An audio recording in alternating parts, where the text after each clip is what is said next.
Oh man, talk about fixing on the fly. I did it, chat. I figured it out. I figured it out. Hello, gamers. It is good to see you all. We are live on the old YouTube channel, and we are live here on Twitch.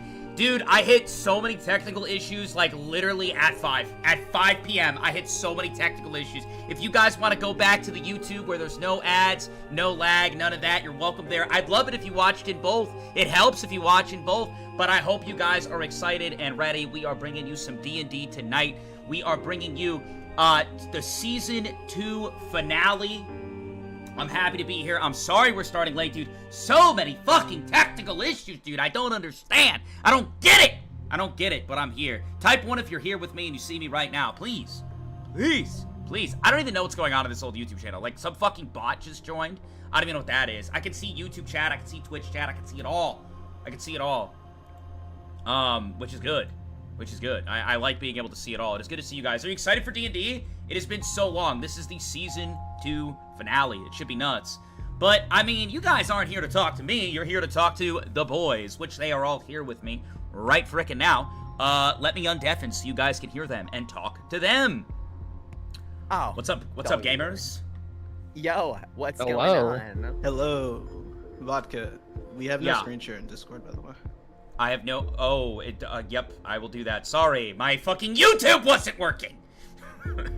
Which I love so much when it does that, like, right when I'm supposed to go live. Stream quality, fuck no, there we go.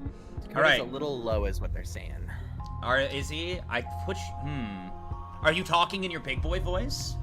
Oh, I am talking in my big boy voice. Alright, I'll put you at 190. That's kind of crazy. Keep talking in your big boy voice. I want to get a sense Hello, for everyone. Can you hear me? Hello. Is everyone able to hear me? Hi, Dakota. Talking. Is everyone able to hear everyone? Woohoo. Is everyone able to hear everyone? I mean, we could do down the line. We could do down the line. Yeah. All right, let's start at Salis. Go ahead, Mr. Salis. Go ahead. Hello, everybody. Good. All right, now Mr. Safe. Hey, can you guys hear me? And now Mr. Kodal. He went to the bathroom. Sick! All right, Mr. Dakota, Mitchell, Pip. Yo, what's going on? There we go. How are ya? Is everybody of equal volume? I sure hope so.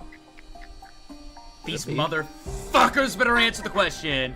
If you guys are watching on D&D, can you tell me if everything looks good, hears good, sounds good, please? It's been a while since we've done the D&D stuff, and I've been a busy bee. Like I was busy right up to the final minute, and I'm here now, ready to host. Holy shit! Destiny Spores with the 10 tier 1 gifted subs. Thank you so much. I appreciate it. We've had a lot of new people come into the community recently, so you might not know what's going on. We do Saturday night D&D. We try to do every Saturday, but it's been about 2 weeks since we last played, and we left off at a crazy spot. It's a pretty popular series, 9 episodes finished overall, and this is the Season 2 finale, Episode 10. I hope you guys are all excited. And Destiny, anytime someone gifts that many subs, we give them the opportunity to have their favorite character thank them for those subs. So which of the main cast of characters would you like to thank you for your gifted subs? Let me know. Would you like Mitchell? Would you like Kodal, who's taking a poop? Would you like Safe, or would you like Salis? Answer the fucking question, boy. People say Twitch has been having a lot of lag issues. I don't understand how. Like, I mean, I understand how, but I don't understand maybe the why? I don't. Mr. Safe, of course. Yeah, in the voice of Safe Fliptail. You gotta thank Destiny Spores for 10 gifted. Save. Alright, let's see. What am I gonna say? What do you mean, what are you gonna say? It's a pretty interesting thing, you know. You can't always control what happens, but perhaps it was destiny all along that you gifted those subs. Thank you very much, Destiny. Safe is a little cringe lord. I think someone else said that once. Listen, I'm not trying to be the mean jelly bean. So, for those who don't know, I lost my YouTube partnership recently on this channel. So, with the excitement and the built fan base of D&D, we're trying to bring it back to life. So, if you guys have the YouTube tab opened as well, that would be sick as fuck to help me get my partnership back that they took from me. Yay! But without further ado, I think we're gonna get into the session. How are you guys all feeling? Doing all right. Doing good. Excited, scared. You know. Is everybody, like, louder than the music, or is the music fighting with us? Let me know, chat. Because some of them sound really quiet to me for some reason. But you guys are saying that the volume is good for you, so it's just me double-checking. I don't know if they're all talking soft-spoken, if Discord switched their audio stuff. As long as you guys are saying the sound is good, that's all that matters. See, Nako, I specifically asked Nako if I sounded good, and he said I sounded fine. So if I sound quiet and he was lying, then I'm gonna have to kill him. Wow. Again? Again, bro? Everyone is louder. Yes, again. Alright. Well, then we're gonna get started. If you guys recall last time, Safe, Leptail, and Salus defeated the number 2. They did it. Honestly, it's hard to believe that guy was anything at all. I mean, everyone was just saying how weak he was and what a terrible showing he had. I personally thought he had a good showing, but you know what? He did lose, and at the end of the day, that's what matters. If we do recollect as well, oh no, favorite boy Kodo got kidnapped by good old Vaughn, as you met him, and we got to see what Vaughn was about. He's a character, but Vaughn had made a deal to basically get Kodal relocated, if you will. He sold him, and then last but not least, Mitchell, who is on quite the journey to enter what we know to be the Hell Zone and head back to the orphanage on his own with no equipment. So let's hope that this isn't Mitchell's final session altogether. But without further ado, chat, thank you all for being here, and I hope you enjoy the Season 2 finale of the D&D Death Game. We're going to start with Safe. As you all remember, Safe and Salus, they finally got to rest. They got to sip some... I think you had soup. I don't remember. I didn't check the transcript. It was cream of broccoli soup. Yeah, there we go. Cream of broccoli soup. And if I recall, you were at one of the nicer hotels, top floor, rain coming down. It was nice. Safe, roll a 20-sided. I'm rolling. It's a 19. Safe, you wake up and you hear slam, slam, slam. The room starts to spin around you. You look up at your ceiling and you see Bella on 2 feet doing one of these.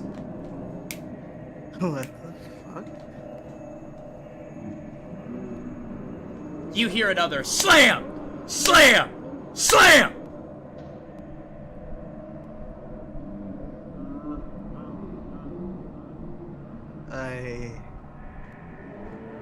I'll turn to see what the noise is.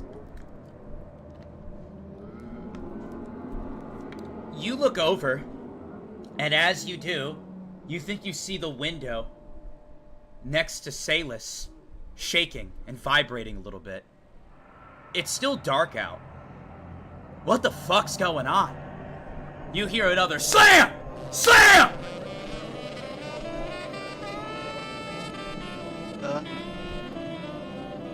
Can I tell what the... I mean, I guess I'll, like, take a closer look and I'll move towards it. What the fuck?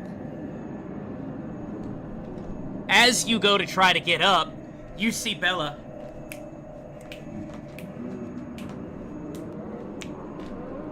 On 2 feet. What the fuck? Roll another 20-sided for me. Alright. A 10. As the room starts to spin a little bit, you get held in place. You see Reva with her long white hair laying next to you sound asleep. And you see a tear go down her face. No, not again. I don't want to lose you again. And you feel her grip tighten around you. And she puts her leg over your body and completely wraps against you, clinging to you while she sleeps.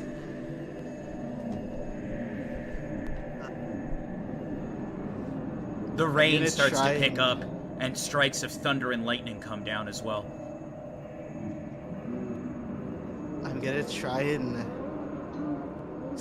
get Bella to investigate the slamming window for me. Okay, 20-sided. Yeah, that's good. 20-sided. A 20.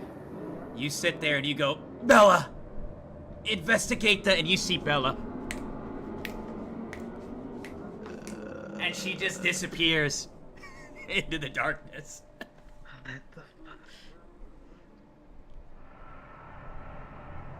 Roll 5 con checks. Okay.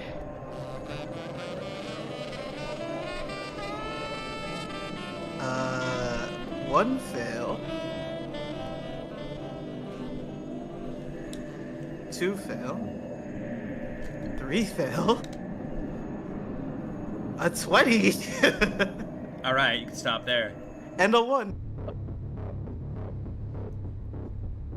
You're not going anywhere, unfortunately. You feel the girl's grip tighten around you. Her tear disappears as she smiles and clings onto you. The rain starts to pick up faster. The slams start to pick up more. You hear more aggressive slamming. The room starts to spin. You feel like you're gonna throw up. And then you black out. Say, let's roll a 20-sided. I rolled the 12. You wake up. You hear slam! Slam! Slam! What the hell? Where'd the slamming coming from? You look over, it's to the window right next to you. And then your heart drops for a second. You look down at your spirit energy. The room starts to spin around you as you look at your aura. The aura of Anansi starts to leave your body. And you see Anansi shatter the window and leap out the window off the side of the top floor of the building. No. How high up are we? Oh, you're you're like fucking 30 stories, bro. You look at your hand and your spirit energy starts to fade. I'm going to try wake up Safe and Reva. Okay. 20-sided. A 10. You walk over and neither of them are waking up. It seems the further Anansi gets away from you, the more your powers start to fade. You might be able to scale the building with Spider Walk if you go right now. I'm gonna try that then. Okay. Roll a 20-sided. A 13. You quickly run over to the edge of the building and you use your Spider Walk ability to run down the side. You see Anansi just straight up pull a Spider-Man, shoot a web, go to one building, shoot a web, go to another building. You can see her not too far in the distance. The rain, however, is making it very hard to see in front of you as it continues to pour and come down more heavily. Roll a 20-sided. A 17. The rain starts to pick up, and you're having a hard time seeing. But with a 17, you're able to push through it. You're gaining on her. You see Anansi land on a building. And on the building, the moment Anansi lands, several lights from drones flash over to her. You see she quickly ducks down to the side of the building. The building she's standing on is Vaughn's headquarters, from what you know. You see her quickly crawl down the side of a building, and starts smashing her body on one of the windows on the outside. Is there anywhere I can, like, hide to try and get to her using my stealth, or no? Like, I'm covering. You can try. It's not exactly easy to sneak up on her, given you guys share auras, but you're welcome to try it. I'm not worried about, like, sneaking up on her. I'm trying not to get, like, freaking caught by these drones. Or lights. That makes sense. Yeah, you have stealth, right? You have that? Yes. Roll Yes. a 20-sided.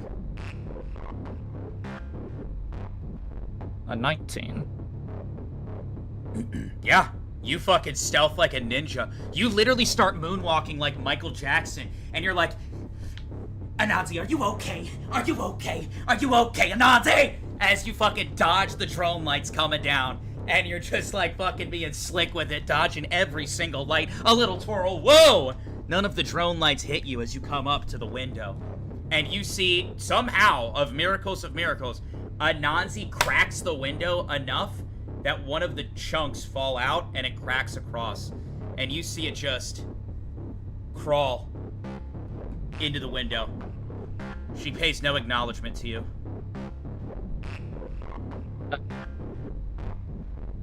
Can I fit in there? No, you can't. The rain continues to come down. What the fuck? You notice that as soon as the window shards break, you start hearing sirens go off inside the building of Vaughn.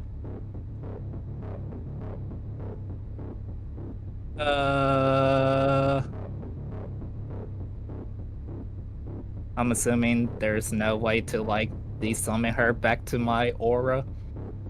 Not if she doesn't want it to happen. You can try. Do I have anything for this? I don't. You hear something in the distance. Hey! Over here! This is where the breach is! Let's go! They're not gonna ruin auction day! I'm hiding! You see a few guards whip around the corner. Are you just, like, tucking behind a trash bin?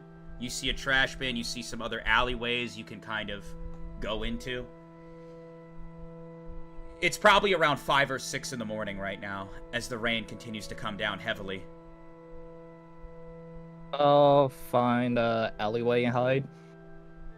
Alright, you duck behind another alleyway, roll a 20-sided, we'll see if you succeed.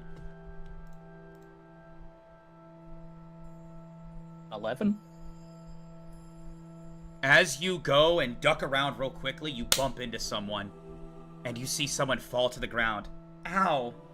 Nah, what the hell? And you see 2 cat ears. Red hair. Reddish brown, I should say. And a hood that kind of knocks off of her. Salis? You recognize her as Rita. Someone you haven't seen in a very, very long time. Rhea? What are you doing here? I think the cat girl went this way. Let's go! No beast will be in Vaughn City! And you see several people start to walk around the corner you just came from. You see her quickly just leap on a wall, and go up onto the roof. Do you follow her, or do you run your own way? I'm going to try to follow her. Spider walking, I assume? Hopefully, if I still have enough spirit energy for that. Alright, 20-sided. 17. Despite your spirit energy rate fading, you push through it and you run up the side of the building. As soon as you do, as soon as you get up to the top of that building, you see a hand appear in front of you. Stop. You see someone with tattoos down their neck standing there. Tattoos down each of their sides, holding a book.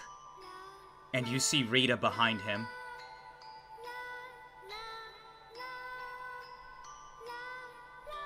Okay, I stop. You see Rita quickly grab him. Sin, it's okay. He's one of the good ones. Was he not part of the party that brought you so much stress? You called me saying how depressed you were. You expect me to just sit idle? Let me just talk to him. Can you keep the guards off us? You see Sin stare at her for a moment. Fine. You see he leaps off the side of the building, and as he's walking past you, make her upset again, and I'll have to pass judgment on you. You see him hop off the side of the building to handle some of the guards that are infesting the area. You see two cat ears kind of twitch. It's been so long. Is everything okay? Where's Kotal?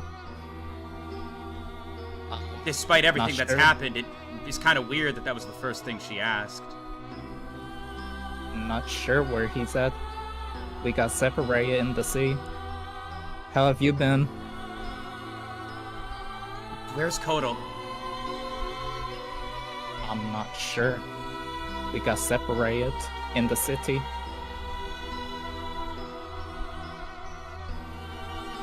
I see.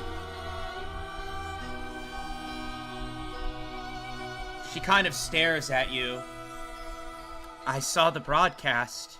You're all wanted in this city. Yeah. The information told me that Kotal might very much be in trouble, so I asked Sin's help to potentially free him from here. But it doesn't seem like that's what you're trying to do. Why is that? I just don't know where he's at. And I got some other stuff that I also got to take care of. Alongside with this. I see. It must be really important then. Well, I wish you the best. As you can see, I'm kind of in a situation here.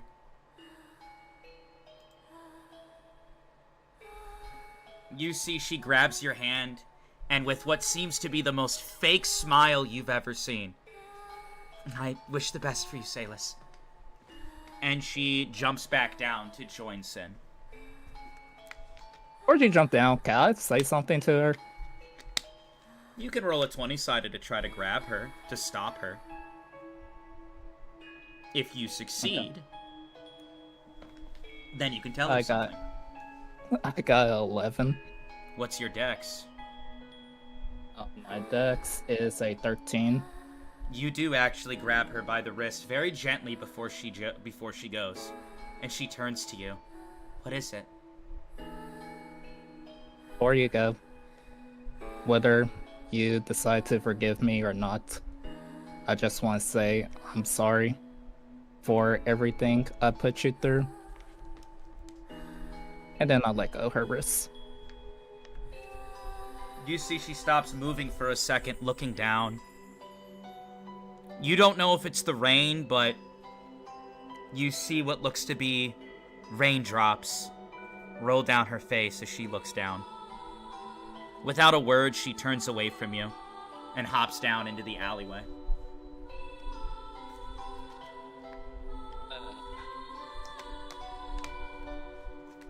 Well, I guess I'm going to try and make my way... Actually, I'm gonna keep an eye out on them.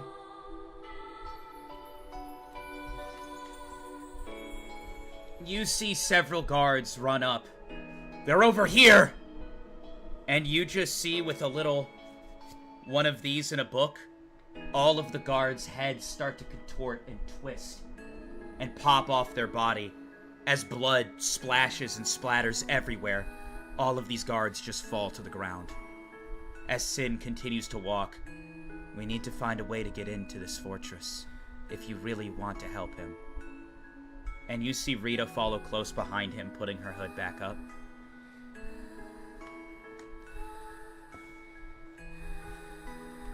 You stand there, alone in the rain. Your spirit energy almost completely gone. We're gonna move to Kodal.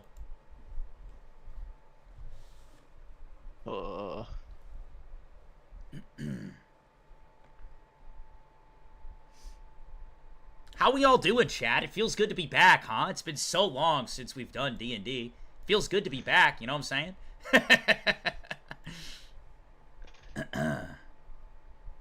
I have no idea why. I am so nervous. What the fuck was any of that, man?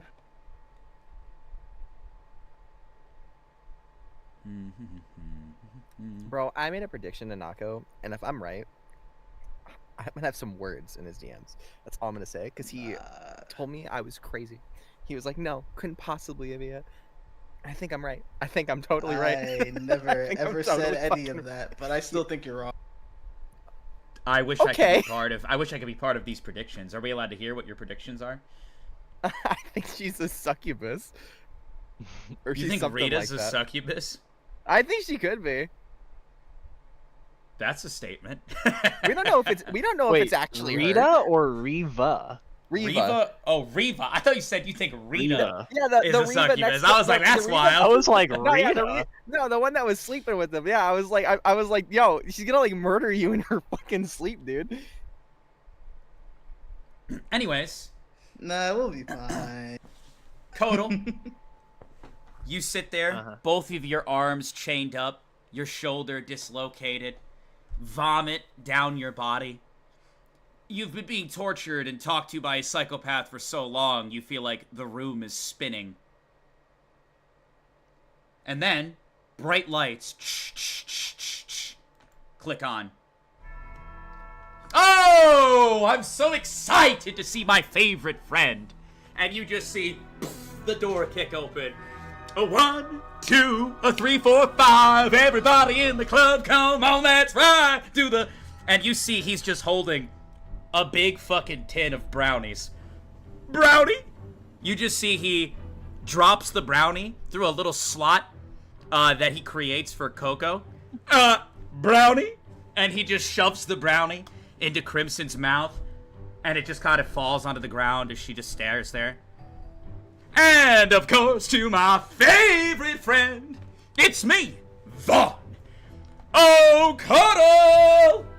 How are you doing, boy? If it isn't my favorite little duckling. Here, I brought you a brownie. Would you like it? I know some people are all like, brownies in the morning? Ha ha! It's the best time, if you ask me. Start the day right. Start it sweet. I'm not gonna say anything. I really do not trust this brownie. I see. Well, I'll set it here in this puddle of vomit, and maybe you'll want it at some point. Additionally, Kodal, I have a question. Would you like to be free? I really feel like this was a load. We're talking about Wham Bam Freedom. One easy payment gets you free, and that payment is nothing. Whoa! And by freedom, I don't mean I can let you leave, but as we wait for the City of Rain, if you will, to pull on through and grab their little boy, I feel so bad keeping you locked up here.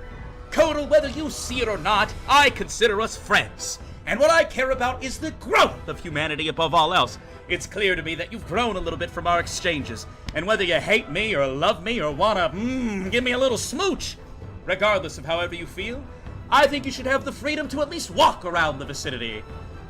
But you gotta promise me, 1, you won't free her.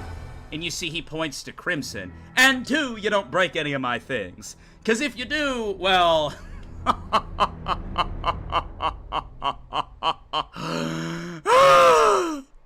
Can you do that for me? Or would you rather be chained up until they get here? 'Cause I don't know how many days it's gonna take. If you will let me be with Coco, then I would like a little bit of freedom. A little bit of freedom. That's good. Yes. That sounds good! I think I can make that work for you. Anywho, you see him walk over to you. Somebody kicks down the door. Lord Vaughn, sir. It seems that last night, or early this morning, someone... You shut the fuck up! And you see Vaughn just punch the guy in the face. And the guy flies into the air and falls to the ground. You see Vaughn. Oh.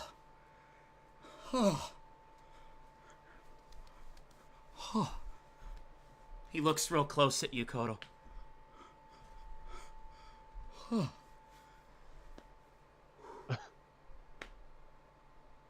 hadn't digested my brownie yet.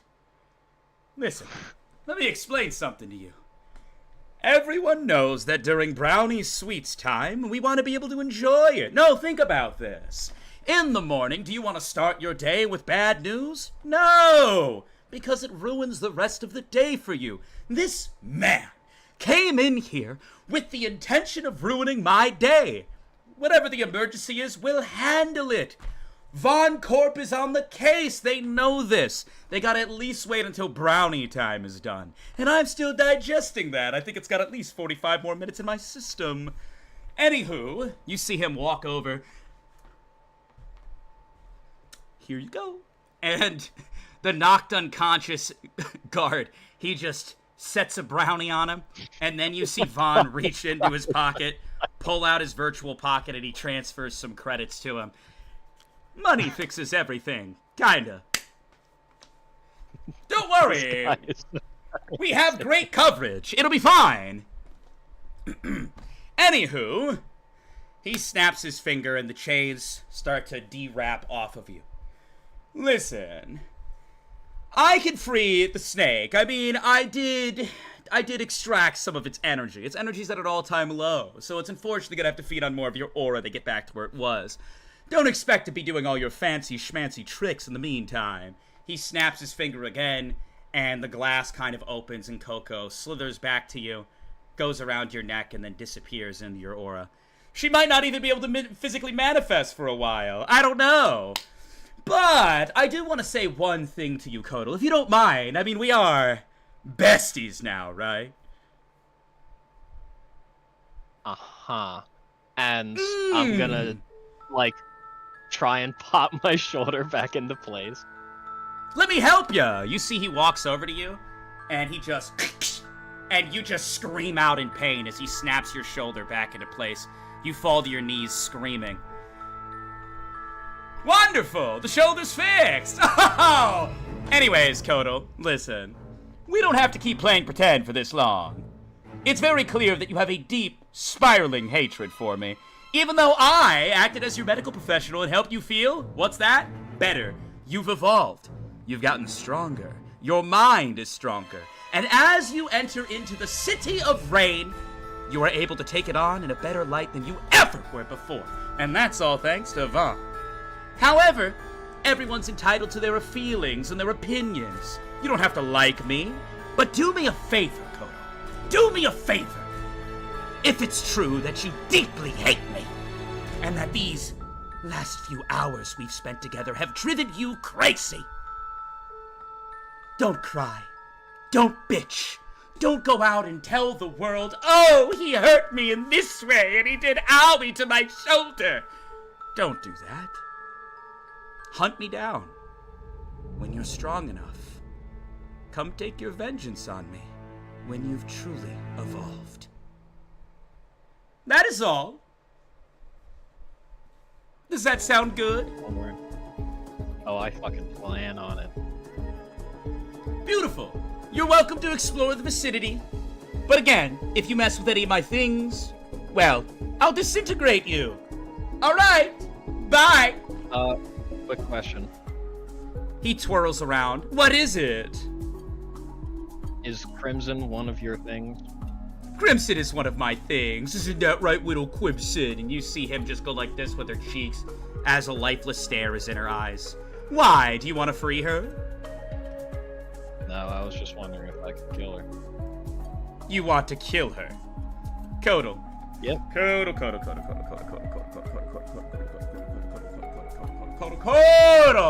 Kotal! Oh my god, this is what I'm talking about. You need to understand. This girl, as well as you, your aura, your energy, the study, is for the greater good of humanity. Can't you see that humans are under attack right now? You may like that little snake around your neck, but at the end of the day, these are devils, leeching off of the power of what? Humanity! They use our vessels to get stronger. They use our vessels as a catalyst of growth. And unfortunately, I'm gonna make sure that she, well, pays for all her sins. Death sometimes is a way out that's just too easy. Don't worry, she's perfectly comfortable here, helping us turn around and turn the tides of, you guessed it, humanity! So yes, I'd rather you not kill her if you don't mind. If you do kill her, well, I'll probably have to get a new one. You know what I'm saying? And that new one might be you. And I don't think you enjoyed your time here very much, did you? Okay, I get the message. Wait, but did you enjoy your time here? Not particularly. But why, though?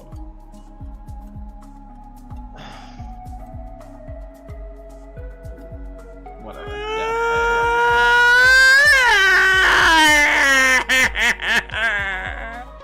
I tried, Kodal, I tried! Can you tell me where I went wrong, Kodal? Tell me what I went wrong on! You're better! You're stronger! Where did I go wrong? Torturing Coco, for one. Okay. You see his demeanor of tears, like a snap of a finger shifts back. Okay. Go on. Yeah. Pretty much. You're a little bit quiet. How about you speak up for me? That's pretty much it. I don't really appreciate you torturing Coco Okay. because of my own mistakes. Yeah, I don't appreciate you killing officers of the law, but we can't all be squeaky clean, can we? At least, Coco's still alive. Ooh, stings a little bit, I know. Anyways, toodaloo! And you see he walks out the door, and he drags his, officer with him. This guy is so fucking insane. Okay, I guess I'm gonna go check on Crimson and see what kind of state he's in. Sure. You walk up to Crimson. You see a girl with, well, what used to be beautiful red hair. Chained up just like you are, and you see a lifeless, dead stare in her eye. Knock knock. Anybody home? You don't hear anything. You actually see a fly in the room just bzzz, and land on her eye, and then just fly off. And then you look and you just see a laser gun, bzz, pff, and it just shoots the fly and it disintegrates in air. What the fuck happened to you? You used to be fucking scary.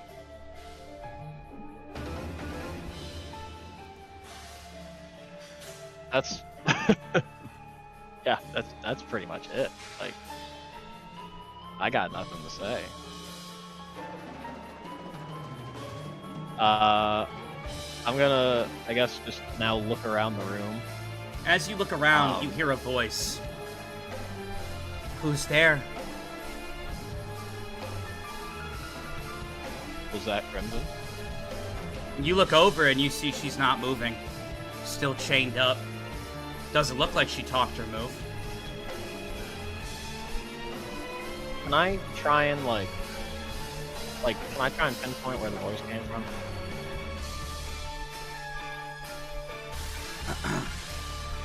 Yeah. Roll a 20-sided. Okay. Oh, what? Okay, I got a nat 20. Why did I get this for fucking finding where the voice comes from? All right. I will say you're a little bit quiet for me in comparison to the other guys. I have you turned up. I don't know if you're quiet for anybody else. Chat, confirm if you can hear him loud and clear. But he is a little bit quiet for me. But anyways. Yeah, chat. Did my voice go down? Because that's actually what I care about. Super quiet. The music is a bit too loud. Is it too loud compared to me? Music's actually kind of quiet on my end.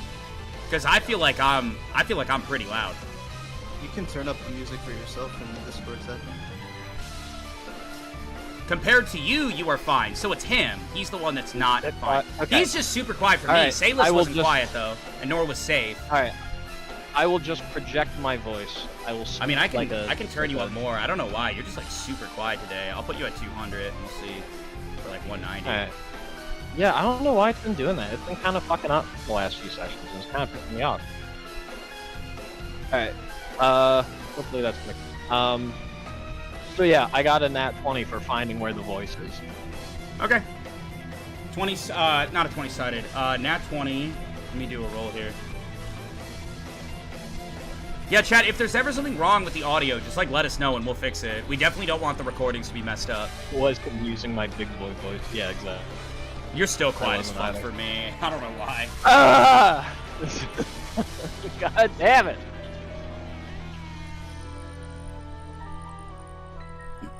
Anyways, you hear who's there, and you hear the sound come right directly from fucking directly from Crimson.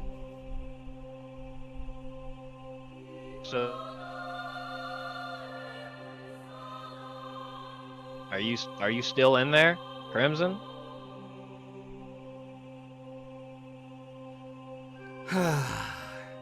It upsets me having to request help from someone like you, but you said you wish to kill this girl. Why? You hear a voice, but you don't see her mouth moving. Well, once upon a time, when we were still companions, she tried to kill those who were close to me as well as myself. Not to You're in a mention death she's game, no? in this death game. That is my point. So yeah, that would be why I would want to kill her. I see, but you can't kill her unless you free her. Yeah, I'm not doing that. Have you seen the guy who's got her right now?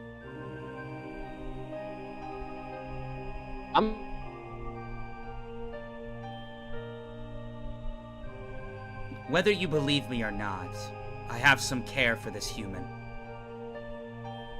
I'd rather not see her go through this anymore. If there's any piece of you that's still there from the first time we met, I'd be very grateful if we could at the very least strike a deal. And then upon her freedom, if you'd like to kill her, if you'd like to shout at her, I think it could be fully merited. But what's happening right now is disgusting.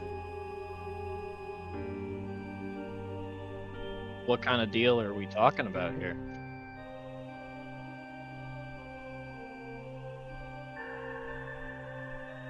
I have the ability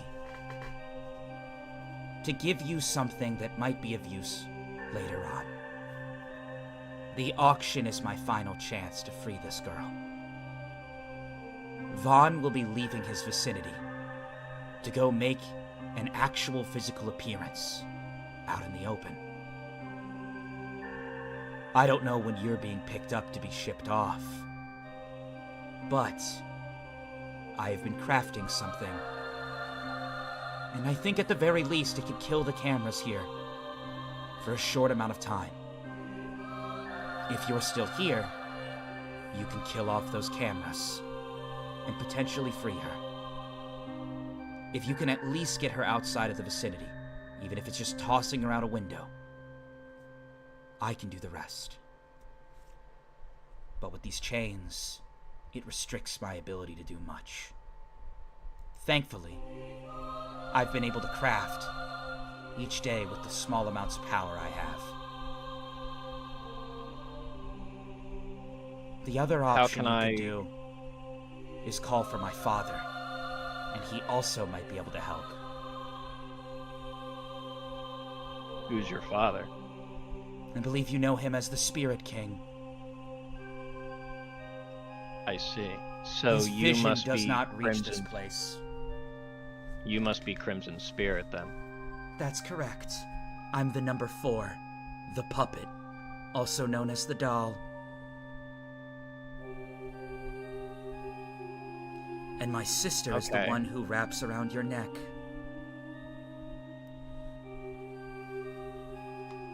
So, what exactly, other than potential freedom, do I get out of this? I mean, if this plan fails, you've been here long enough to know what's going to happen.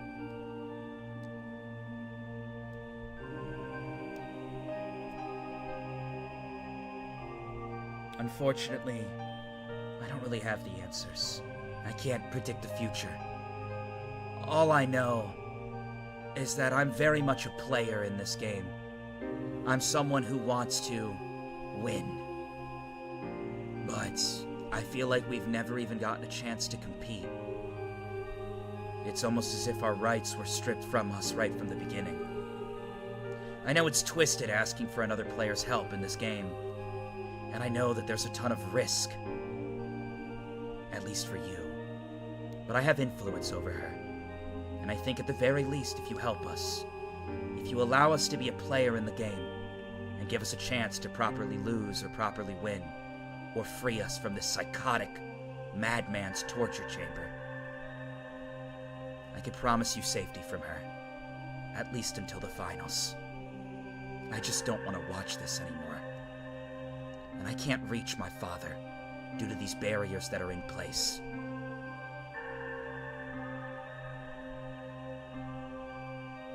Okay. Alright.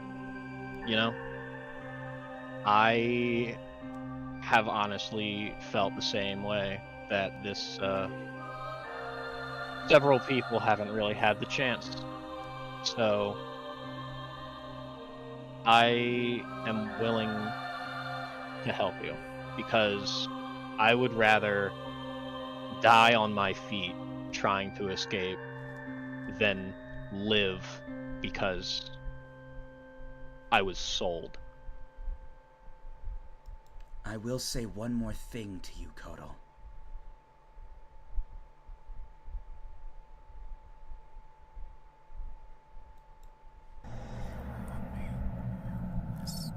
If you care at all about your party, if there's any ounce of you that does, you need to eliminate the number 3 as soon as possible.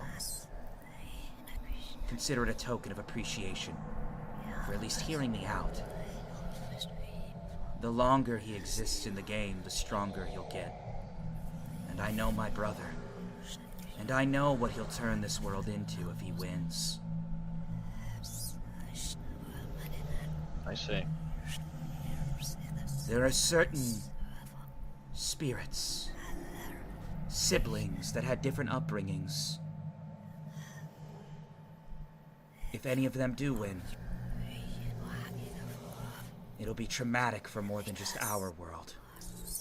Especially depending on how they feel about their spiritual users.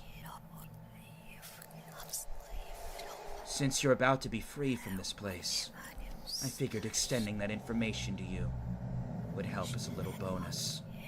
Neither you nor me will win if he continues to exist, kill, and grow stronger. Additionally, something I've learned about this vicinity, listening to this madman ramble on. There's a white room with a white door. It's right across from this one in the hallway. If you go to it, his systems will go on high alert. I don't think he'd kill you, especially if you were just exploring. The moment you go there, I'll manifest the device that will help you kill the cameras, and you should be able to pocket it. I would head there now if you would like this device.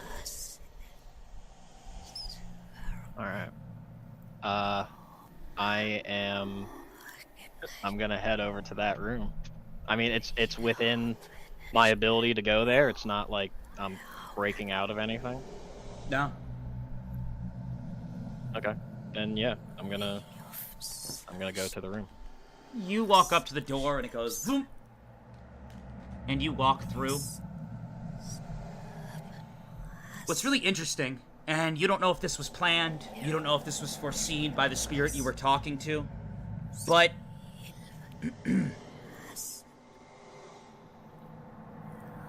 you see that the sign that should say "Do not enter" has fallen off the door and landed on the ground.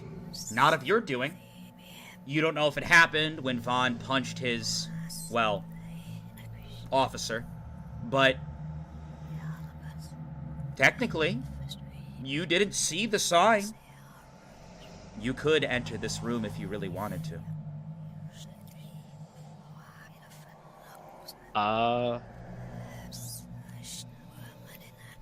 Alright.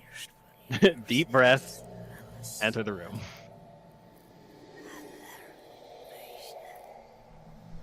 You go up to the room, and you just see it.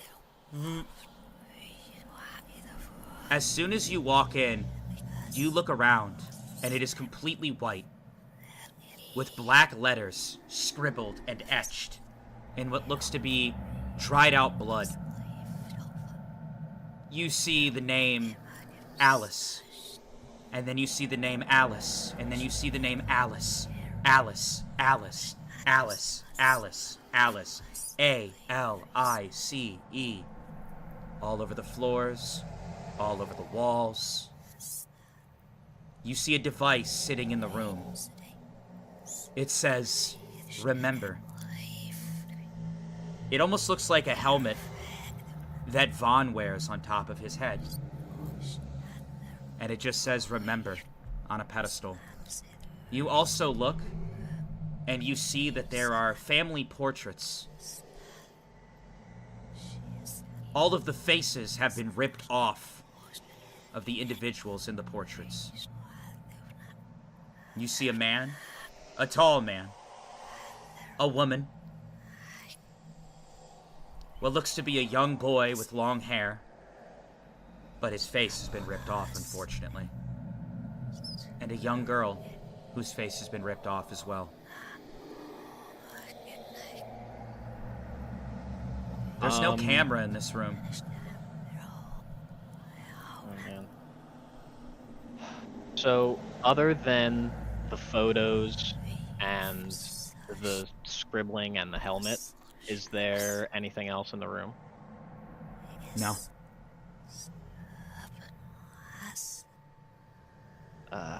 Do I recognize any of the people in the photos just from like clothing or their, you know, their body other than like their face?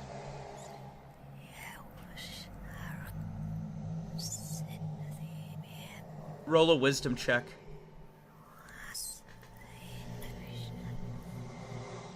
Ooh, that was a pass. That was a good pass.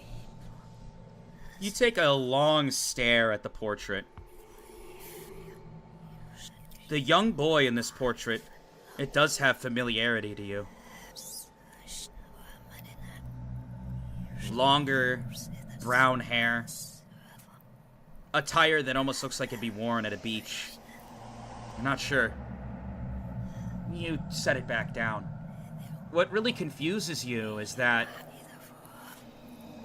it seems like this vicinity, well, seems important. And for some reason, no alarms are going off. No sirens are going off. You were informed that this room was on heavy lockdown, but nothing's happening. Did the user lie to you? You're not sure. I want to go up and inspect the helmet. You go up to the helmet. Are you touching it? Yeah. The moment you pick it up, you hear a doo-doo-doo. Virtual reality started. Welcome to Vaughn VR, where you can relive experiences. This experience has been recreated due to the AI information given. There is one file.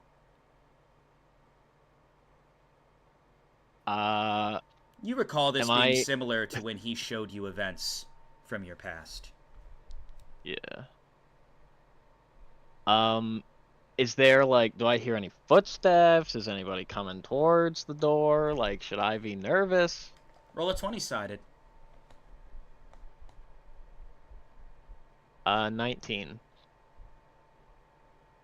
No. On that roll, you're chilling. I kind of want to put on the helmet. Are you going to put on the helmet? Yes, I'm going to put on the helmet. Okay. I'm going to use the bathroom. I gotta pee really bad, and then when I come back, we're going to go to Mitchell. Feel free to talk to them. Feel free to talk to chat. I'm using the bathroom. I will do the same real quick. Oh, guys, I'm dead. Putting on that helmet? That's what I would have did. Yeah.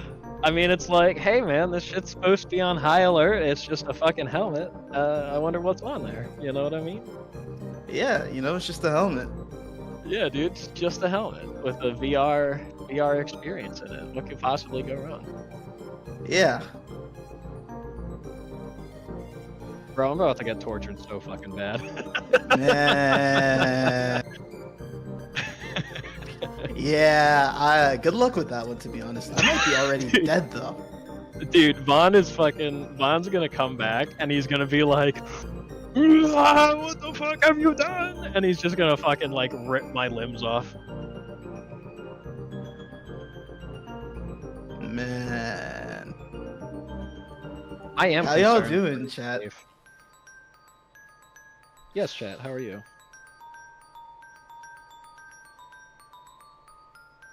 Chat only cares about the raffle. Yeah, exactly. Nah, but I hope I'm not dead, dude. I feel like you're still alive. Everyone said that For they had now. big predictions about this campaign. I'm just curious if you guys, if your predictions are coming true. I didn't expect to see Rita this session, that's for damn sure. I was fucking shocked. Like, when you said that Rita was there, and you were like, oh yeah, like, I'm looking for Kodal, literally my fucking heart rate tripled. I was like, what? Alright, since Mitchell's not here, I'm fine to go to, safe. Yippee!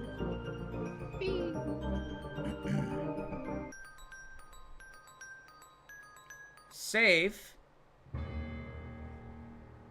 You wake up.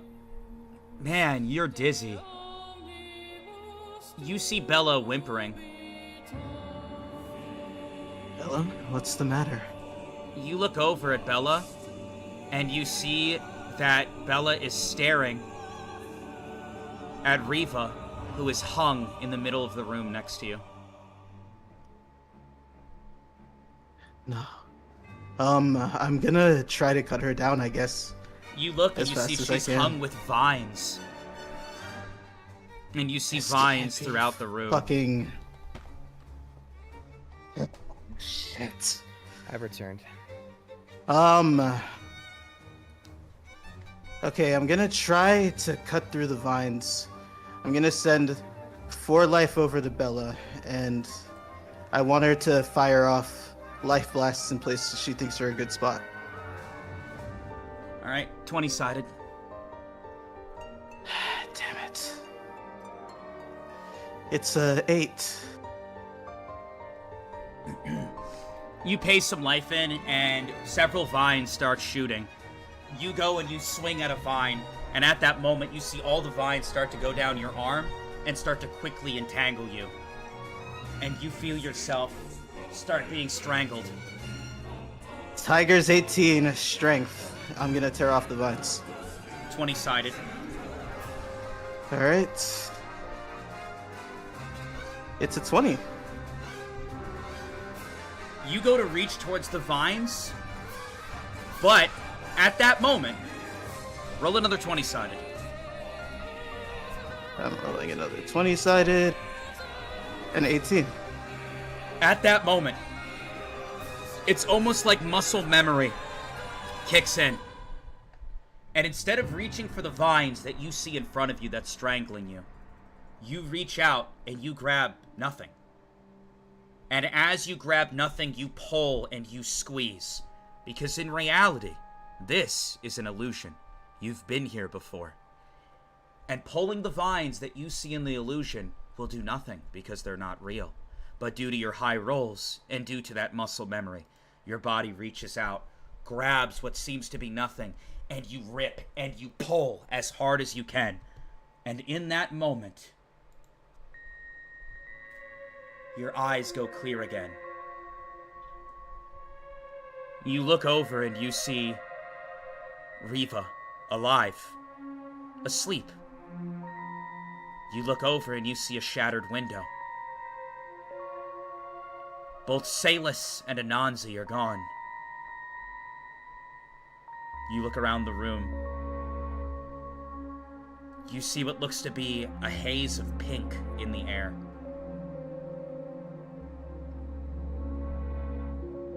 Shit. I'm gonna try and wake up Reva.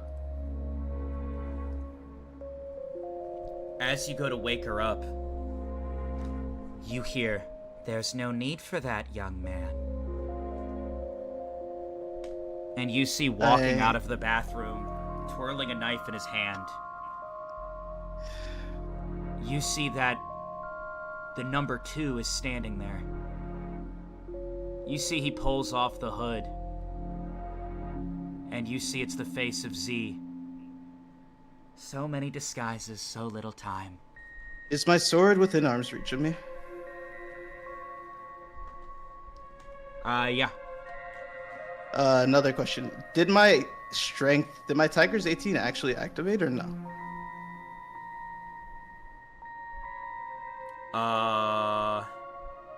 It did. Yes, it did. Okay, let me make a note of that. One moment. I'd like to have a conversation with you. If you're okay with that. It's a crazy thing to say after you try and kill somebody again.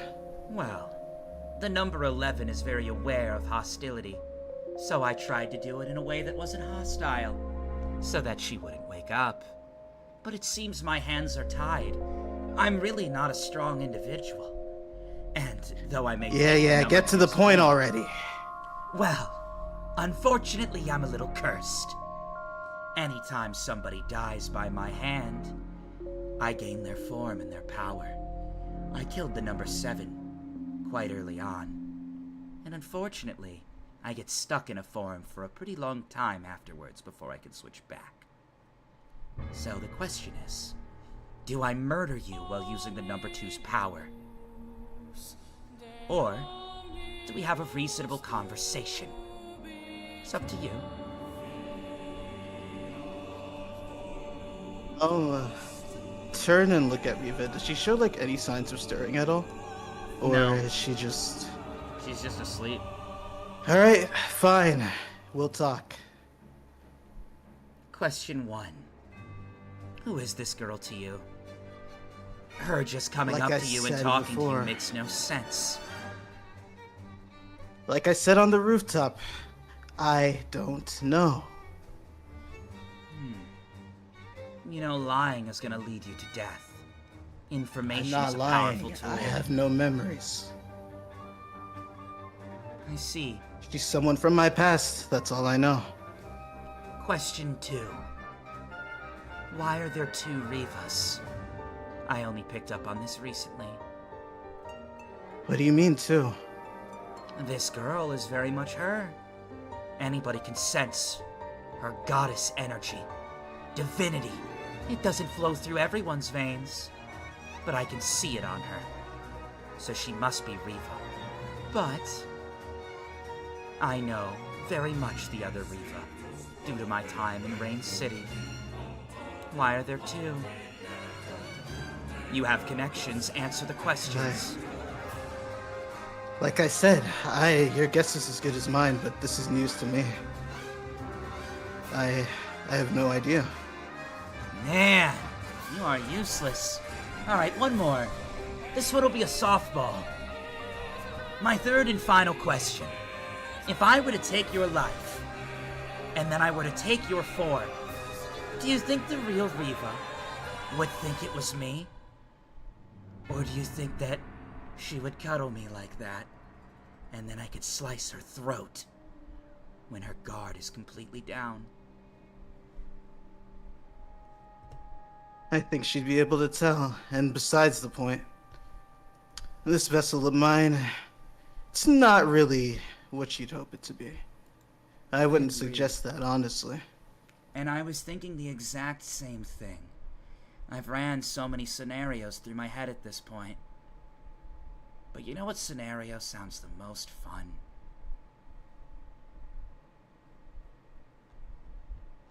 Killing that girl in her sleep, taking her form, and then going and wreaking havoc in that horrible city of rain. Surely you're not attached to someone who exists in a death game. There can only be one of you. And I'm assuming that, like everyone else, your ties to the Rain City can't be good. Funny enough, my only good memories come from that city, and unfortunately, I don't really think I'll be able to let you test out your little theory. You guys both hear, at the door. Who is it? And you see at that moment, Z's eye twitches a little bit, and you guys both sense a very weird energy at the door. You see Reva start to get up.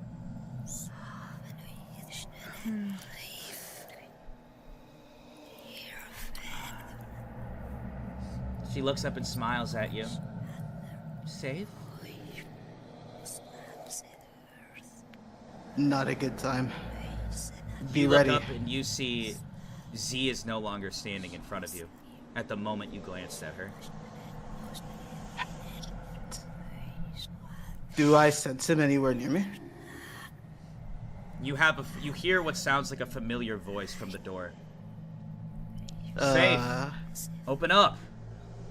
Where's It's a Pip? fucking Reva, we need to move now. I'm gonna try and summon Bella. And I'm gonna turn Reva invisible alongside myself. 20-sided. Shit. 20.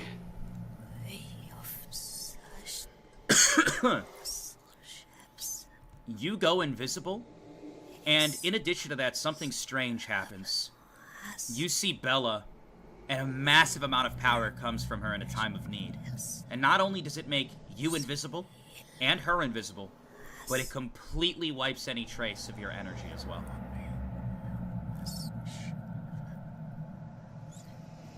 You see the door fly open off the hinges, and you see something standing there with just darkness billowing off of it. 2 red eyes. You see it turn its head, contorting it out of place, as 2 demon horns stand there tall. You see it holds out its hand, and its hand morphs into a giant eyeball. And extending on a black tendril, the eyeball peeks into one room, it peeks into another room, and it looks around. You see it, and it starts to walk away from the door.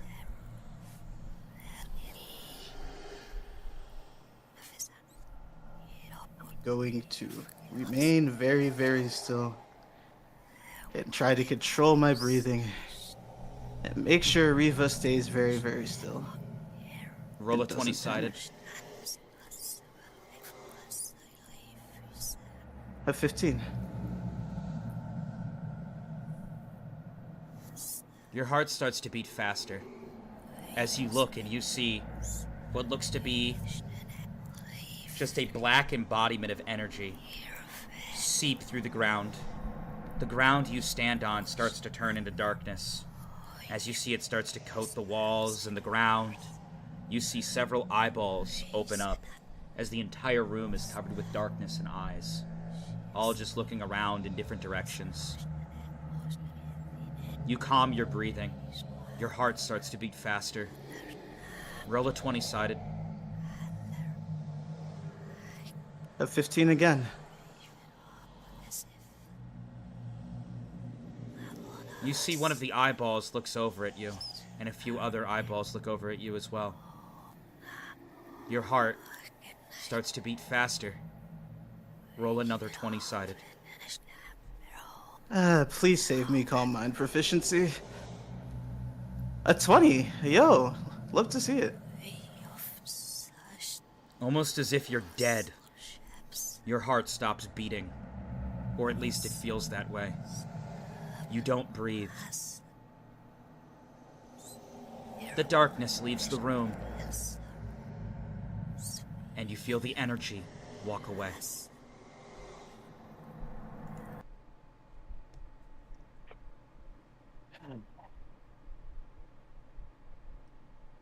You stand there for a short while.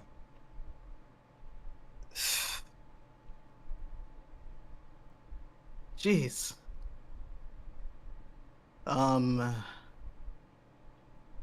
How are Reva and Bella? Bella seems fine. At least as fine as she could be. Reva also seems fine. Is everything okay? What was that? That, unfortunately, was the current state of my best friend and the number 3. You just hear your best friend? What happened?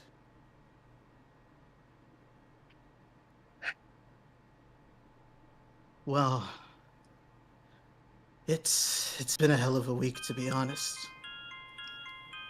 You see, she stands up next to you and sits down really close to you. Do you want to talk about it? And she puts her hand on your hand. I would if that's all right. Of course, you can talk to me. And she gently squeezes your hand. You see this beautiful girl, pale white skin, chrome hair, and bluish silver eyes, with all of her attention focused on you. She doesn't seem distracted in the slightest. She's honed in, ready to listen to whatever you have to say. This past week in this death game, it's been a lot. There's been so much bloodshed, so much death. Mine even. My best friend Riften, I swore to him I'd protect his brother, and so I did, but it cost me my life, and he wanted to bring me back, so he made a deal with the demon, and he sacrificed so many more people alongside himself and made a contract with the number 3 as well. But beyond that, I don't know anymore. I've spent all this time fighting and killing in this death game, and I don't even know who I am. I can't remember the life I lived. I can't even remember my little brother's face. I can barely even remember you. I don't know. I need help. You see her gently hold your hand, and she says to you, well, you're alive right now, and you're here. You see her look down at the hand, and she squeezes your hand and moves it to like this. I'm here. I'm real. You're here and you're real too. And you're alive. That's what matters. As long as you're alive, you have the opportunity to do things. In this world of magic, misery, blood, Hell, even death. You've been through a lot. But you know what? Your best friend gave you another chance. And I'm forever grateful to him for that. When I saw you, it almost feels like my world was filled with light again. I've missed you so much. And there's so much I want to talk about and tell you. But the mind is a very interesting thing. I don't want to give you too much information at once if you really don't remember. However, if you can feel my energy, if you can feel my love for you, I care about you, and I will always be here to listen, as long as you allow me to be. You see she squeezes your hand tight. You don't have to face it alone anymore. I'll be your shoulder.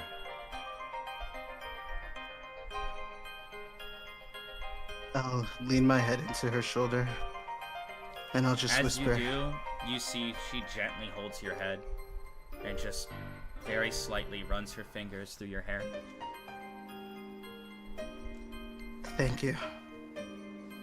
And I'm sorry, to be honest, I don't even really know if I'm the same one you remember, if I'm the same man that you love, but I hope with your help, at the very least I can grow into someone better.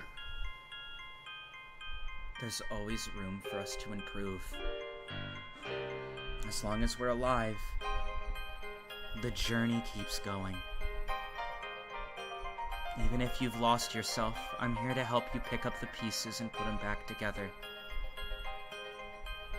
I have your back. What can I do? What can I do in this moment for you?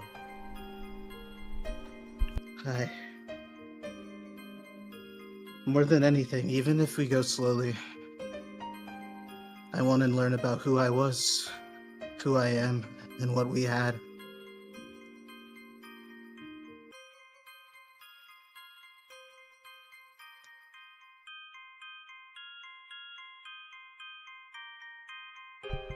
I guess I can give you a bit of information then.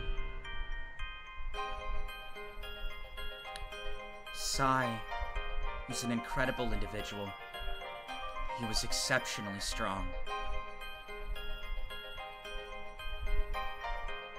So strong that I bet if he were in the death game, he'd win.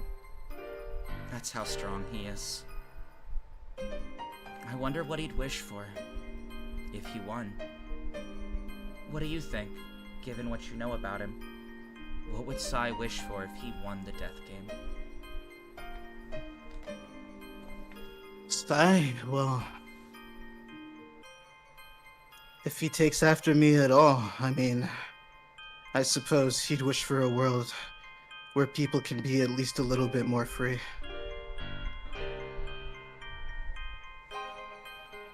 But the death game is strenuous. It causes people to break down over time. And by the end of the game, people's judgment might be scattered. Maybe he would wish for something else. Something that would get him into a lot of trouble. Well, hopefully, for once I'd be there to be a good big brother and stop him from doing something stupid.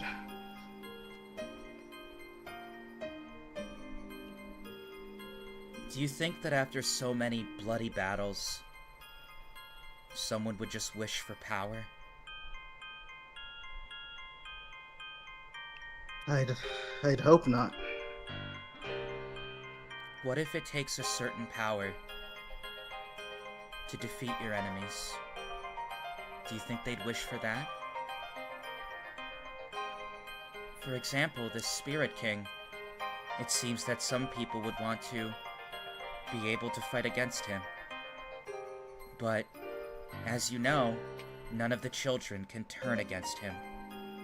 Their powers will never be enough to trump their father. and especially the elders. So what if someone were to wish for a power that could, in a vague sense? I see.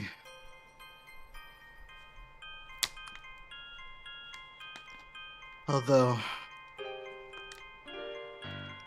all this fighting, it really has me thinking. Is there really no other way?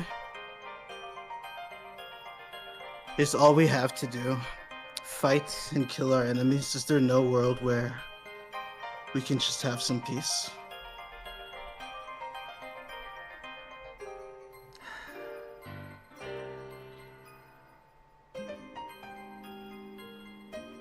Without Sai, I don't know that we can.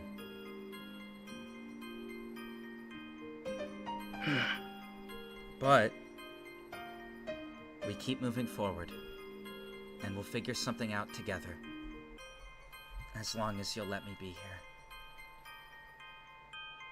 I wouldn't have it any other way. You see as she says this to you, you can feel in that moment as your head is against her shoulder, almost as if the vibrations can reach you. Her heart rate, it picks up. It goes faster and faster and faster. And at that moment, she gently places her hand on your cheek. She moves your head upwards and leans down to move in for a kiss.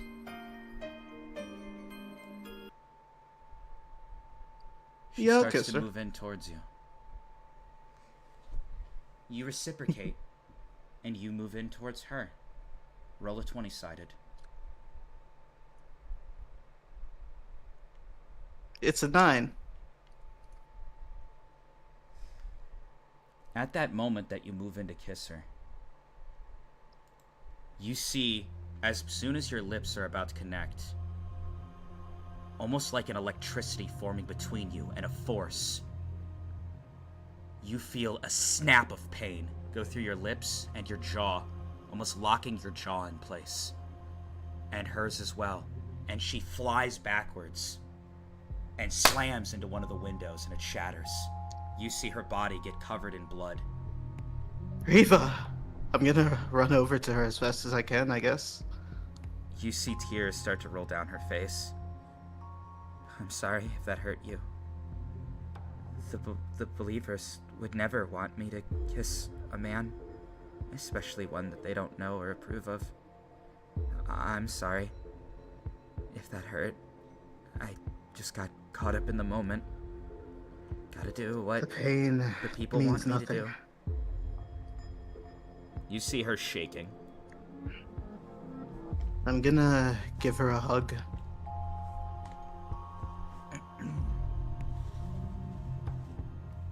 As you go to hug her, you see, once again, an electrical charge goes through you and you get sent backwards into a wall.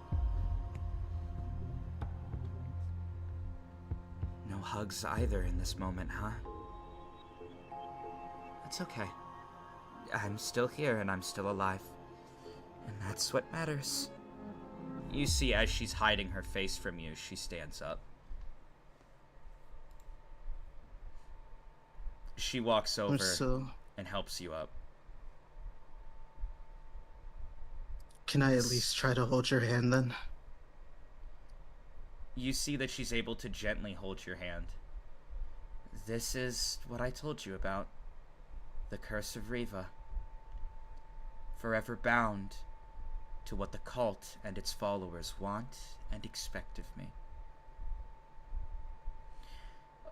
Surely a perfect goddess, their perfect goddess, would it end up kissing or holding some other man?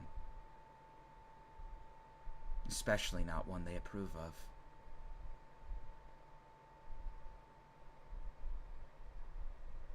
Is there no way we can break this curse?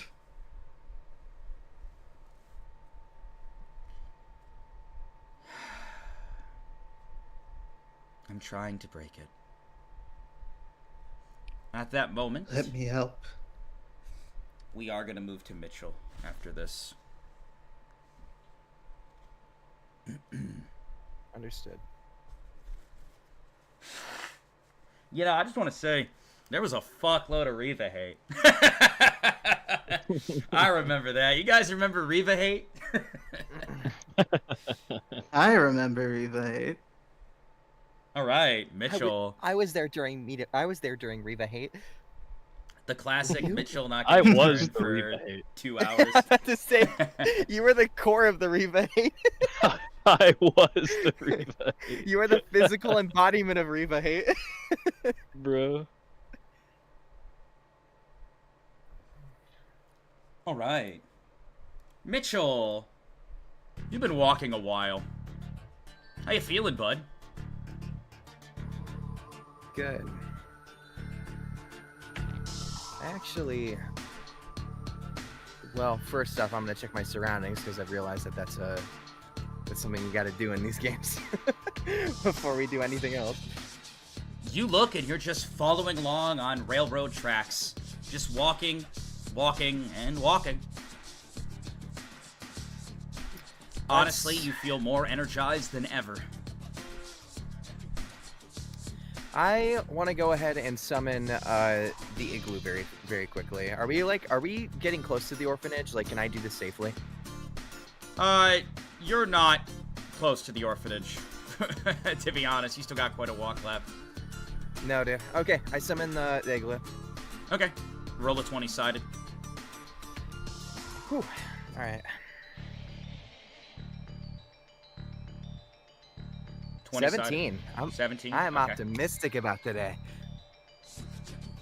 The igloo appears in front of you. You see Lup appear as well. Are we utilizing the workshop? He looks at you with that sense. Yes. Lup. Well, so first off, I'm gonna have a conversation with Lup. Sure. Go ahead. Lup. That was the second time a demon's grabbed you. We can't take that risk again. I'm gonna have to unsummon you before we go to the orphanage. You see Lup nod, give you one of these. Tell me, are you able to... You made a drink earlier that stopped me from being poisoned. Do you have another drink that stops all ailments? You see Lup kind of look around and he shakes his head frantically. May I ask, too, when did he give you this, by the way?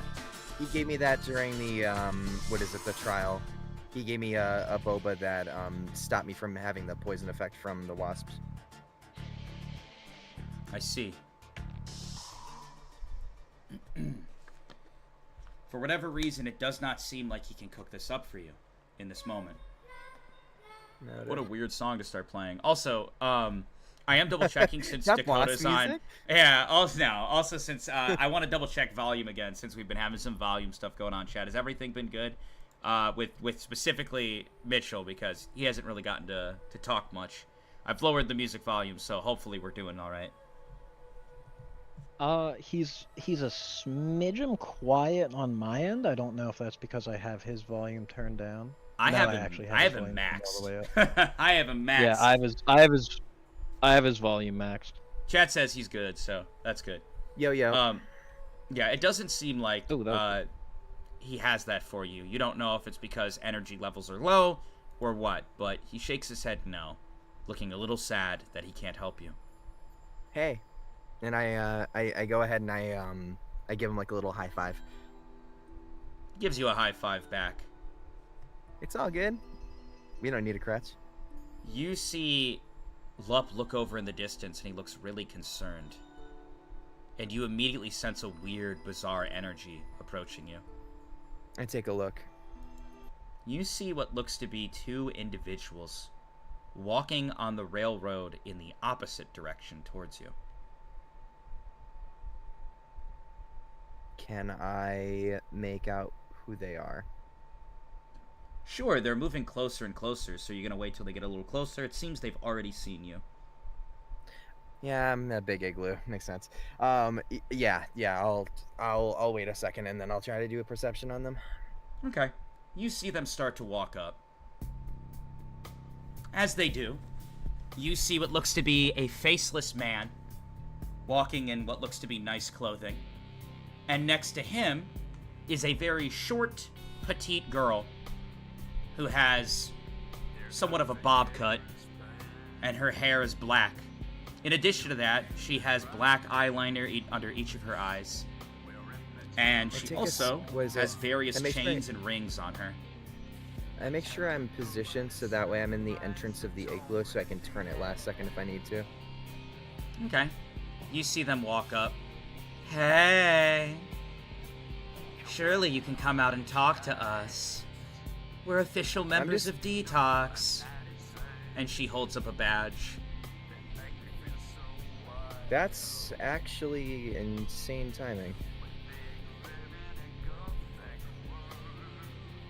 I was planning on talking to y'all tomorrow, but I guess we can do it now. You want to talk to me? You look out. Are you Tiana, looking out more the igloo to look specifically. at this girl? Yeah.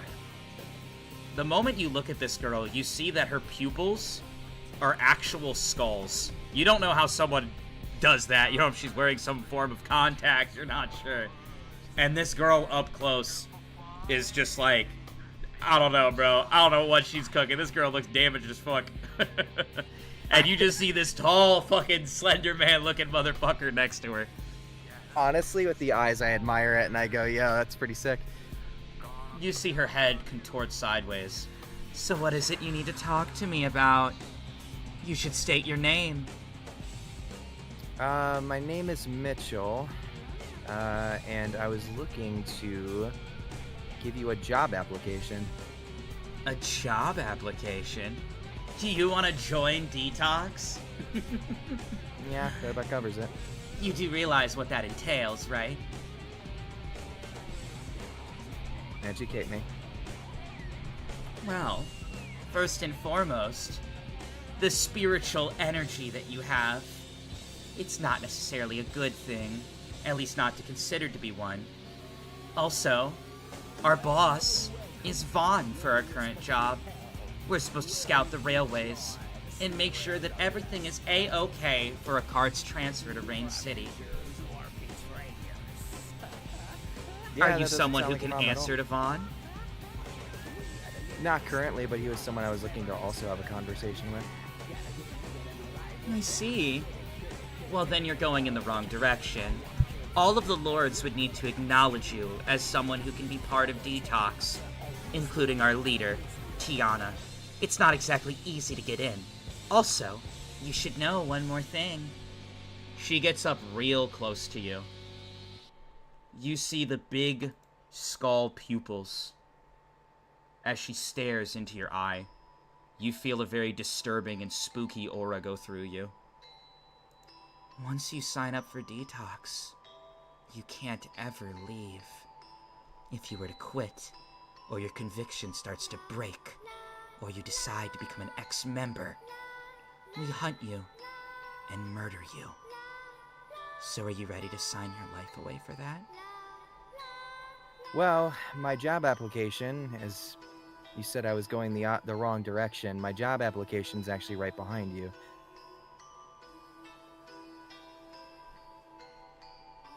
And what are you talking about? Know the orphanage? What about it? Well, figure if I slay me a couple of demons, it's probably gonna be a good thing to pitch myself to. I see. Well, unfortunately, you can't really just do whatever you want. I mean, we can, but we can't at the same time. We still have to respect our employers and what the lords want. And Vaughn has specifically stated that that area is off limits to everyone but Tiana.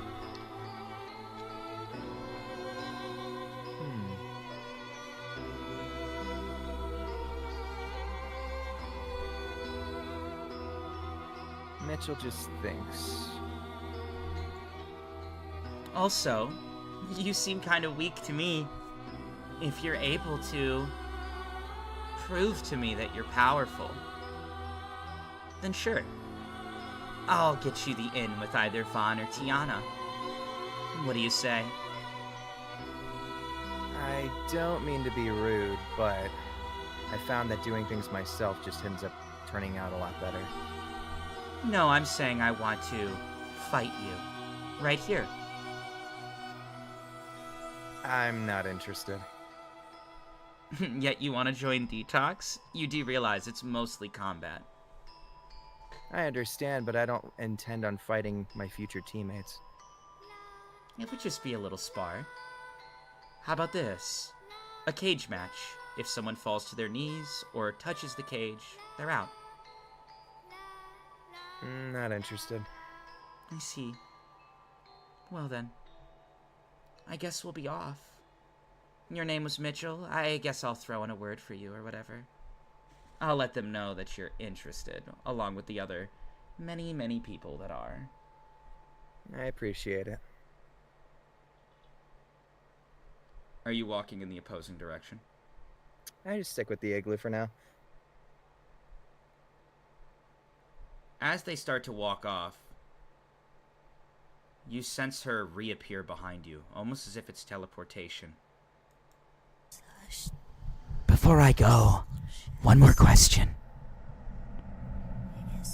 You're one of the individuals expressing spiritual energy. Vaughn had told us to hunt them. I sense it from you. You don't want to fight future teammates, but here you are. Being forced into a situation where I have to retaliate. As she whispers this into your ear behind you, you see what looks to be an extended piece of jewelry go towards your neck. And she goes to pull it upwards. I quickly dodge out of the way. 20-sided.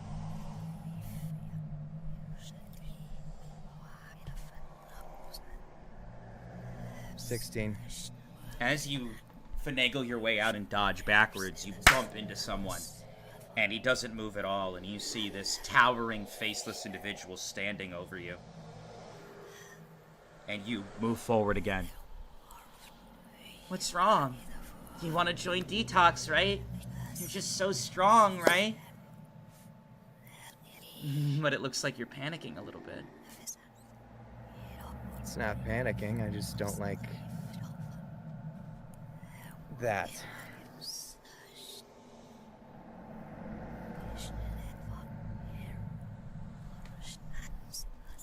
She starts to walk up to you. Unfortunately, I take my job very seriously.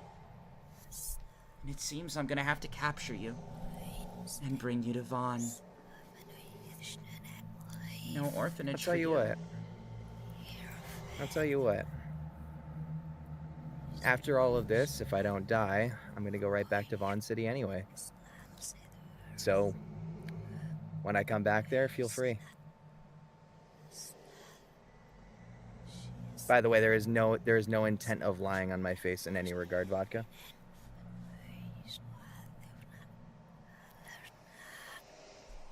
Let me roll some dice.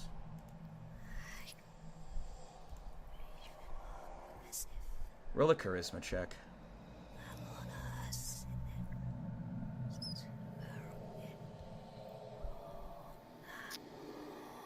Critical success. You rolled a 1? Yep.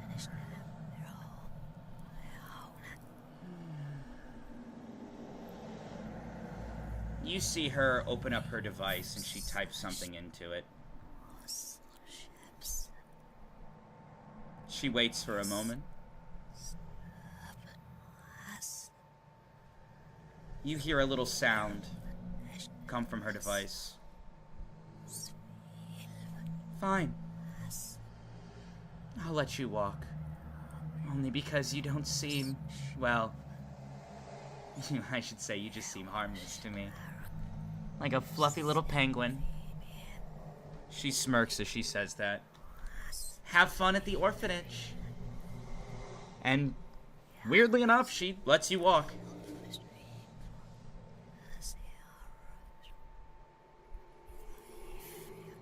I assume she's heading off, gone now? Yep, she's heading towards the city. You see the faceless man stare at you for a moment and start to walk off and follow her. I give it a little bit till they're gone. Okay. Time has passed. Okay. Lup, is there any other forms of drinks that you know how to make?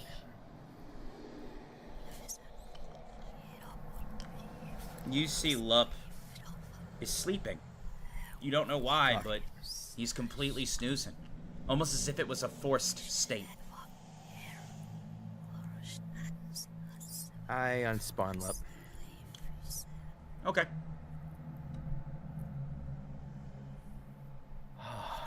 So... this is about to get fucking crazy.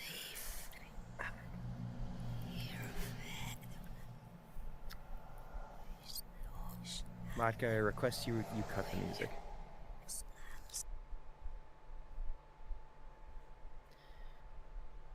Mitchell puts his hands together. Mm-hmm. And he starts to pray.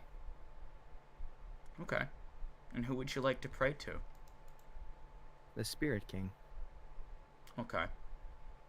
Roll 2 10-sideds.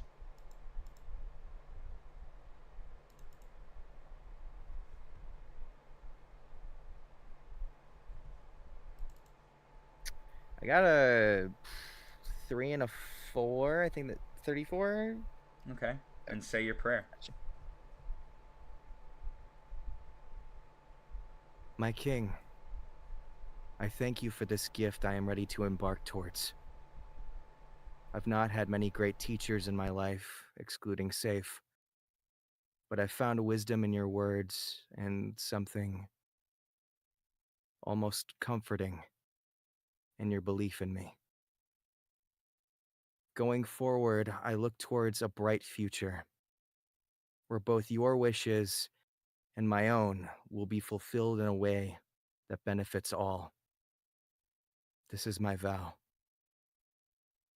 Even if I appear to be going off the path, I promise you that every move after today, all my actions, will make sense in the end. And will be to make you proud. Mitchell stops praying and then turns to the right.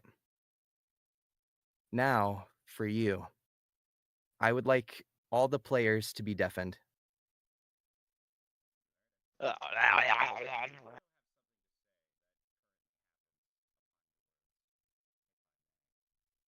If you're seeing this, the march is already starting. It's too late to do anything about it. Regardless of your feelings, it needs to fulfill its function. It needs to. If we do not, the world will end. I know you're likely cursing my name and wishing hell upon me, but if you trust my forward thinking like you did back then, you know that I have a plan. I'm sorry I didn't make it to the meet, but I never planned to. You all need a team of capable individuals, and I've never had the best luck with those. I've never had the best luck in a team, really.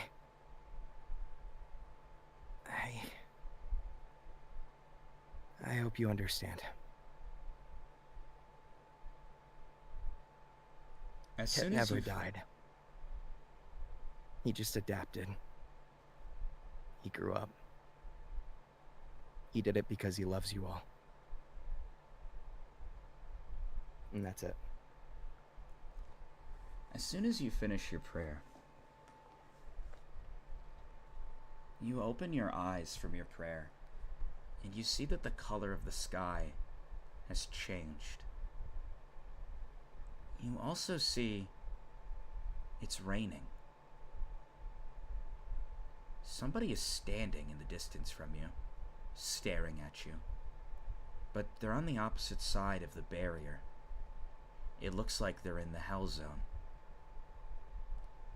It seems like they were listening to your prayer.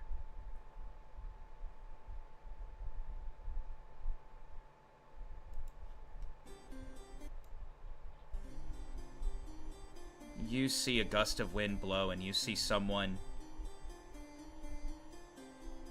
wearing a robe a mask that's covering their face. And you see on their back is a massive scythe. Okay.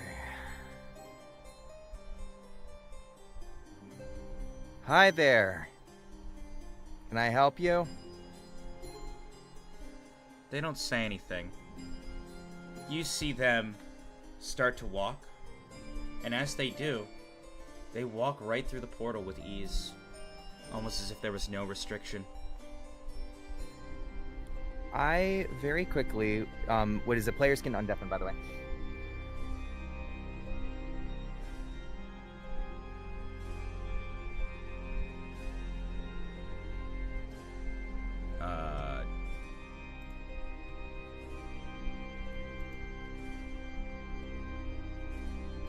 Let me let the group know.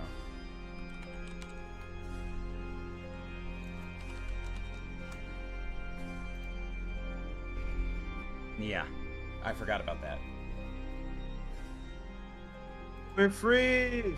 You see standing there on the opposite side of the barrier, an individual wearing a robe, a mask covering their face, and a long scythe on their back.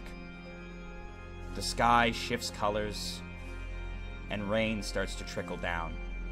They walk through the portal standing in front of you with ease. I unspawn the igloo. You see them start to walk up towards you. I start to back up.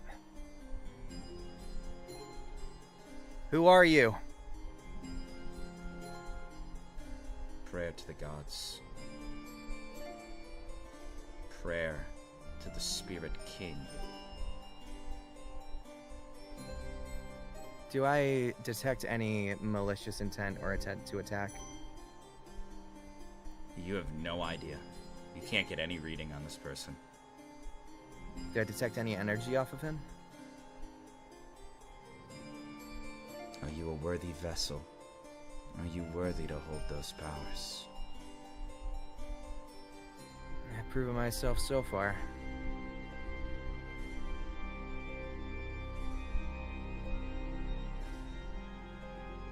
You see him sit down on the ground. Where to? The orphanage. Let's go. Who are you?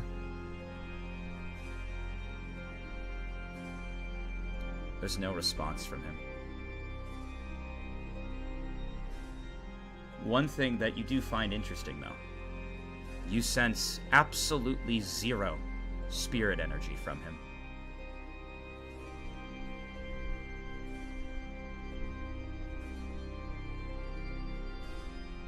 He said he's wearing a mask. What does the mask look like?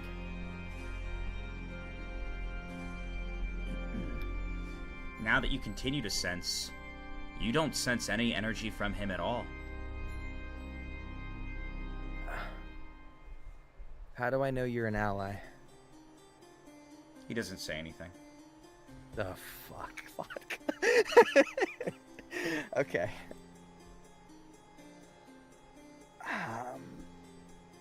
Fuck. Okay. All right, let's go. You start to walk, and he walks behind you.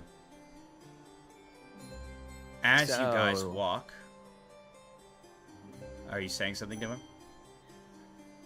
You got like a favorite book or something?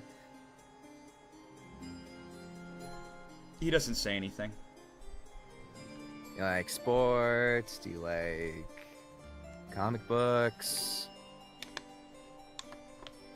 Do you like the As you guys walk, commercials? You see, I'm just gonna keep asking him these questions. you walk and you walk, and you're acting like fucking. You're just like this. You like that. As you guys walk, you see something standing in the railroad, not too far down the way. A demon.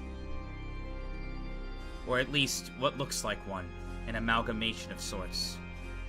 As you start to walk, the moment the demon looks over at you, You see its eyes lock on to the man walking behind you, and it falls to the ground and starts sprinting away.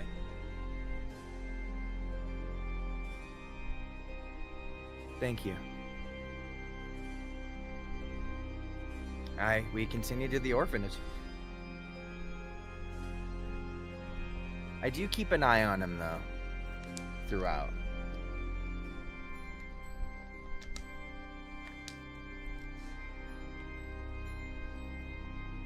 You're getting exhausted.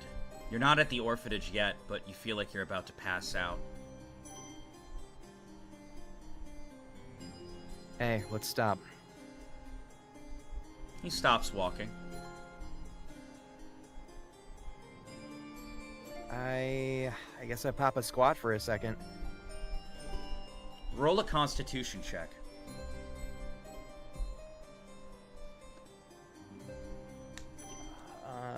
Where's my Constitution thing?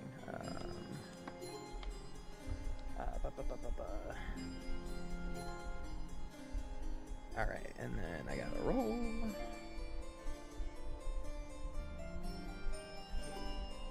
Aw, man.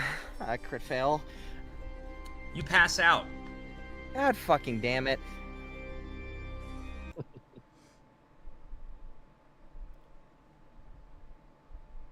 We are gonna go back to Kodo in a moment. I have to use the bathroom. Again! Man, this Salus guy might be cooked. I was really hoping it would go out Might. to Salus, I'm gonna be honest. Might.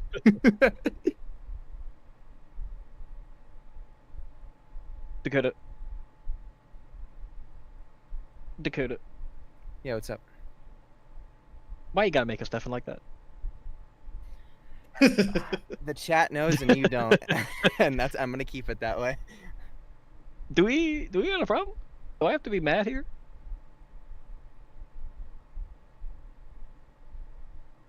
Brother. I ain't answering that shit. Brother. Yeah.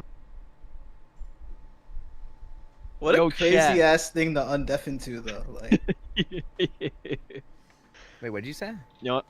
I I was said, what gonna a say crazy yo ass thing to chat, put undeafen to. a bunch of spoilers as a joke, but I know that someone's actually gonna do it, so don't do it. We've The day seen that I tell vodka to deafen. That'll never happen. I can honestly, for that one, I considered it. For that one, I considered asking you if you trusted me enough. Stream just grinds to a halt because he never undeafens. We are gonna move to Kodo.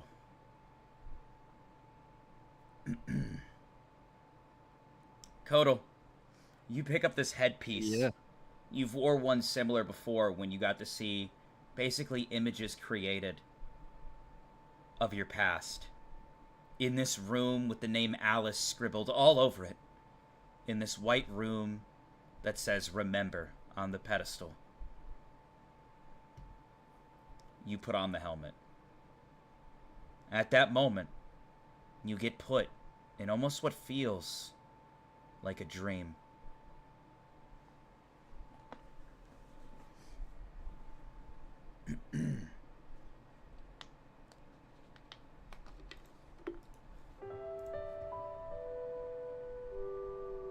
You hear, "Honey, I'm home." You see yourself standing there, watching. Is there something that you wanted to say to me before I proceed? No, you're good. You look and you see a beautiful house. A family of a wife who loves to cook. Two very young children who they try to get along for the most part. You see one running around and he's throwing what look to be dodgeballs in the yard at some girl who's running around as well and laughing.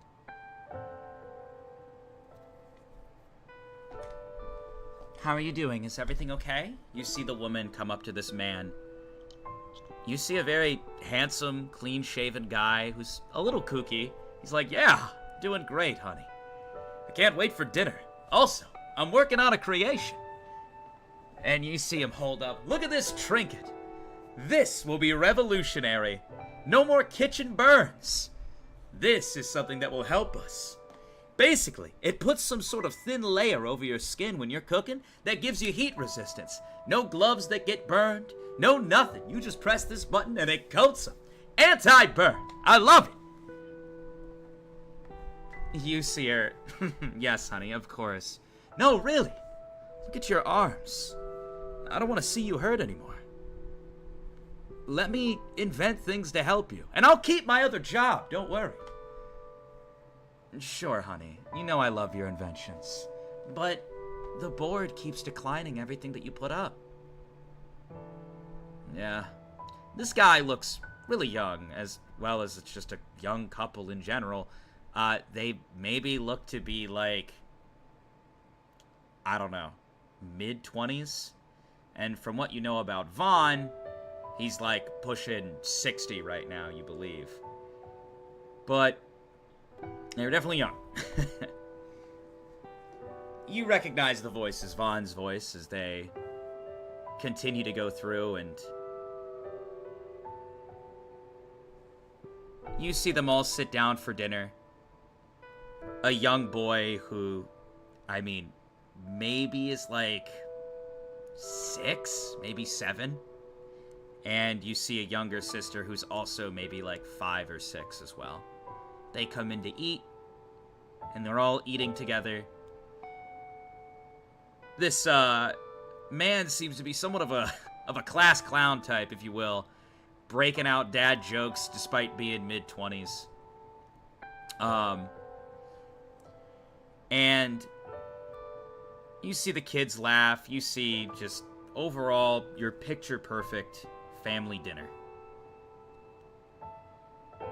And then rambunctiously, the boy with longer hair, despite his age, he goes to pick on his sister a little bit. And as he does, he bumps into one of the glasses. And the glass falls. And you see this beautiful glass filled with water tip off the table, fall to the ground. And right before the glass was to hit the ground and shatters, it stops in midair. All of the liquid goes back into the glass, and it gets set back on the table.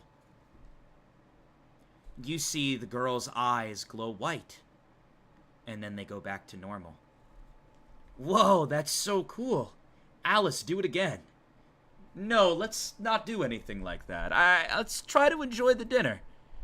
Please. Also, you don't really have to use your powers. I don't want either of you kids relying on gift energy. We have inventions.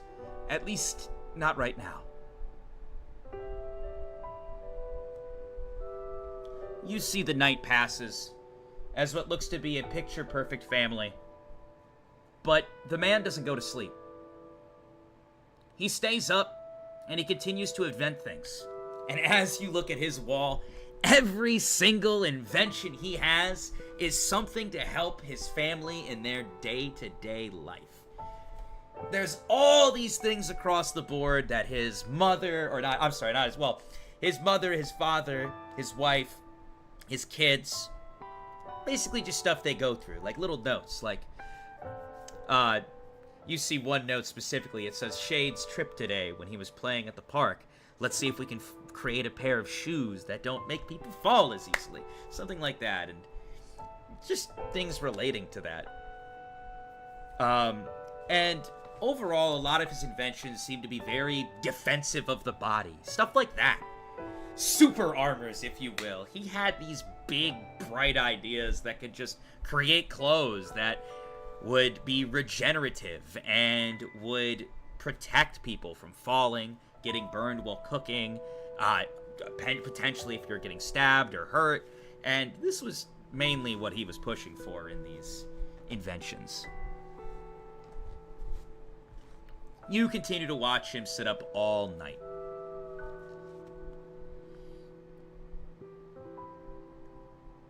Somebody knocks on the cellar door. He walks up to the cellar door, and he looks outside through basically a little camera he had created. Oh, it's you. Come on in, Vic. You see someone come in. Are you guys still living here? Don't worry. I put up a barrier. It should be fine. And her powers are contained. I understand that, but outside of you and me, I mean, does your wife know?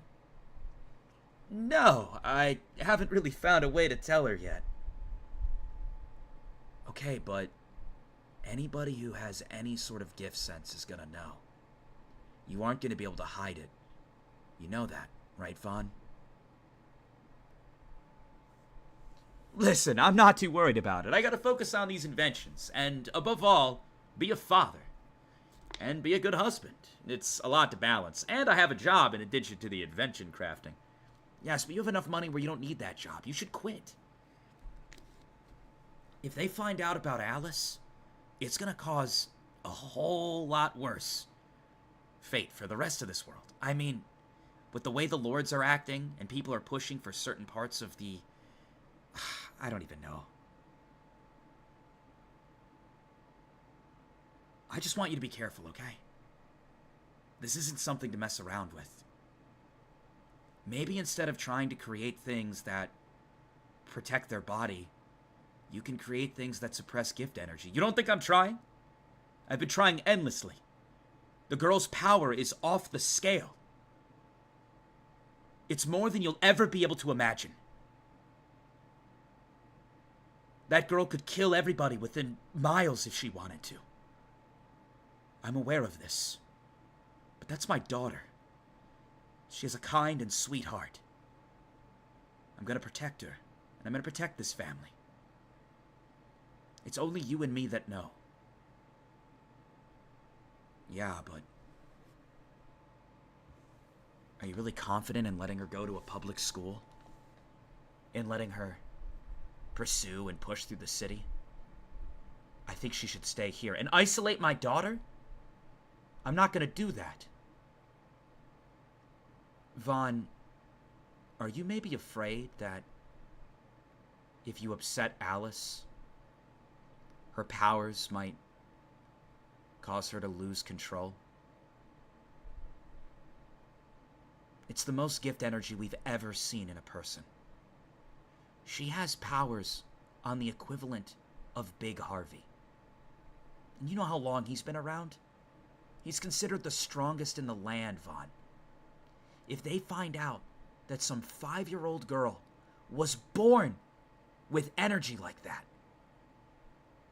do you know what's going to happen to you and your family?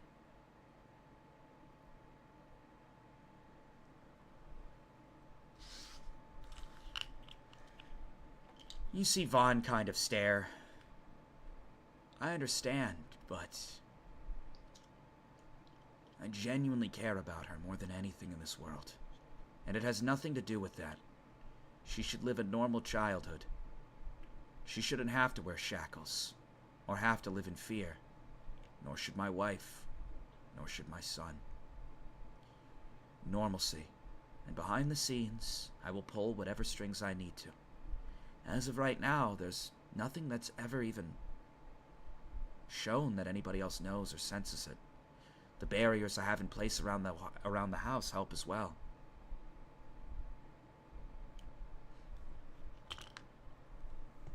At that moment, rustling comes from outside. Were you followed here? No, I wasn't. You know I wouldn't be. No human could follow me. You see them quickly look over. Vaughn quickly runs over and puts on what looks to be like some sort of body piece in that moment. And it's definitely no Iron Man body piece, but it still defends to some extent. Whoever's out there, come out right now. You're on private property. The property of Vaughn. He looks around and you see the grass rustles a little bit more. Quickly running out of the bushes, 2 beast people that happen to be outside of the house quickly run, and they jump through the portal. I shouldn't say portal, more of a barrier that surrounds the house. Ugh, I should have known this would have been a problem. How are they able to get through the barrier without you turning it off and on? Unfortunately, I haven't figured out a defense mechanism against the beast people. Though they tend to be very dumb, so they'll be fine. Unfortunately, that barrier, it really only restricts gift energy.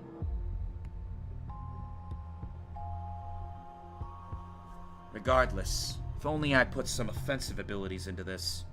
Everything I've been creating has been defensive for the most part. I'm just not really much of a fighter, you know? But I think it would be awesome to create something that helps our day-to-day lives be just a little bit easier, a little bit better. They conversate a little bit more, and the night passes. You continue to watch as a beautiful, normal, day-to-day life unfolds with a family. Until, as you expected it to come, given the atmosphere of this room and given the man you know as Vaughn today, something bad happens in the story, unfortunately.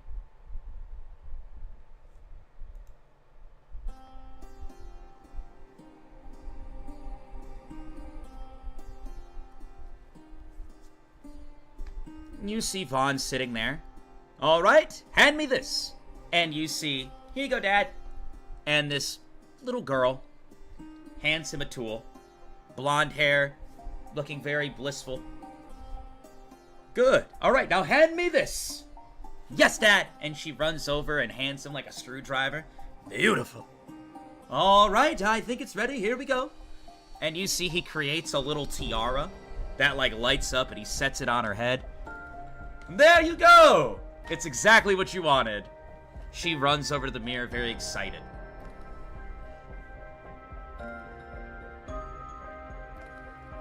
A knock happens on the door. There shouldn't be anyone able to get through that barrier. You see he walks over to the door and looks through. State your name.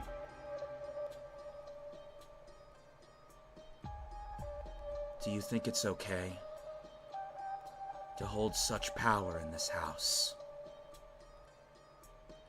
I'm sorry, but I'm gonna have to ask you to leave.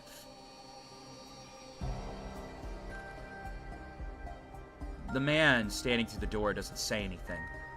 You get a glimpse of the man and you see someone standing there in a robe, with a mask over their face, and a long scythe on their back. I heard an anonymous tip from the Beast People. You're hiding a greater power here, one that can rival their leader, Big Harvey. Is this true? You see him quickly just turn pale white.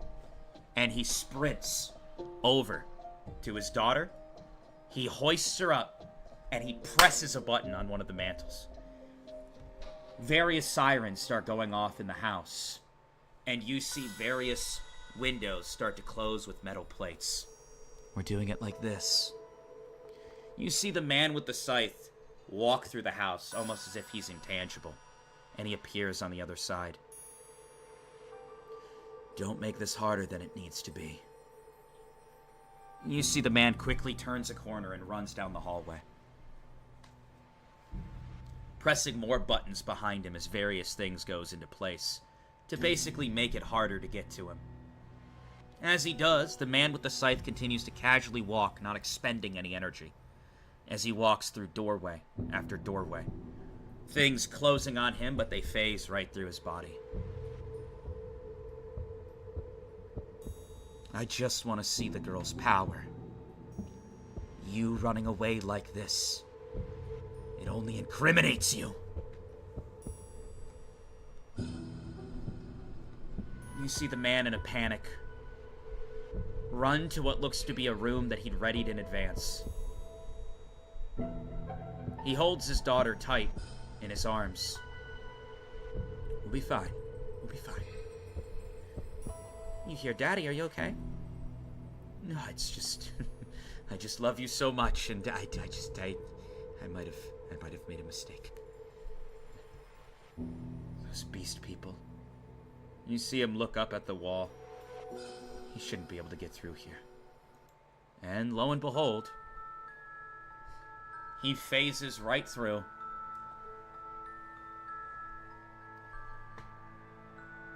Why are you running?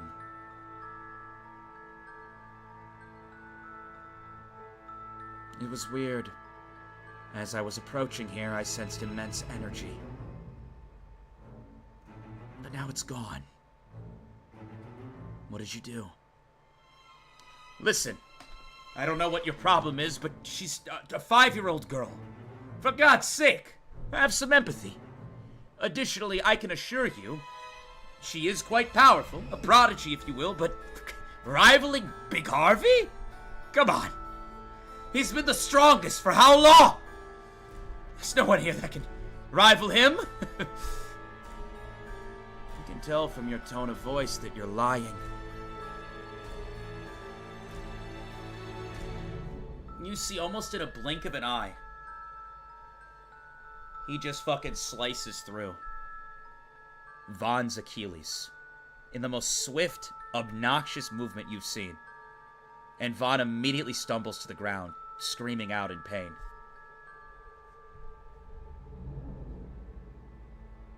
I'll make you feel better if you weren't lying to me.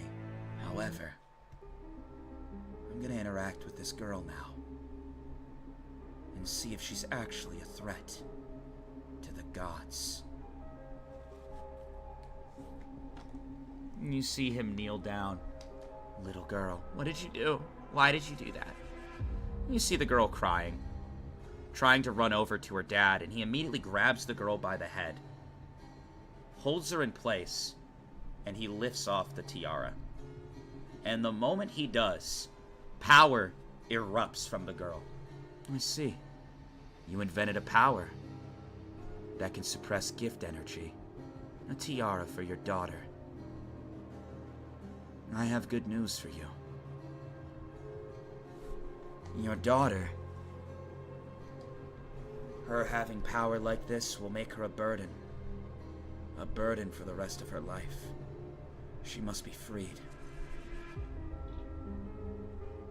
You see the man screaming out. Sniffling, crying, screaming, begging for him to stop, to not touch her. And unfortunately, he goes and he swings his scythe at the other leg. Vaughn, on the ground, bleeding out, continues to scream more, begging for him to stop, and the guy doesn't stop.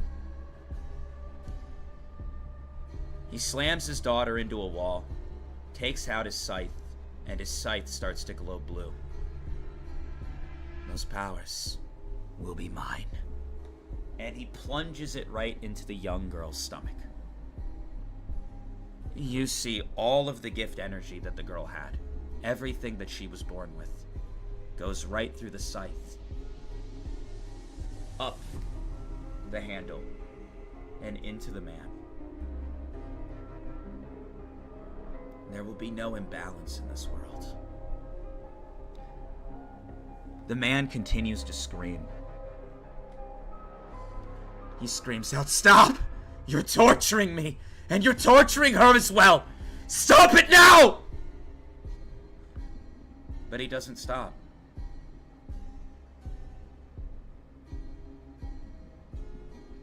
He extracts every ounce of energy she has, stealing her gifts permanently. Balance. Gods. We need to make sure there's balance. You hear him continue to scream. Wait, heal the girl! Heal the girl! Heal her! I know she has healing. Healing that could save many. That's what I was pushing towards! How do you think I've made these creations? These defensive creations are with her energy and hers alone! Heal her. If you took her powers, I know you can. I would, but you lied. You'll get no sympathy from me. You see him start to leave. The man continues to scream as he crawls over to his daughter. He holds her. While holding her, he tries to crawl up the stairway and crawl down the hall. He quickly and frantically runs over to his workshop.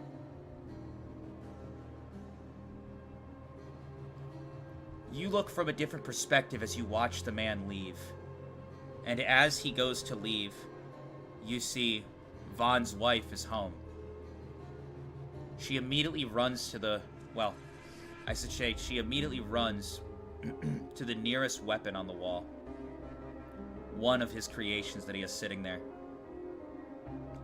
No idea how to work it. She goes over to grab it, and before she can, with a single swing of that scythe, she's dead.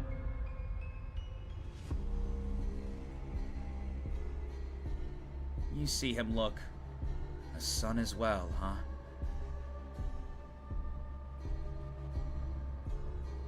Where's your son? You see him look. But unfortunately, the woman's already dead. Fine, then. You see the man with the scythe walk out.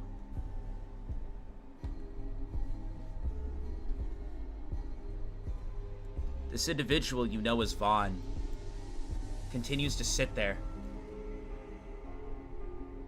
holding what looks to be his lifeless daughter in his arms. And every day he continues to try to bring her back.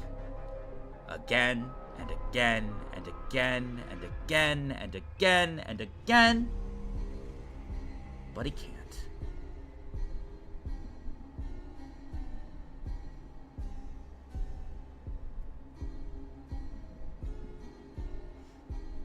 He looks over at the wall. And on the wall, there's a message that the man holding the scythe had left for him. It states, "I'm sorry, but there must be balance. Humanity can never surpass the gods."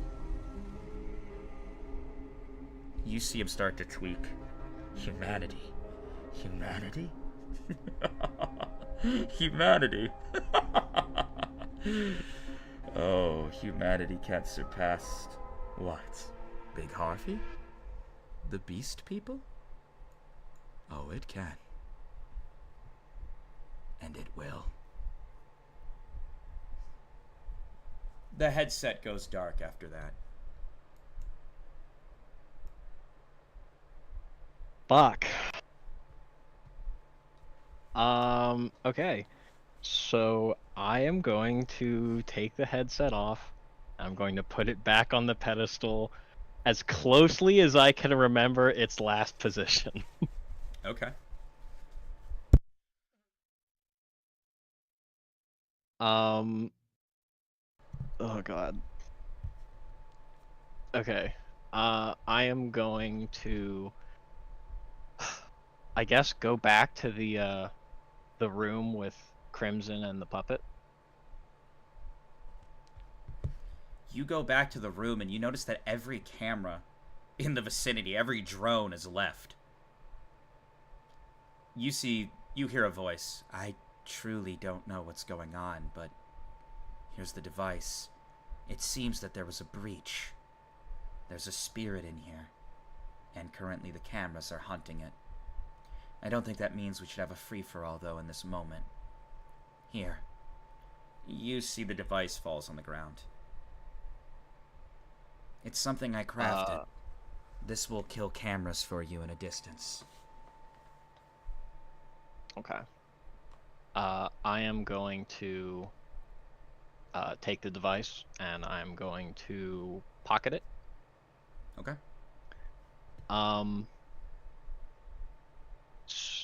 What now? I mean, isn't this the moment that you were saying that we needed. I just don't understand why Vaughn would leave you unattended. I guess I feel like it's too good to be true. However, I can't move the girl. If you feel that this moment right now is the moment that we need, then I'll trust you. But it's up to you. Is this the moment you would like to try to move the body, Kodo? I'm really sketched out about that laser gun thing that shot the fly before. All the cameras are down, but I have no idea about that defense system. You see at that moment, you hear several sirens. Do do do do do do do do, and you just see a little spider, just like running, and you see several fucking gunshots come from cameras and drones that are all honed in on it, and it just past the doorway, and you kind of look over like, what the fuck? What the fuck was that?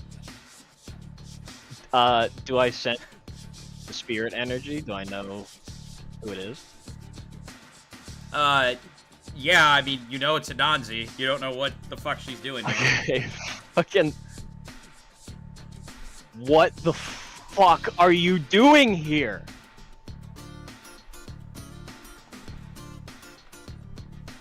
Fucking... Jesus Christ. Alright, fuck. Alright, I guess this is it. I'm going to try to pick up Crimson and hopefully not get shot. Well, first you have to press the button to release the chains. You only know about it since you watched Vaughn press that button as well. Are you gonna press it? Right. Yeah, okay. You press the button. As soon as you do, several sirens start going off in the room, and you see red lights flashing all around you. You hear, I think we might be in trouble. What do we do? You see Crimson's body falls into your arms. Oh, She's this light, was but it your looks fucking like she plan! hasn't been fed. This was your Well, fucking plan! I guess find an open window. Alright, You see running into Anansi the at that hallway. moment runs into the room, and you just see all the cameras start pouring in. What do you do, Kodal? Fuck. Alright, I'm running into the hallway and I'm looking for any windows, doors, anywhere that might lead out of here. Alright, you start running down and you start sprinting through various fucking hallways. Alright? As you're running and sprinting through the hallways, you see Anansi cling up to the wall, and she does not look happy with you at all. And you just see her at that moment shoot a spider web at your legs. Oh fuck. I'm gonna try and sidestep that shit. Dex check. Okay. Pass. Alright, roll 2 more. Oh my god, okay. Natural critical pass. Okay, you don't have to roll again then. You Oh my just see god, I got 2 criticals in a row. You see Kodal sprinting down the hallway.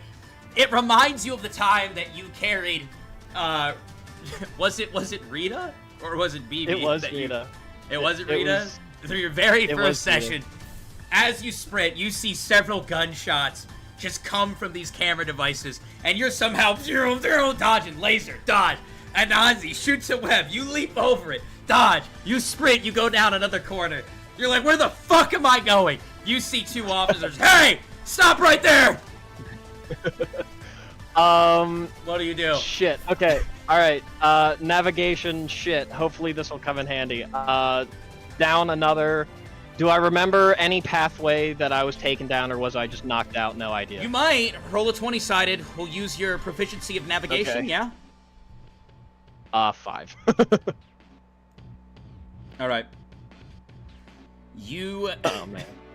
are not That's going navigating the great. wrong way. You're coming on towards the 2 guys who tell you to freeze. What do you do? Stop. I will freeze. As you stop, you see... Wait. This one's Vaughn's prisoner, is it not? At that moment, you see a little puppet appear and start going like this and walking. Finally free again. He looks creepy as fuck, as he's made entirely of wood. Almost like a Chucky doll to some extent. You see them both look, what the hell? And he just goes like this, and two puppet strings attached to his finger pull forward, and you see the string just behead both of the guards. And they fall to the ground.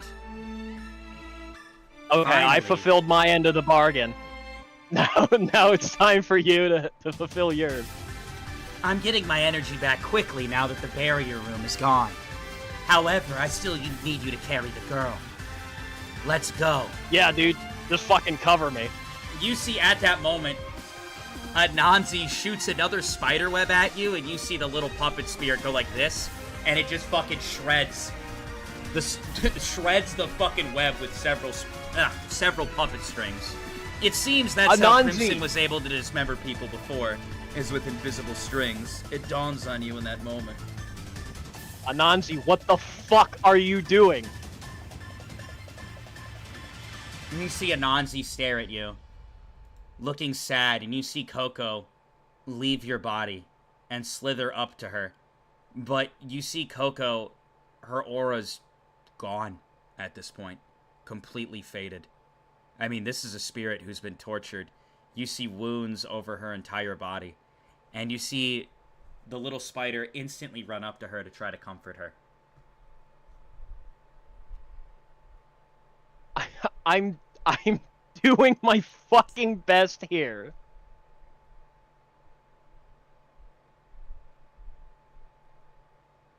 You see the puppet just stare. Are you two being serious right now? This is why you're both double digit. You need to look at the bigger situation here. You see Anansi glare at the puppet. Yeah, I'm gonna need you to shut the fuck up on that one, because your single digits kind of got you in a pretty shitty spot, and you were pretty powerless. So how about you shut the fuck up?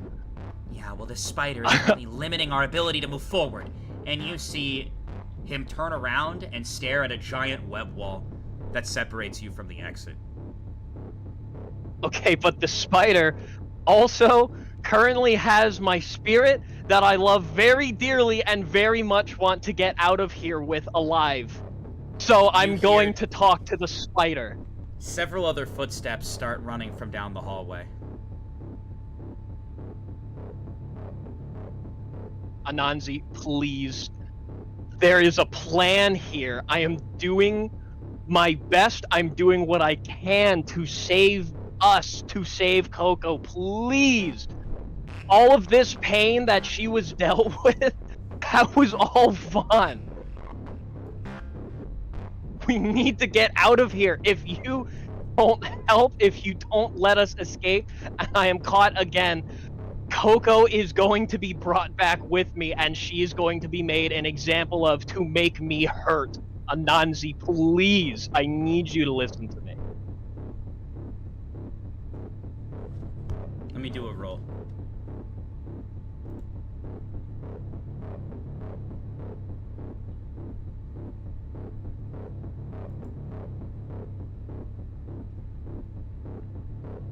At that moment,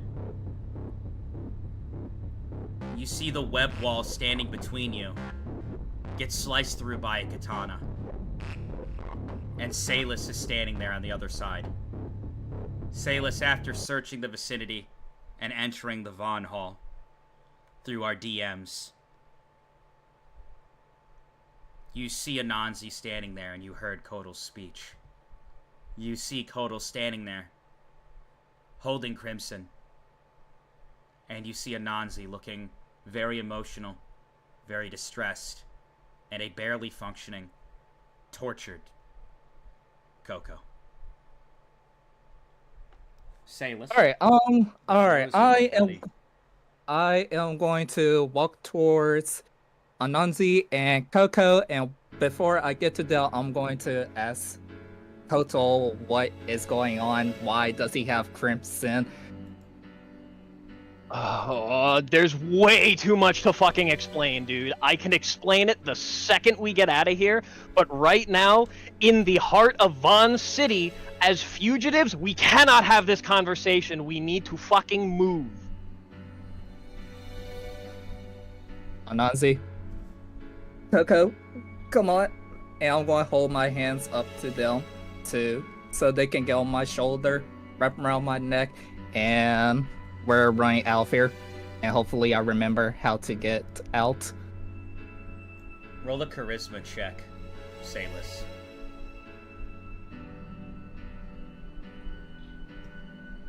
I pass. Anansi stares at you, debating what to do.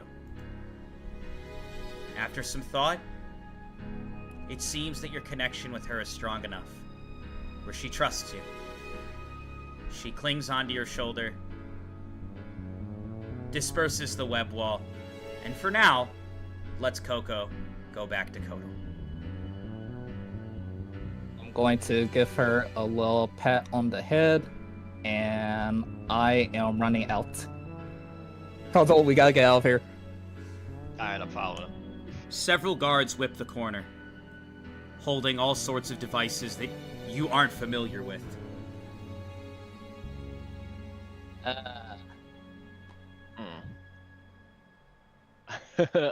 Crimson Puppet, can you do your thing? As soon as you hear that, you hear a voice. Judgment. And all of the guards' hands start to twist out of place. And they start to hang themselves. Oh my god. You see I don't walking like down the that, hallway.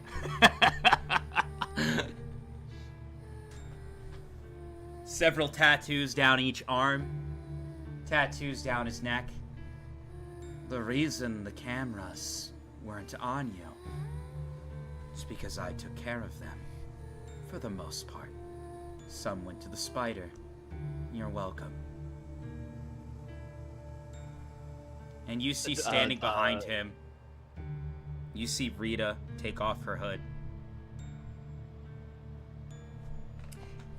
Rita. You feel sick to your stomach, Kotal.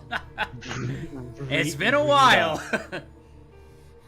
Oh my god, Rita. Whoa, what the fuck do I even say?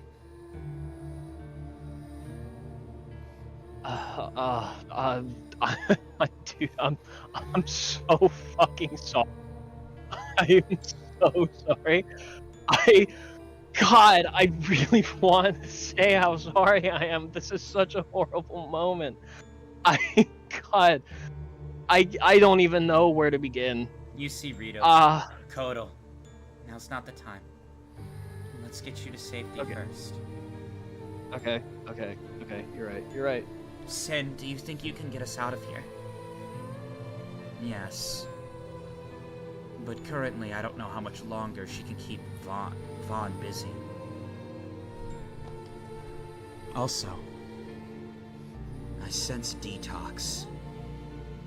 They entered the city not too long ago. You see her look concerned. Is it Tiana? Let's go. They all start running down the hallway. Do you follow? I Yes. mean, I guess. Yeah, they seem to know what's going on. As you guys follow them, you see Sin continue to write things in his book. And as he does, even before you turn corners, you see guards' necks just snap instantly as you turn a corner. More guards dead. More guards dead. And in the back of your mind, you're like, this cannot be Fly with Vaughn. There ain't no way. Each of you guys roll a 20-sided. God. Oh, 6. Oh no. My 19. Sappy rolls are coming back. You guys get out, feeling a little bit more out of breath than usual. You see yourself standing at the front of Vaughn's Hall, out of the building. You see the puppet look at you. I can't believe I'm thanking you, a human, but genuinely, thank you. And I'll make sure that the deal is upheld. I can take her now. Alright, I'm going to hold Crimson out to the puppet so that he can do what he needs to do. And I'm just gonna nod and be Salis. like, yeah, you better. You see, and you get a little twist in your stomach for a moment. That girl, if you kill her right now, you could bring someone back. It immediately goes through your mind as you see a very weakened, lifeless Crimson laying there. However, it is known to you that if you let that puppet drag her out of that barrier, this could be one of the biggest threats you'll have to face down the road. So I ask you, Salis, will you take her life? Do a roll. No, gotta talk to the puppet though. What will you say? Once y'all are reconnected, once y'all get reunited with BB, tell her that Salis said sorry for not telling her what he saw after she left. Fine. Best of luck to you two, I suppose.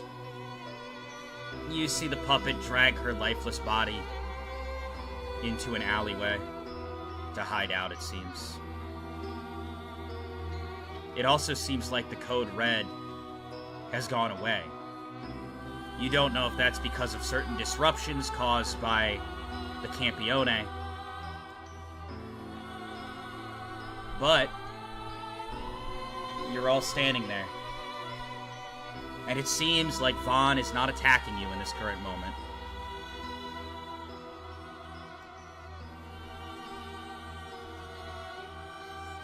I'm going to look to Sin and Rita and just ask, like, what's going on? Like, what are we doing?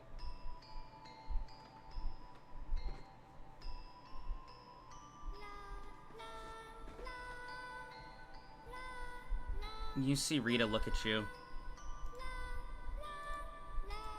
You saved my life once before.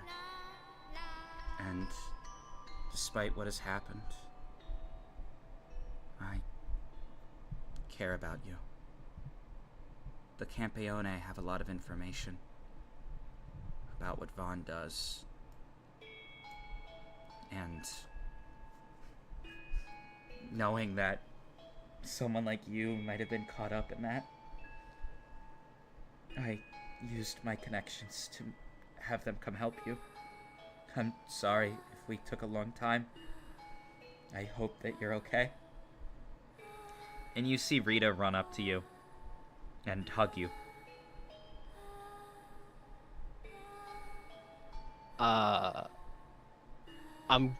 Kotal's gonna stand there kind of like dazed for a second and then really slowly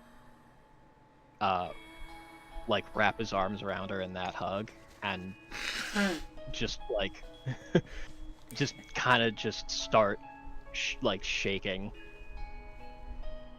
Like his face is just a fucking contorted mess of emotions, but there's no words that he could possibly say right now.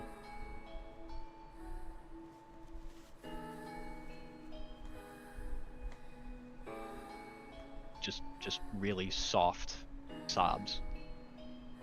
As you guys hug, you see Sin kind of have a frustrated look on his face, but he just looks away and lets you guys have the moment.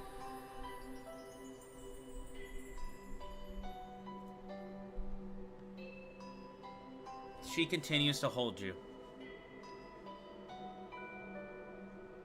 Okay. Comfort fills your body. This is greater than any hug you've ever received from your mother, father, or anyone in your life. A hug of someone who genuinely cares about the person they're holding.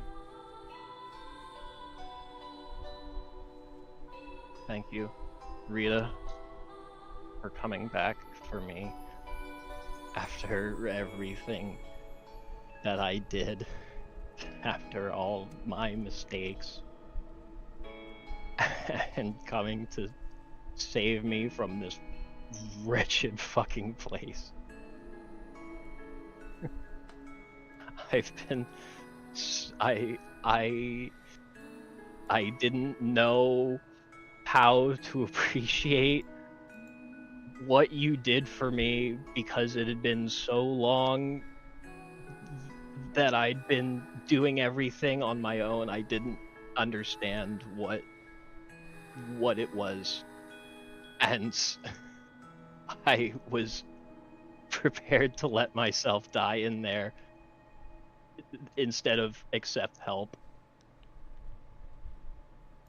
I'm so sorry for what I did. That caused you so much hurt and so much pain.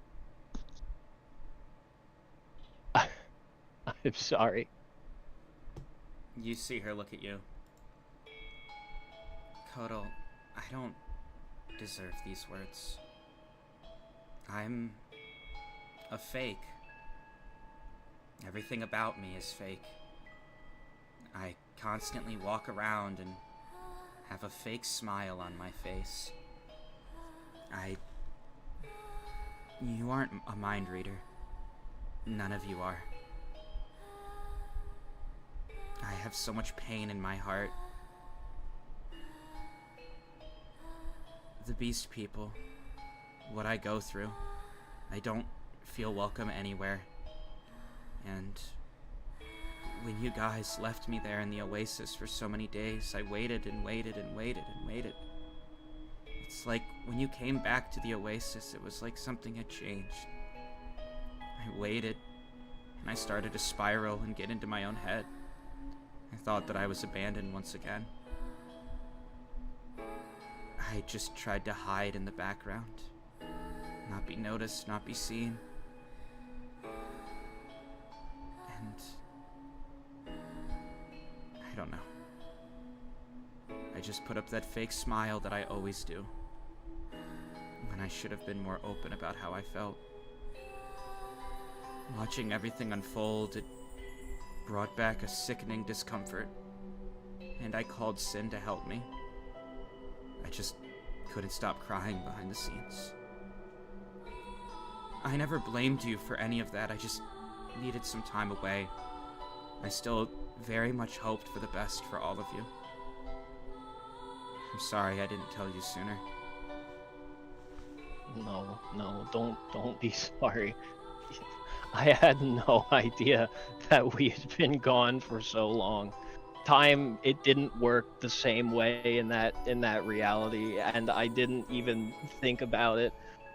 When you had said that we were gone for a long time, I just thought you meant hours. I didn't know that you meant days. If I had any idea, Rita, I'm so sorry. It's okay. I'm just used to people not really talking to me. People don't really want to talk to the one that's half-beast.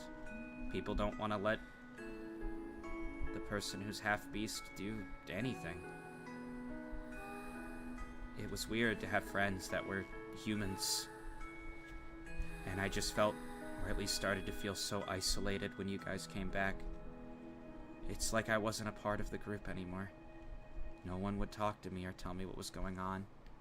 Next thing I know, a man was murdered. And my life was on the line in a trial.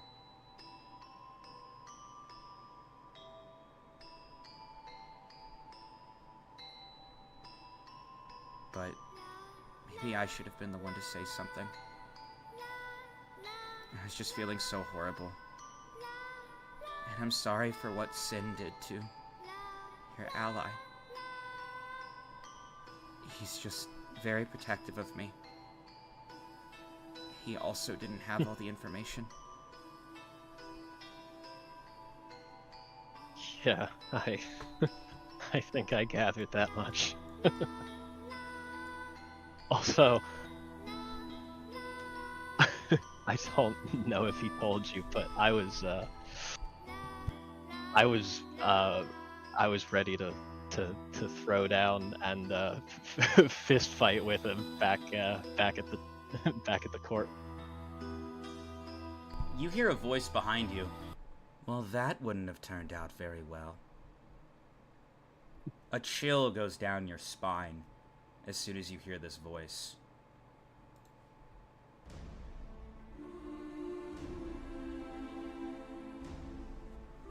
You see a woman, and I mean woman. We're talking assets. Several tails flap in the wind, and huge ears that stand tall. You see Rita. Mom, are you okay? I come down here and I see a man holding my daughter, and I don't even know much about this man.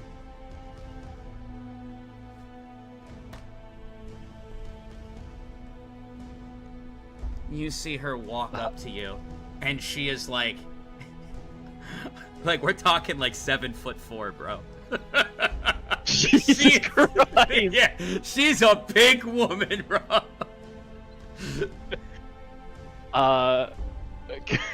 You see several foxtails just flapping behind her. Yeah. I'm one of the Campione. Currently, I have distracted Vaughn long enough. Our next operation, Sin, will be to free any of the beast people that are currently being held hostage here. Rita, are you good here for now, or are you coming with us? You know, as part of the deal of saving him, you promised you would join the Campione and fulfill what you need to for this family. You see her wipe some tears. I think I'm ready. I've said what I've needed to say. Thank you, Mom, for helping him. Of course. You see someone else hop down from the roof. I managed to dismantle most of the guards in the area. You see someone walk up who has squid tentacles for hands. He also has a lot of power coming off of him. It seems like more of the Campione are gathering in the city. Perfect. I'll be sure to write a passage in my book for Vaughn. And we should be able to free any of our people from this city. Big Harvey will be pleased. You see Rita look to you. A deal's a deal, Kodo. I have to go for now, okay? You take care of yourself. No, I can't. Not after just being able to meet you again. Rita, I wanted to kill myself, and the only thing that made me stop was not getting the chance to apologize to you for what I did. Rita, I can't let you go again. Salis, what are you doing in this moment? We're just standing there observing everything, also paying on Nancy. Well, I didn't think we'd have celebrities here. You see her mother say as she looks past you. You see a girl with long, beautiful blue hair. Perfect skin. The ideal body, as man would call it. Kodo, I didn't know you were hurting so much. It's me, Ravana. I said I'd come to get you. You see standing behind her is a plethora of armed individuals. Though it seems like Vaughn isn't present currently. It's been so long. She reaches out her arms to hug you.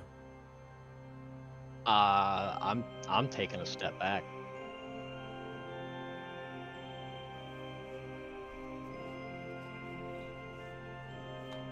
Ravana. Or is that even your name? Are you just Reva now? You can address me however you'd like. Whether it be sister, Reva, Rivana, I'm just happy that we're reunited at long last. Okay, see, I don't want to reunite with you right now, okay? I haven't seen you for years. You had so many opportunities to visit, to bring me back, I don't know, but you didn't. And the first time I see you again after all these years, you bought me like a fucking piece of cattle. I think you would know better than anyone else that Vaughn isn't a reasonable individual. I did what I could to free you. I'm sorry if my methods seem uncouth. That doesn't even go over anything else. What would you like to do? I would like you to come back to the City of Rain and experience a good life. One without fighting, one without harm. And before you knock it, please consider where I'm coming from. I've done what I've needed to do for this family. And finally, there won't be any more suffering for our bloodline. Good food, good shelter, and together we can work towards shaping the cult and making the city an overall better place. Just as our families intended for us. Except this time, we'll do it right, and we'll do it together. I know you maybe feel a disconnect to me, but I gave you that beanie so long ago, and seeing you still wear it makes me incredibly happy. Thank you for never getting rid of it, despite our time apart.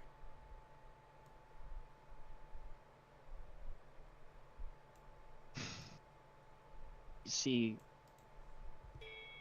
Ravana, you are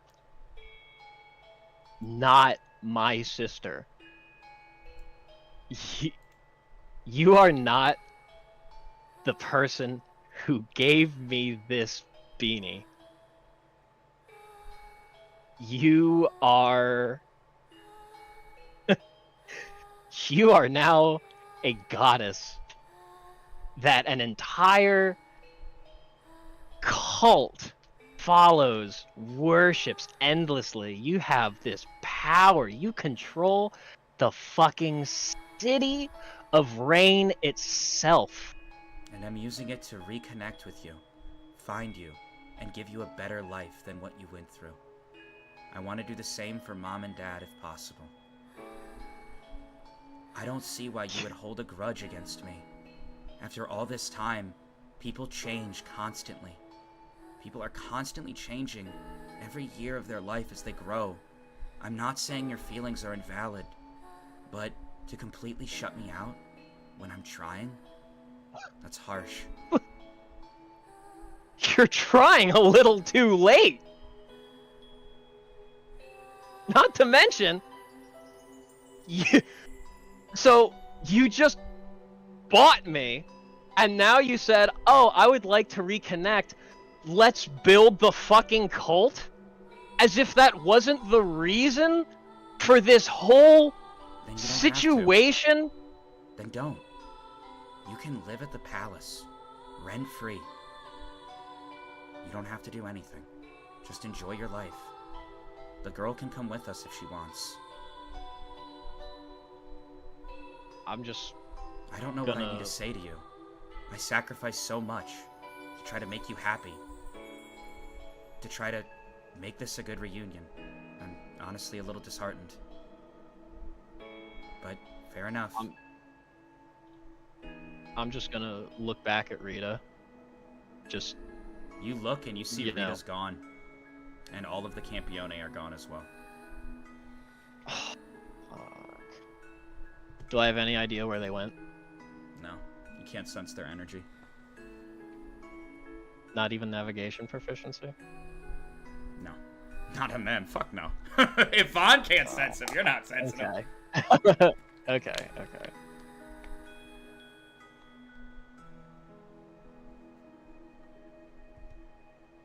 Salus, are you saying or doing anything? You also did not see them leave.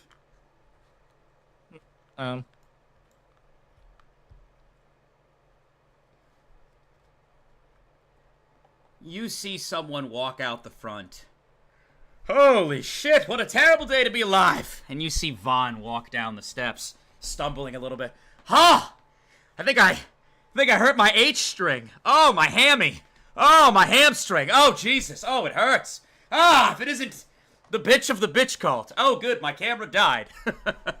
Wonderful. We love it when the camera dies. Actually, we love it when the camera dies. I have a backup yeah, camera, okay, chat. You're gonna have to give me a second.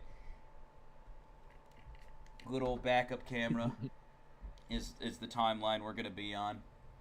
Ay, ay, ay. Are you guys enjoying the session? I guess this is a good moment to ask you guys how you're feeling, and we can let the other chatters talk as well. Good old players if they're here. I've been deeply invested. I need to use the bathroom 1 second. Yes, so that Sin guy's pretty strong, huh? Yeah, he's a fucking problem. Oh boy. Oh fuck. I'm trying to figure out where my camera plugs into. Technical difficulties, chat.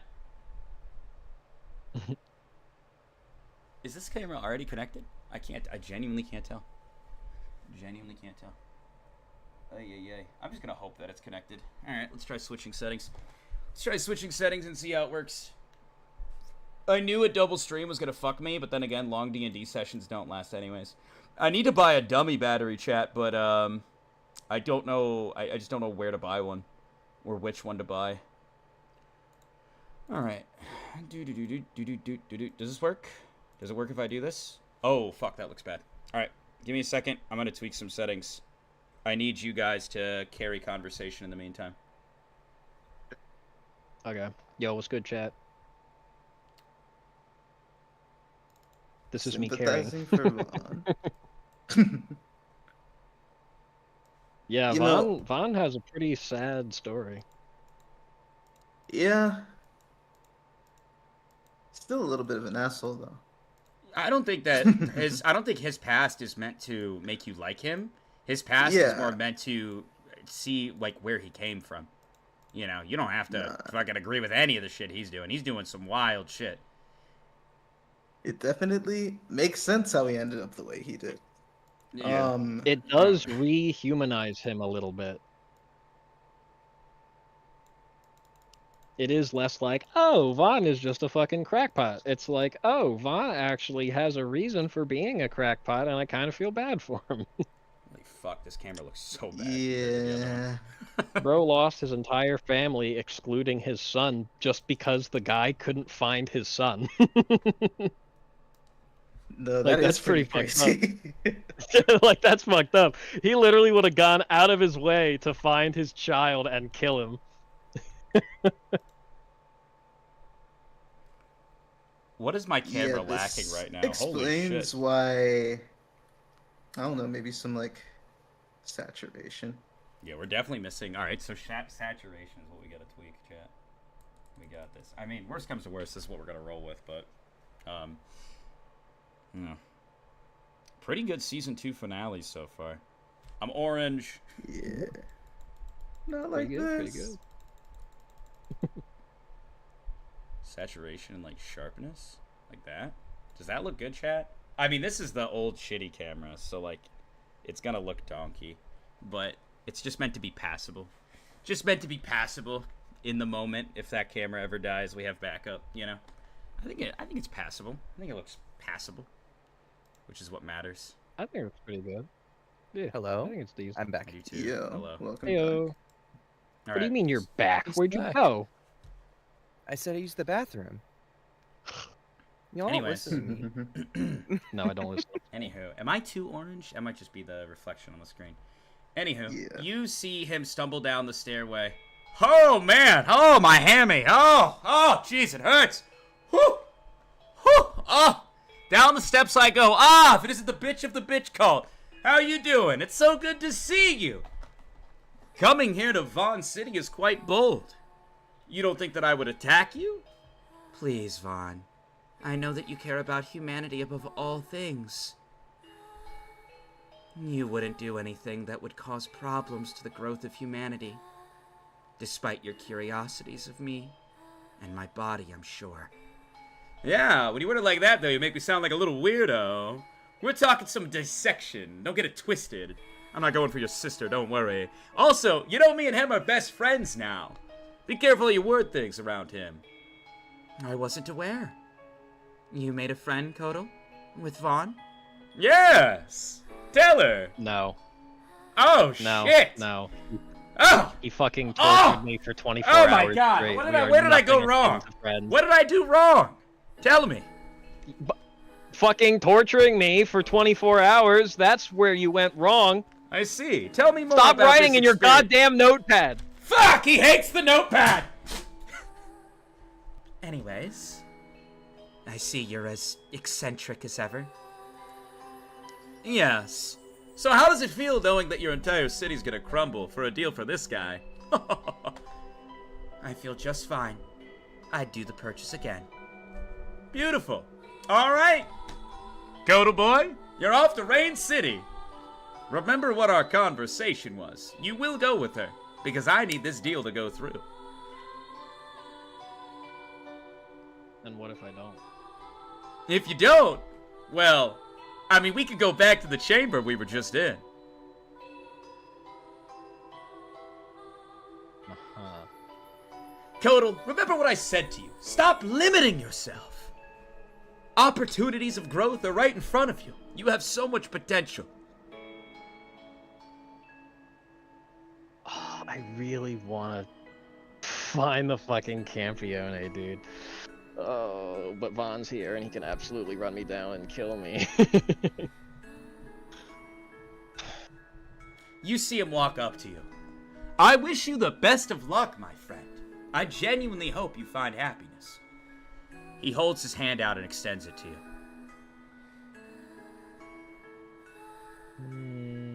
He has the expectation that you'd at very least have the courtesy to shake his hand. Okay, I'll shake his hand, but I don't want to. The moment you do, you fucking pass out through a volt that goes right through his glove. You see Yeah, him I hold him up like a fucking rag doll, Sailors. You see Ravana, what the hell did you do to him? He's fine. Look at him. All right, where am I putting him? Where am I putting him? Tell me. I got him right here. And you just see Kodo's body just fucking ragdolling as he's holding him. Where do I put him? You see Ravana, stop! Be careful with him. Sailors, you're just watching this unfold like, what the fuck? As he walks over in here, and he puts him into the caravan. Alright, I need you guys to get out of here as soon as possible. We're about to have some explosive fireworks in here, if you know what I mean. I understand.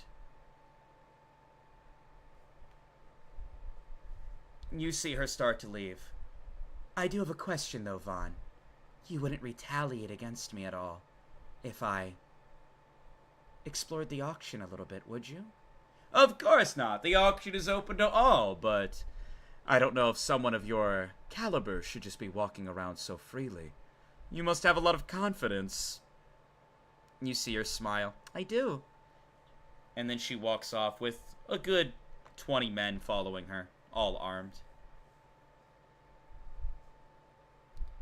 You see Vaughn slowly start to look at you, Salis.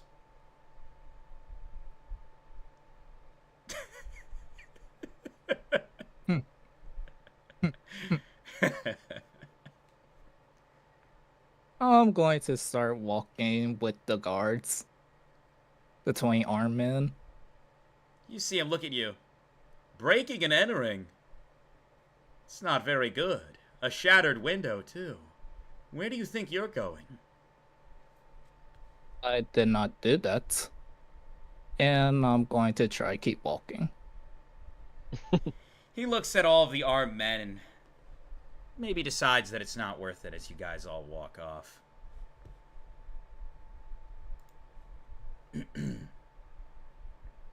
Does Vaughn have, like, does Vaughn have any idea that Crimson was broken out? I don't know. All of his cameras are fucked. Everything's fucked. Vaughn is not Dude, in a good I'm spot really- right now. Dude, I'm so fucking nervous for, like, he's gonna walk down and be like, ah, yes, so where,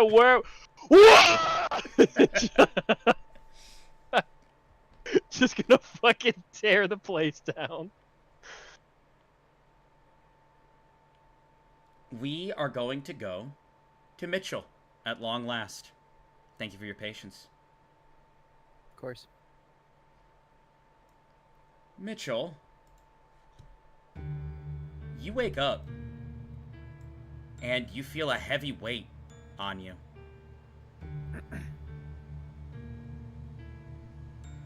I take a look around.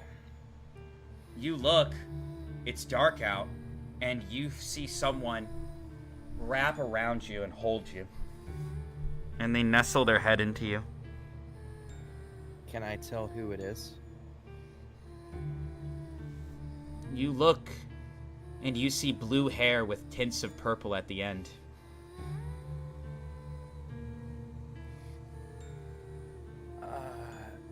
Hello? She continues to just completely asleep. A tight grip around you. Hey, and I kind of push her a little bit. Hey, wake up. She doesn't wake up. All right, well, I push her off me. You push her off a little bit, and you just see her. Do I have my weapons on Mitchell, me? hi. Vodka, do I have my weapons on me? Yeah, you have them. Okay. Who are you? You don't remember me? We talked in the other world.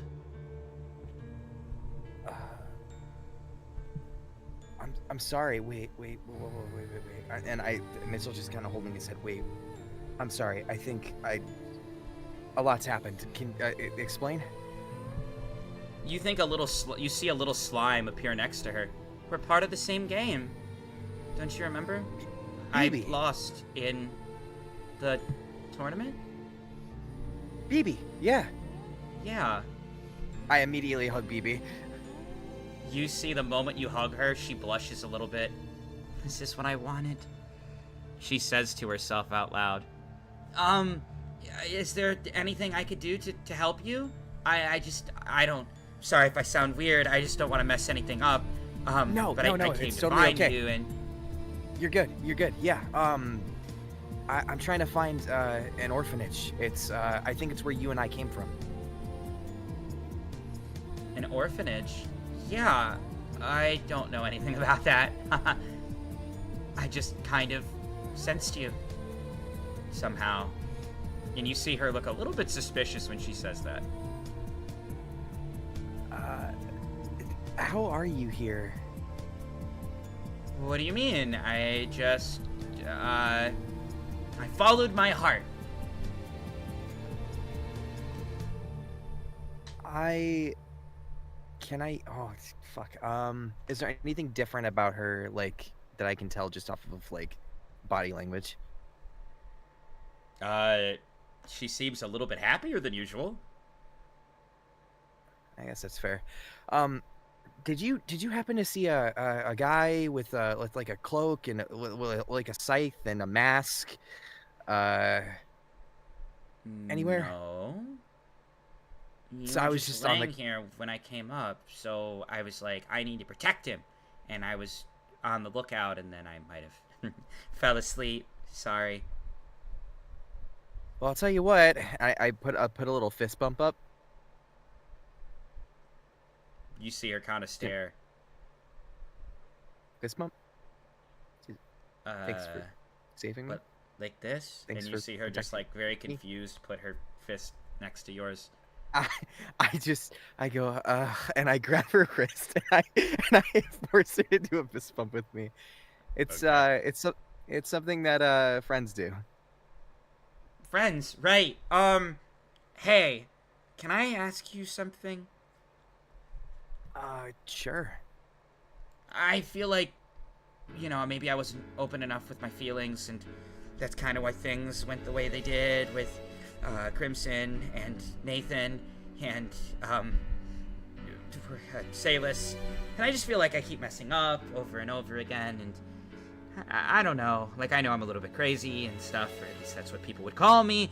I'm just want to be here in your arms in a not weird way, and if there's anything I could do to make that happen more often and make this less weird for you and make it acceptable for you for me to be here, that would be great if you told me right up front.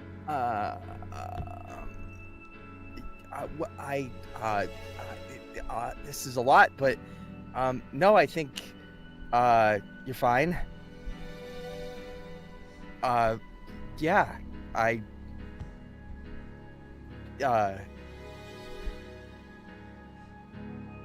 we should go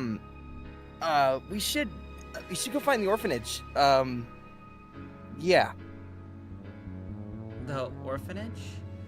Listen, I'm Yeah. really trying to be... It's hard to talk about how I feel, because I have, like, a twisting pain inside me, and I'm just trying to... I don't know, thoughts are coming faster than I'm speaking. Am I making it weird? Am I being weird? Slightly, but just because we're inside of a forest full of demons, but otherwise this would be a normal conversation. Demons? Oh, those? And you see her look around, and you just see a bunch of beheaded monsters around you guys. What the hell? Was that you? I mean, I did plant this little guy to look after me. He's really strong. And you see her look, and this little slime is like...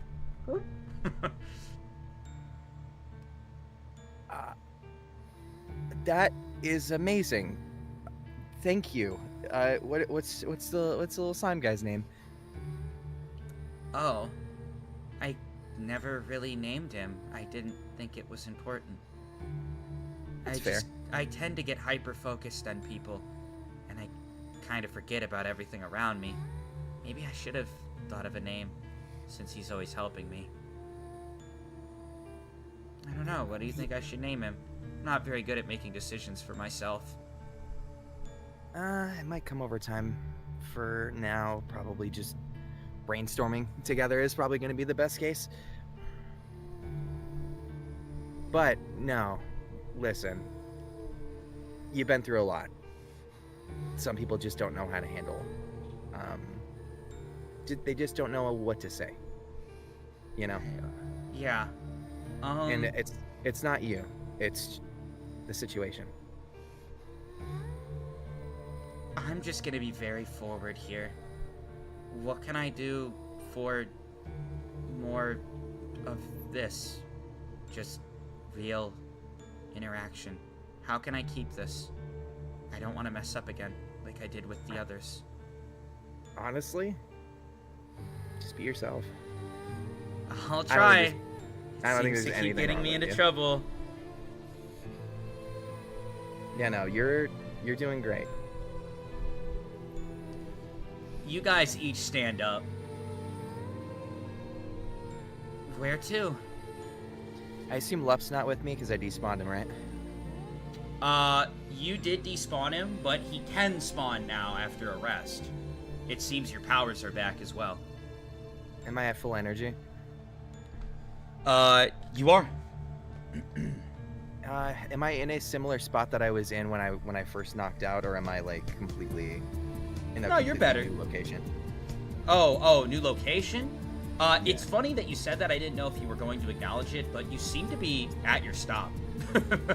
You look and you see the orphanage isn't too far away. BB, I've been sent on a mission by the Spirit King. And I need to go. I need love to to go help to the you. orphanage. If you'll have me. Of course. Yeah, well, it seems like you can handle yourself with demons, so I guess I don't have to worry about anything. I'll be honest, I was scared shitless. So, thanks for saving me. Of course. I'm happy to help or be useful. You see her kind of look down as she says that softly. Hey. Cheer up. Please don't let me make you feel any kind of way. I'm just here to give you backup and do what I can. Nah, not just backup. Teammates. Yeah? Friends. That would make me very happy. You see her shake off what looks to be her deeper thoughts and stands next to you a little bit taller than before. Good. There you go. Also, real quick, and what is it? Mitchell takes 2 of his fingers, puts it on the sides of his mouth, and then like forces a smile. Smile more. You see she immediately is receptive and smiles. Of course. Good. All right, come on. And so I start leading BB towards the orphanage. You guys start to walk through the woods. As you do, you look and you see tons of monsters and demons that look to be wiped out. It looks like fucking a massacre happened over here. Was this you too? I don't remember if it was. Damn. Good job. You keep going towards the orphanage. As you go towards the orphanage, you see one little creature staring at you from what looks to be a window of the orphanage. And as he sees you two walking up, he just ducks down, runs off, presumably.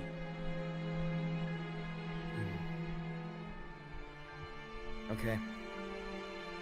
You want me to kill that guy? I'll kill him for you.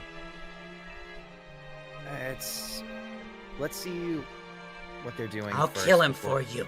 Just tell me. What is it? We'll assess the situation, but I'll let you know. Okay. She shifts back into her more softer voice. Are you guys All right. entering the vicinity? Yes. I would like to make a investigations check to figure out if there's any traps, anything I might need to expect. Roll a 20-sided.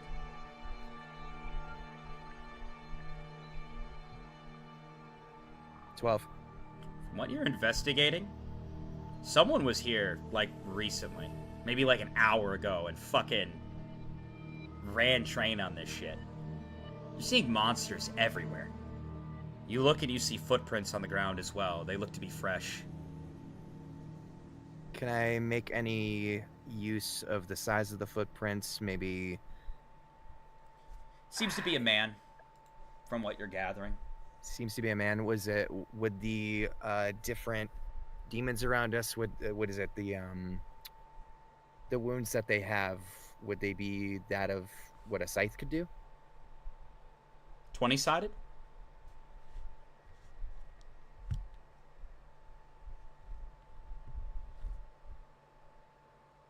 14. Yeah, looks like scythe swinging damages, dismemberment, if you will. I just look up and I say, "Thank you, King." And I enter. You enter. As soon as you enter, you see a little creature just quickly sprint into one of the rooms. you see BB hold out her hand and go like this. And slime comes from the ground and snatches it and pulls it towards you. And you see what looks to be a little green demon appears in front of you. Let me go! It seems to be a kid. Want me to kill him for you? He definitely was gonna hurt us! And you see BB instantly starts squeezing it tighter. No, BB, calm down. Huh? Oh, okay. You're okay. What is it? Go ahead and keep the kid. Was it? Stop the kid from moving, but don't hurt him, okay? Yeah. You see him moving around. Hi, Greeker, sorry. I won't do it again. Who are you? I am Greekers. The demon army. I'm very strong. Greekers? Wait, Yeah. demon army? Nobody messes with Greekers. And you just see BB go like this. And you're like, ah, my bones. Okay. Greeker give. And she loosens him again. Thank you, BB. What do you mean, demon army? By demon army? Well, I mean an army of demons. No shit. Please be more descriptive. The demon army that's been assembled. We're gonna take out Vaughn for breaking contracts and using us for so long. What contracts did Vaughn break? Well, we had a deal. It was stated that certain people of the orphanage would be exchanged. Bright kids with incredible talent would go with Vaughn, and then all of the kids who didn't really show promise for humanity, they got sacrificed to us. And in return, we give our energy for the portal. How long have you been here? Well, I don't really know how the time frame is, and demon aging is a little bit different from human aging, but know this, just because I'm small, I could disintegrate you both right now. And the only reason I haven't is because I am benevolent. So you better be careful what you ask. I'm Greekers. I'm leader of the demon army, even. I'm shaking. Anyways, so out of curiosity, do you recognize both of us? I don't know who you are. No. I only know what Vaughn looks like. He's the one I'm after. He treats us demons like toys! I take the page that has my face on it and I show it to him. You see him look, and he spits on it. Okay. Yeah, don't mess with a demon king like me. I wipe it off and I put it away. So, what do you mean sacrificed? Well, like, we harvest on the kids. What do you mean? What does sacrifice mean in human terms? Well, sacrifice means that, but I just wasn't sure the specifics of the sacrifice. Is there like a ritual? Wouldn't you like to know? You see him spit on the ground. You see BB just go like this, and you hear his bones start to crack. Okay, all right, I'll talk. Okay, Greekers, portal to demons created here by Vaughn, and Vaughn protects the city with demonic energy because he fears the power of the gods, because the gods do not like when humanity surpasses them, and the barrier's made of demon energy, which helps fight. Okay, it hurts the outside forces, and through experimentation, this barrier has kept away many things. Though monsters are drawn towards demon energy, so they usually stand outside of the portal. Please stop squeezing me. And we had deals going to keep it in place, and then Vaughn started to use us and take our energy and smite all of us, and it's been going bad. And we're here for vengeance. And I'm leading the demon army and can disintegrate you both right now, okay? My bones!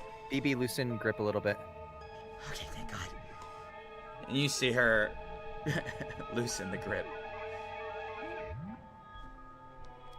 If Vaughn broke contract, what's stopping you from taking down the barrier? Well, I guess Vaughn we kind of see as, invincible, and we don't really know how to turn against him, to be completely honest. And, well, I know everyone just says, oh, Greekers, why not get an Elder Demon? Well, they tend to slumber a lot and have better things to do that aren't clean up the problems of some beggars that made this all happen. We've sent some powerful demons, but they're losing to creations by Vaughn and not even Vaughn himself. Yeah, I saw that earlier, actually. There's a lot of sectors of hell, and it seems that our sector specifically is, well, getting extracted for all it's worth by him. And we don't really want that happening anymore. Where's the cellar? The cellar? It's, down there. I mean, it's up your butt! Come on, BB. Bring him along, too. Yeah, you bring me along. Watch what happens when I get my hell powers back! You see she drags him along with a slime chain. Thank you, BB. You're doing great. You guys walk up to the cellar door that you recall seeing in a vision. Are you gonna open it? Can I look around first? Can I just make sure I'm not missing anything? Doesn't seem like you are. Are you gonna go into the cellar? Yes. It seems that there was a trap here that was already triggered. Because it's triggered, you're able to easily reopen the cellar and go down it. I have a question. Is this a callback to the other game? It could be. I mean, the world connects. No, for sure. I'm just like, I forgot who fucking triggered that. I think it was... People in the community sessions are eating good right now. I think it was Sappy's character that triggered the trap, if I'm not mistaken. I think it was. That shit was so funny. Okay. Yeah, I go down into the cellar. You go down into the cellar, and you feel like you're gonna throw up. As you look around and you see pictures of what look to be various children all over the walls, you see limbs and body parts hanging all over. You see a sacrificial ritual circle on the ground, as well as a portal, a small portal. You see Greekers. Greekers is really able to go in and out of the portal easily. It takes a lot more time for the bigger and scarier demons to get through. And the way Vaughn created the portal, it'd be very unlikely one of the Elder Demons could even get through if they cared. But, yeah, it would take a lot for an actual, real, authentic demon to traverse. You're saying what we've seen so far isn't even, like, close to the biggest thing? No, not at all. I mean, not that I know of anyway. If, well, shit. an Elder Demon's never gotten through here. I'll say that. Why does he want us? You start to look at all the paperwork on the wall. Yeah, even BB, who tends to be unshaken, looks a little bit spooked by all of the dismembered youth around her, we'll say. BB, You I'm walk sorry. up. No, it's fine. I'm happy to be of use. You look around and you go up to the portal. It is an authentic portal that apparently leads to a section of hell. Energy is leaking from it, and it's the same energy that connects to the barrier that goes around Vaughn City. Yeah, so basically they just offered trade at first, and that trade would allow the demon energy to go through because, you know, demon energy, we have a lot of it, especially when hell is constantly fueling us. And he found a way to materialize it and use it defensively. I'm trying to... Greekers, can I ask your insight on something? What is it? I was one of the kids in this orphanage. I was directed to come here because I needed to find something. Well, I don't know. You don't seem very gifted to me. Tuh! Do you know what it would be that they might have me looking for? I mean, this is pretty damn big, but like, I feel like we're missing something. I don't know. You see BB looking at a bunch of paperwork on the table. Maybe it's this? And you see her hand something to you. I start reading. As you start to read, you get chills. It's basically just information about individuals that were here. And you see yours. Originally, you were a kid to a family that had escaped the cult of Reva City.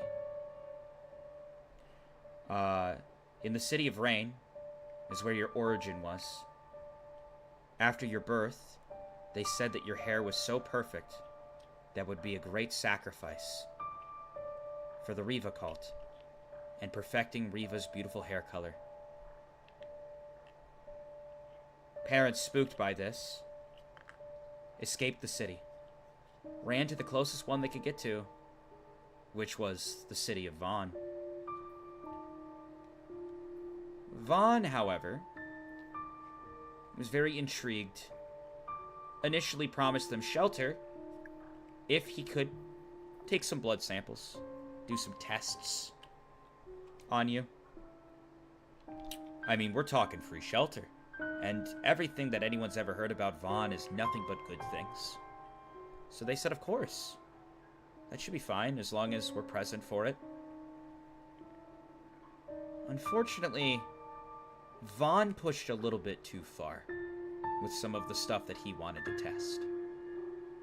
And when your parents went to retaliate against him,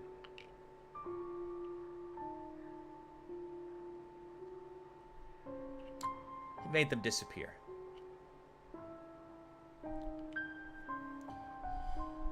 In the files, it gives details about these parents of yours, and some of the stuff you're reading is just shocking. You couldn't have been that old. I mean, you had to still be a fucking baby at that time. But the idea of parents going out of their way for you to leave an entire city to relocate just for your protection? What? They wanted to be present for any sort of experimentation, and the moment they felt uncomfortable with it, they said, whoa, stop! And because of that, they died? Disappeared, as the files say? Insane emotion starts to go through your body. You see Pip start to grow even more as he appears next to you. As you shake a little bit as you continue to read about these lost parents that you never got to meet. A thought runs through your mind. What if you guys would have just been born in Trinket City? What if these parents would have just ended up somewhere else? It's painful to think about. For that moment, you start to feel a little shaken. Roll a 20-sided.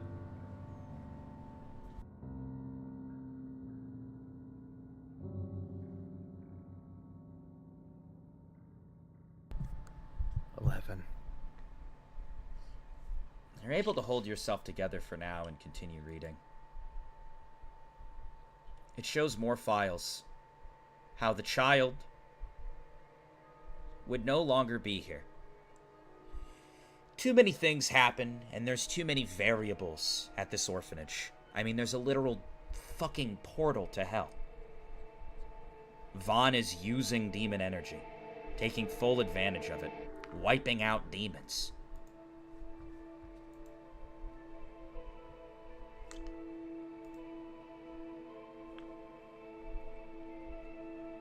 It seems that something about your hair, this quality,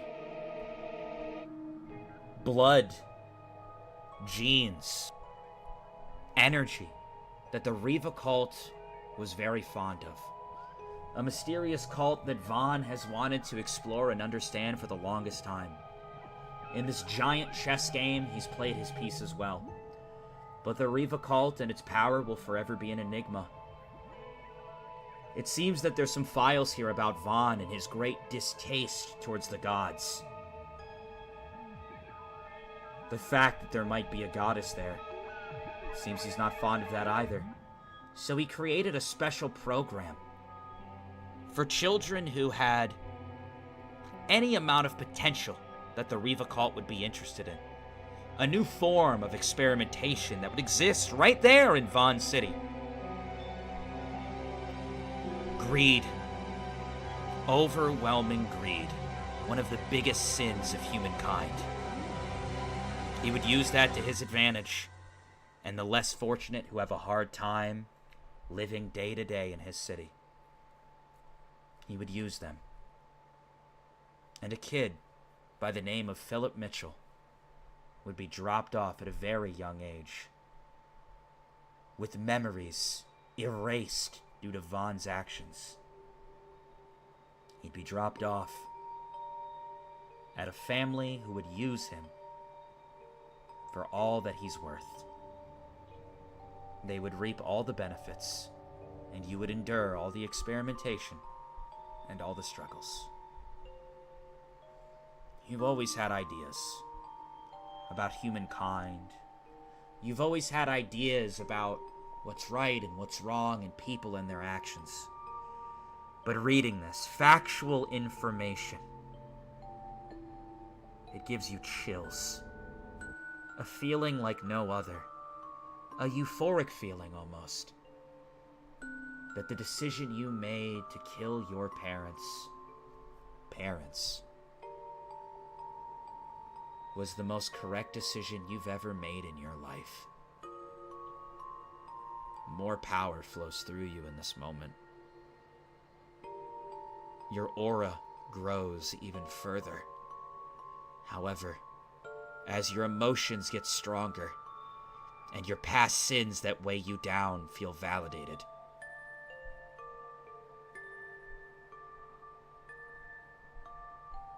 in that moment, you feel more connected to Lup than you ever have before. He fully understands you and your story. And you fully understand the definition of a monster.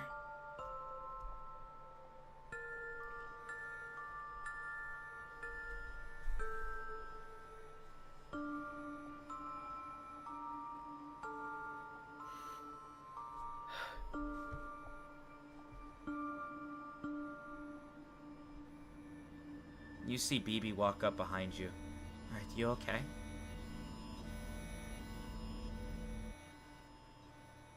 I know what we have to do.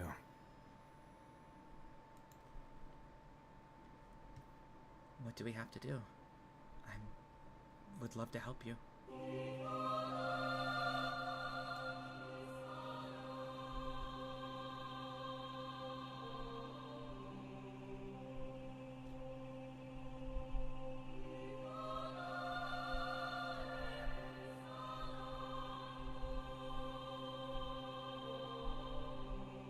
We're gonna start the march. The march? What do you mean? It's a plan that I drew up days ago.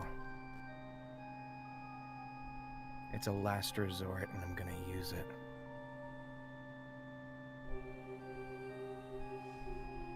And I'm gonna need your help.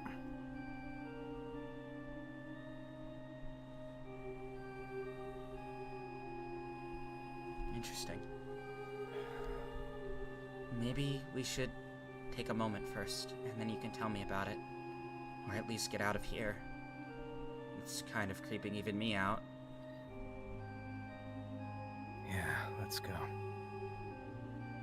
As you guys start to head out, is it cool if I go back to safe? Yeah.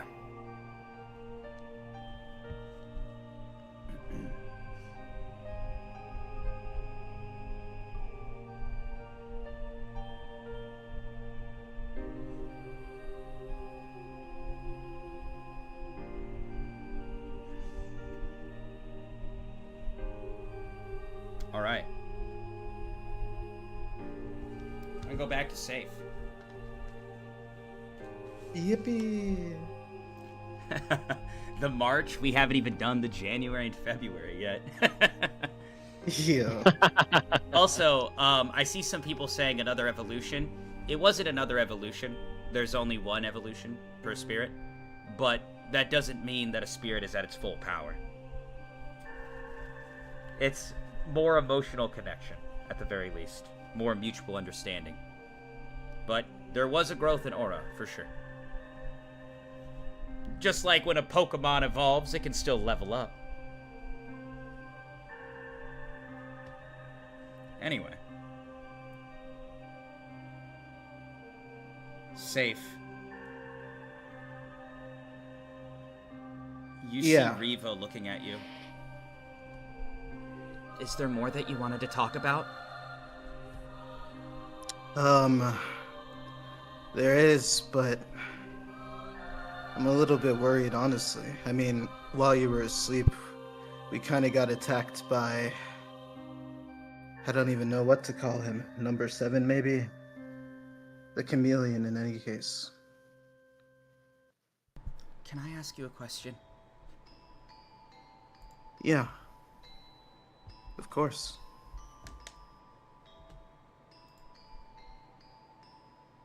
Do you trust me? I do.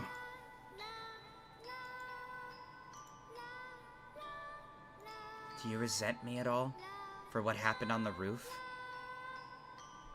Resent you? No. None of that was your fault.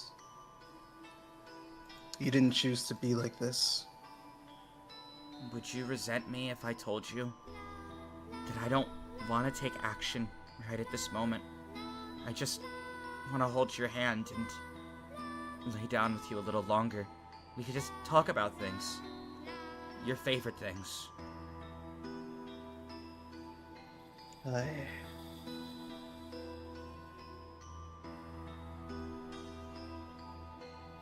don't really know, to be honest. I mean, I wouldn't resent you. But can we? We were just attacked. The building's damaged. I'm still wanted in this place. And more importantly, I'm nowhere near strong enough to be taking my time right about now. You see at that moment, she looks at you. What time is it right now? I'll look at my device. You look at your device and you look outside and you don't know where the fuck time has gone, but it's a lot later in the day than you thought. It's looking like, yeah, it's like in the afternoon at this point. You're not sure exactly when you woke up, and you've been distracted from conversation after conversation.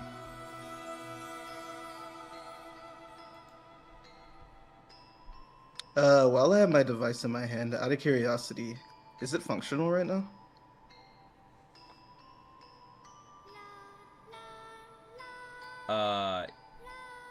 No, it is not. That's why I didn't give an exact time. Okay. The auction is tonight, from what you know. There was an auction last night as well, but this is like the main day. Like, there were some sellers in town from what you had heard, but yeah. I see.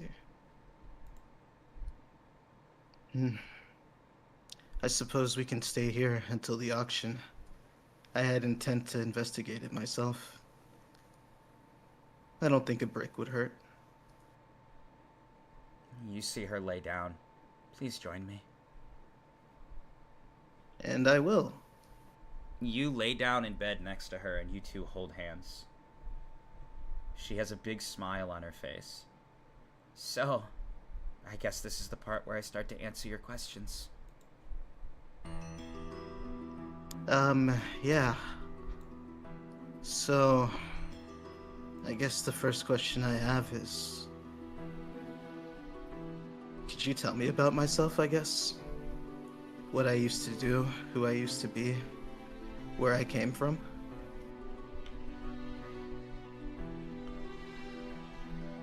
were a very caring individual. You would throw your life away in a heartbeat if it meant to protect one of the people you cared about. It honestly was one of your worst qualities and best. You'd always run head into battle to defend and fight for the ones you love. Some people may call this reckless, but it's because deep down you cared. A lot of people talk big, and they say that they would take a bullet for someone else. Say Fleptail is someone who actually would. He wouldn't be afraid in the moment. He wouldn't let fear lock his legs down. He'd run head first, like an idiot. But it was because he cared. Sai and me were always looking out for you a lot. But we knew you were looking out for us as well.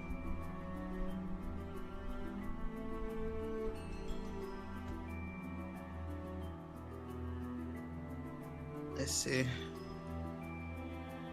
Well, I guess even without my memories, some things just don't change.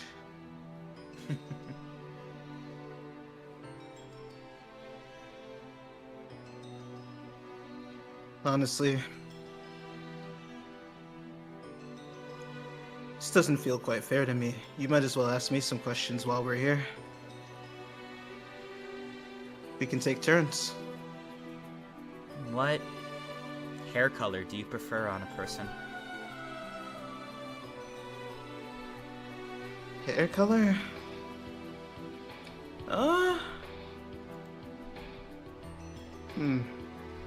I'm pretty fond of my own white hair.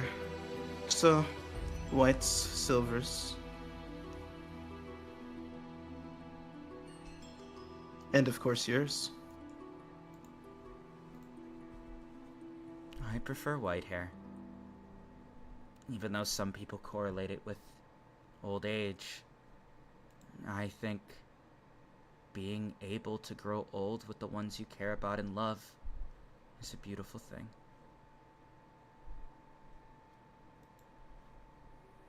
I think it's your turn to ask a question now. All right.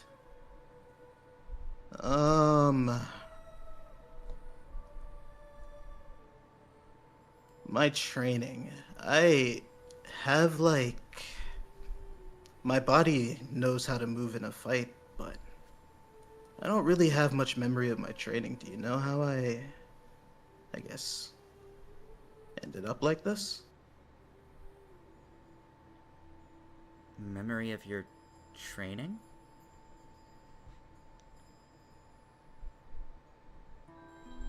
Yeah, I mean, I need to get stronger, so clearly I was already on the path to that. I'd like to, I guess.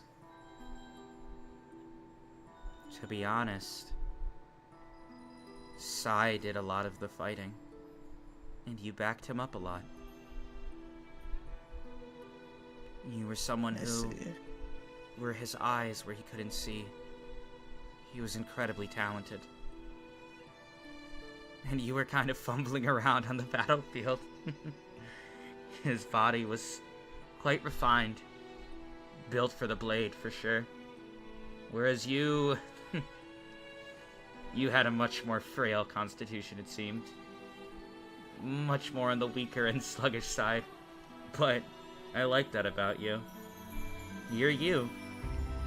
And you still try your best, despite fumbling around and messing up a lot. See? Well, I guess I can work on that still.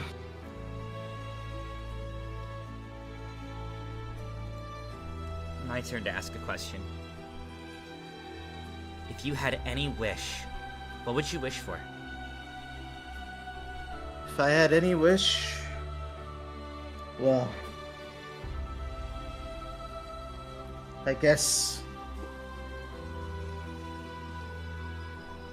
this past week I've been through a lot, and The one who's been by me this whole time was Bella. Every single time I was at risk, every single time I felt like I was gonna lose my mind, even die, Bella was always there for me. And so, I want to build a world where everybody can experience that kind of comfort and companionship. You see Bella appear between you two and cozy up. And you see Bella immediately accepts the head pets from Reva. Bella seems to really like her.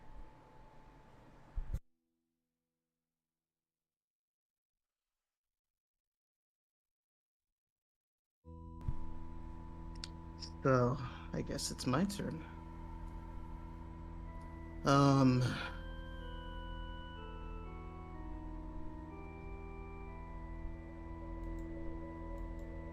What about you? What would you wish for?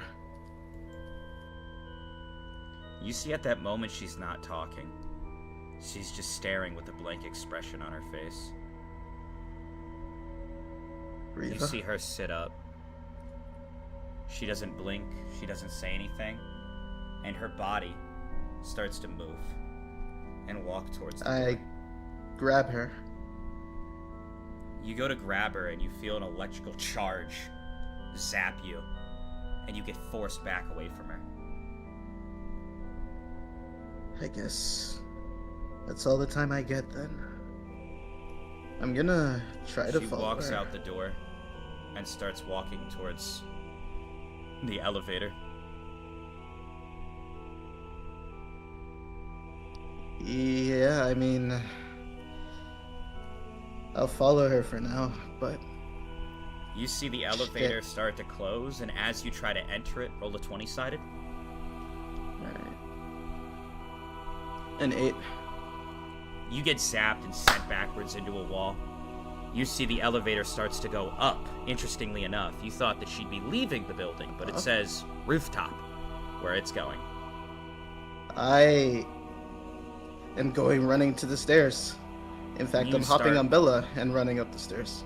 You quickly run up the stairs, and Reva on a rooftop immediately gives you a bad feeling. You move as quickly as possible. Roll 3 6-sideds and let me know the total. Alright. A 10.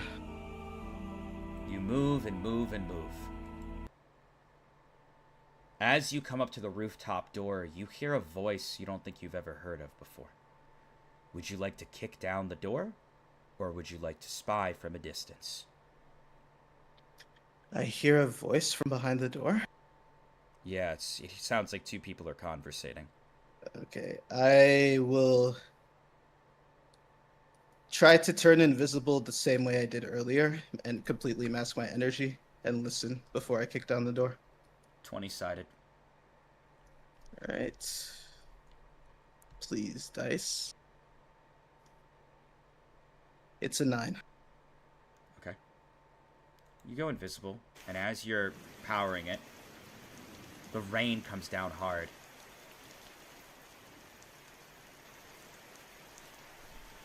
You look out the window and you see 2 girls standing on the roof. And you see one, and you hear the voice of Reva. Your prayer was so strong, but why did you bring me up here? You see a girl with blue hair staring at her.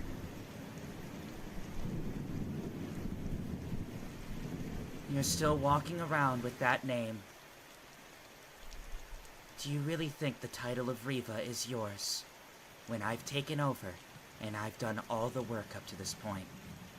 I knew you were in this city the moment I stepped in it.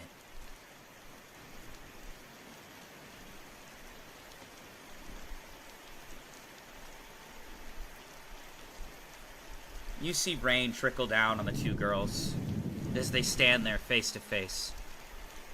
You see who you have assumed to be,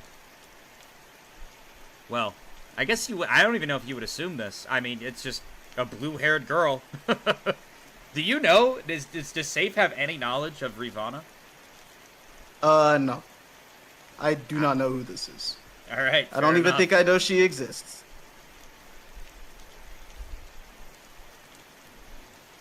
You see two men appear behind the blue-haired girl. I'm opening the door. Ma'am, we caught up to you. What are you doing here? Ma'am? That's how you refer to me? What are you, new? That's Goddess Reva to you. You see her stare over. We're taking her with us.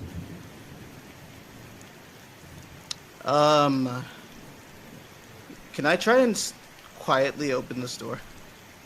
I thought you said you were kicking it down. You're gonna quietly open it now? Yeah, I'm gonna quietly open the door. 20-sided. Alright. It's an 8.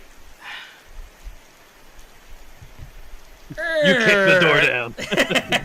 As you open it, you're like, ah, shit, right. shut up. I quietly kick the door down. Do you stop or do you keep pushing it, despite the loud sound? I'm invisible, so I'm gonna keep pushing it. You do. The heavy rain coming down seems to help. I'm sorry, Goddess Reva. I'm new here. I am new. To help you, I was just a little confused. Who is this woman? This woman? She walks up to her, face to face. And you I'm gonna see get her closer. aggressively grab Reva and dig her fingers into her face. Fuck. Okay. You hear her say, "This is the girl that just put the entire city of Rain into a spiral." I'm And has closing the ruined- distance immediately. Okay. And she says, "And has ruined our financial And I'm grabbing her stability." by the throat.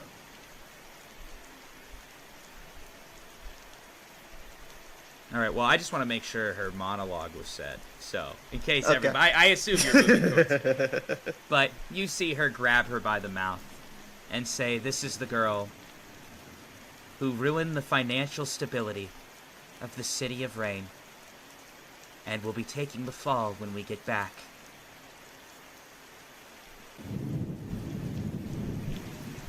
You see her squeeze and dig her thumb into her jaw as she holds her there. You move in and you're going to grab her by the throat. Yeah. Roll a 20-sided. Alright. It's a 9. You move in as fast as you can. Swift speed, determination, and you go to grab this blue-haired girl directly by the throat. And the moment you do, your fingers light ablaze, and you scream out in pain. Your invisibility wears off, and you stumble to the ground. Trying to grab my throat? The believers would never allow a man to harm me, or grab my throat, or choke me. You really thought that would work? I'm sending 3 life over to Bella while she's talking.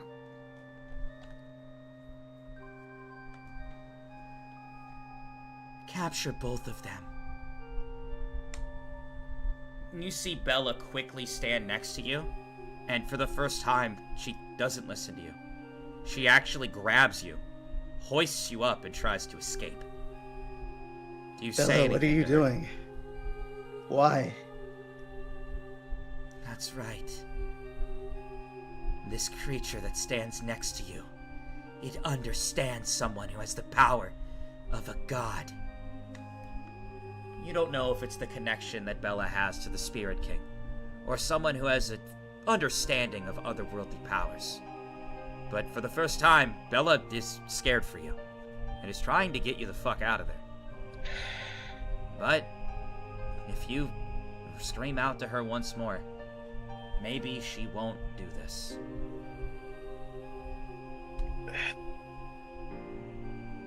I take a deep breath. And I turn back to Reva. No matter what, don't you die on me. It goes both ways, you know. I swear I'll come back for you. I'll be strong enough. If not, I'll find him. Either way, I swear. Just wait. Tears rolling down your face and emotion pouring out of your voice. You see Bella grab you and leap from the roof. At that moment, you see Ravana hold out her hand, and a massive force of wind and water picks up off the ground, almost as if she's manipulating the rain around her, and a giant hand, creating of wind and water, flies towards Bella and goes to crush Bella instantly. Bella, with swift movement, hops down from the roof, just like she did the first time you met, and gets you to the ground.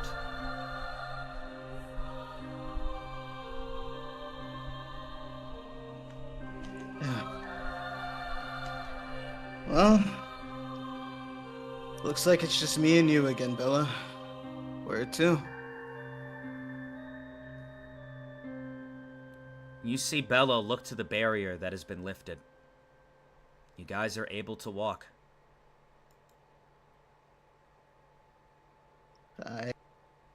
You hear someone behind you.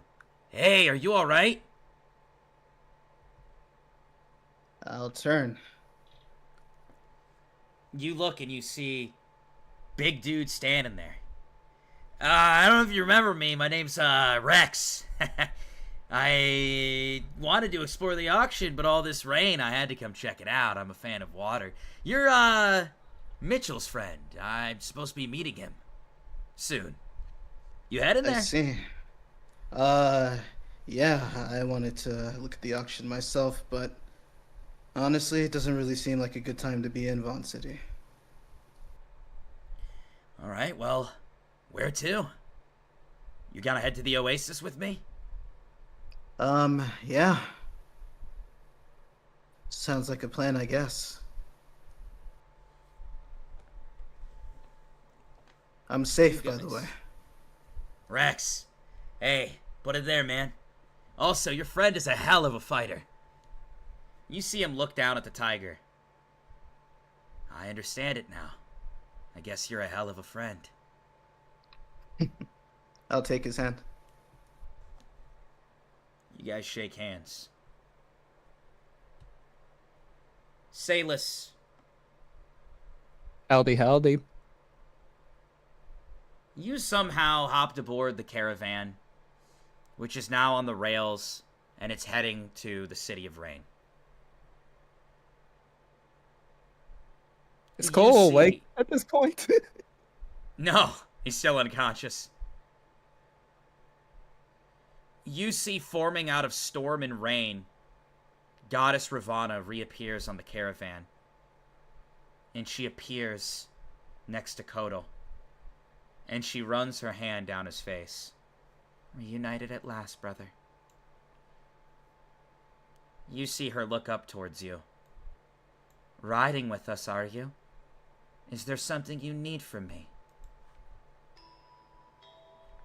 No, but I have a bit of an obligation to your brother. That's the relationship you have with Kotal? A friend of my brother's is more than welcome to be here. Please, come down and tell me about your adventures with him.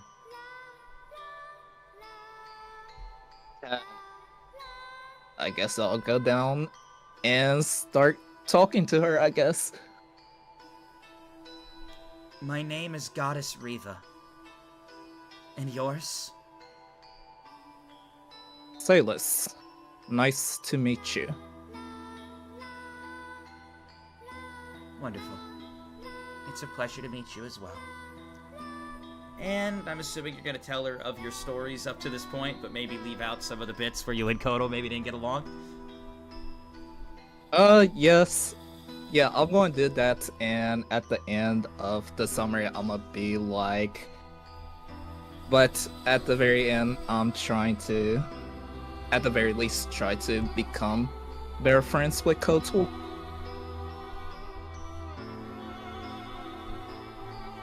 Alright, we are gonna move to Mitchell.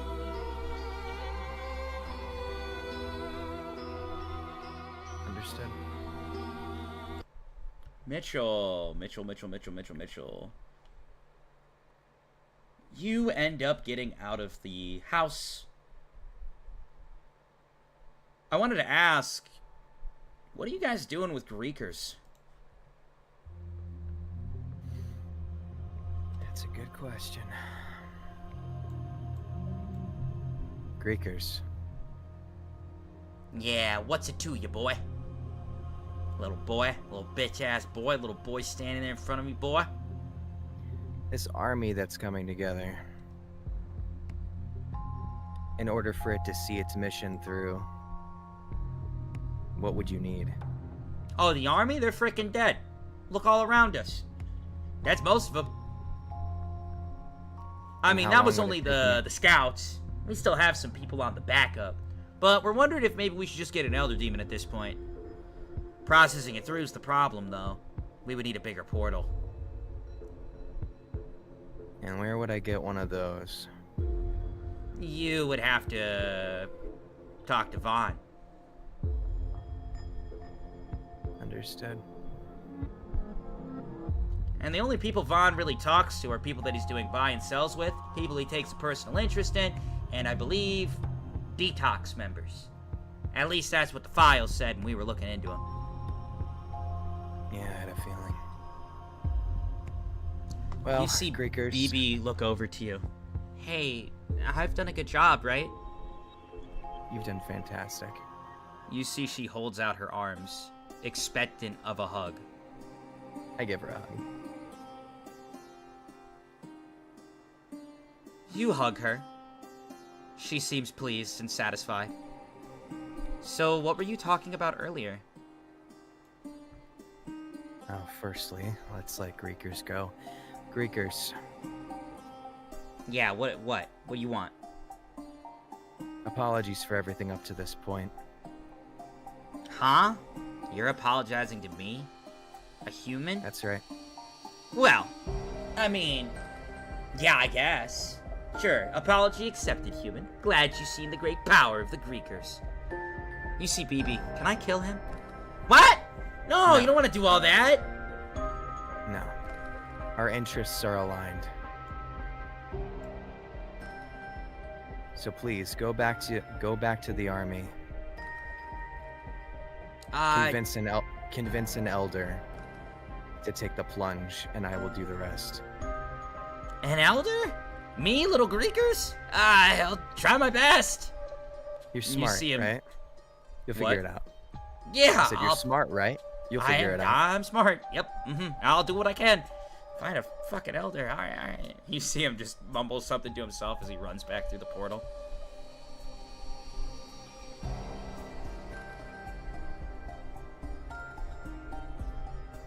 You see BB look to you.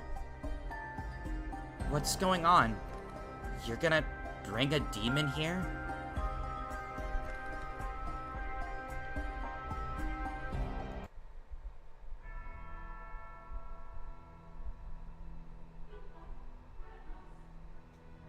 You see her kind of poke at your face. Mitchell?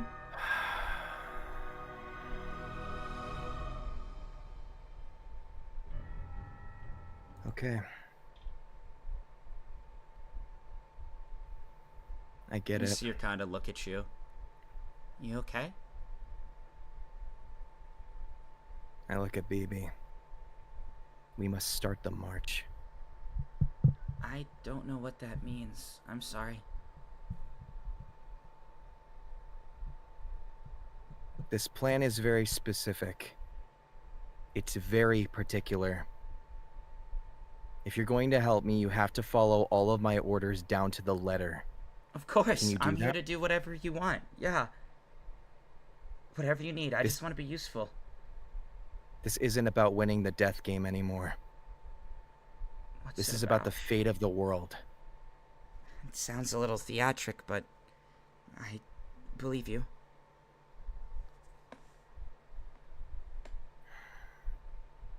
The march is a plan in order to save the world, all of the people on it, the beast people, the spirits, and every person that's alive now and has died. I don't think something like that's possible. If it was, It someone is. would have already made it happen. The only way to do it is to obliterate everything that's already there. What do you mean? The first step of the march is thus.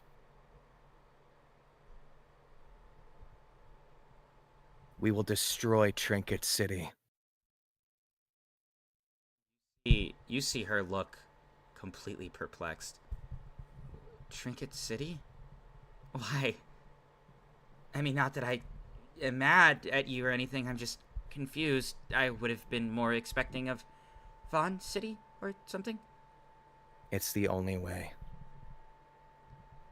Okay. Yeah, I said I'm here to help. I'll help. What else? What's step 2? Well, our friends are waiting for us. Friends? I thought it was just me and you. There's a party that I assembled not too far from here. We need to get there. Okay. Then yeah, we the head march there. will begin. We're gonna immediately go and destroy Trinket City? No, it'll take some time. It's an investment for sure. Okay. And We then need what? to get moving. Okay. We can walk and talk. You see her stumble up next to you.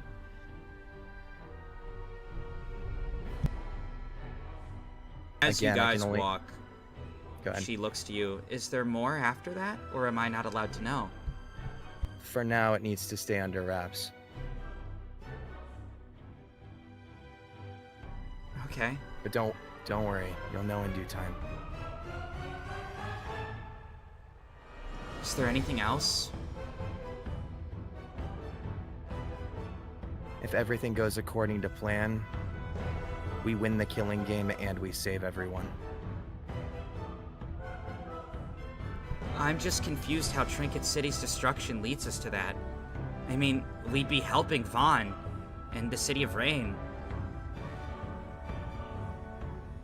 Well, you heard from the demon. You have to open a portal, right? And the only person who has it is Vaughn. So whose trust do we have to gain? I guess, but destroying a whole city to open up a demonic portal? That sounds kind of insane. And I'm literally insane.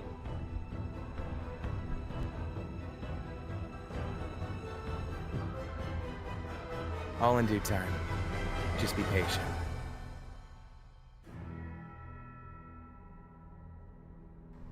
Okay. You guys continue. It might take a while to get to the oasis. That's fine.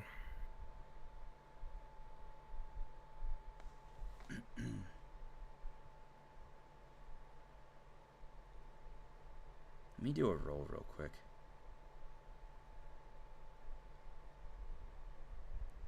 I have to see something.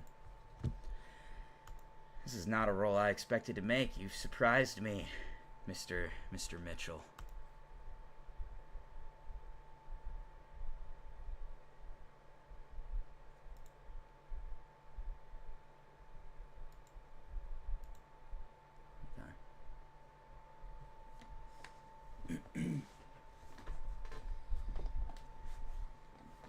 Chad, I'm genuinely like, what the fuck right now?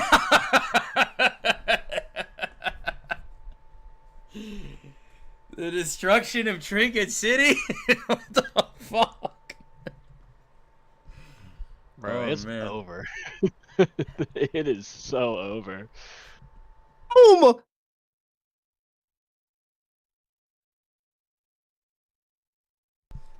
Mitchell, can you check your DMs? I can.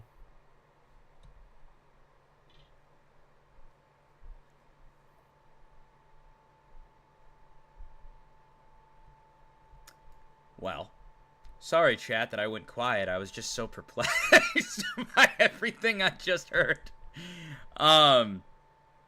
I think with the camera dying and me getting hungry, I think I'm good to end it there. I hope that this was a good ending to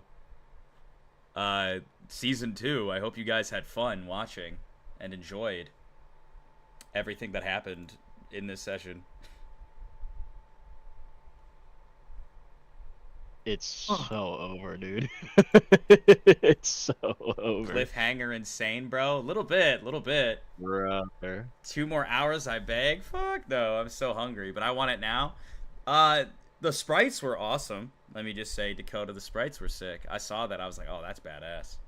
It's like, that's badass. Thank you. It was what is it? I asked Regrets last month if they could make sprites of Mitchell, but with different expressions, and not all of them got done before this, but a good chunk of them did. That's awesome. And yeah, Chad, how are you feeling? How was this episode? Was it as good as the other ones? Was it worth the wait? I need to know. Let me hear from the players too. How was the season 2 finale? Just wanted a chill breakfast. I just couldn't wanted- have that. I told you straight up, you were not getting a chill breakfast. This might be one of the most lore-heavy sessions we've ever had, to be honest. It's very lore-heavy. I feel bad for Salus. Salus didn't get to make a ton of actions. What he did do was important, mainly in the DMs. But, you know, he was playing secretive D&D. So I need to know, Vodka. Do I have a katana or not? 'Cause you said I cut the walls with the katana. Yeah, you have a katana. I thought you had one. I mean, even if you didn't, we could just say you cut it with the blade. So you have a blade on you. You know. You have a So do I have an actual blade, or do I only have my daggers? I Why- need to know this. Okay, why wouldn't you have the katana? What happened? I don't remember. It's Rex been ate like... that shit. Who ate Rex that ate shit? that shit.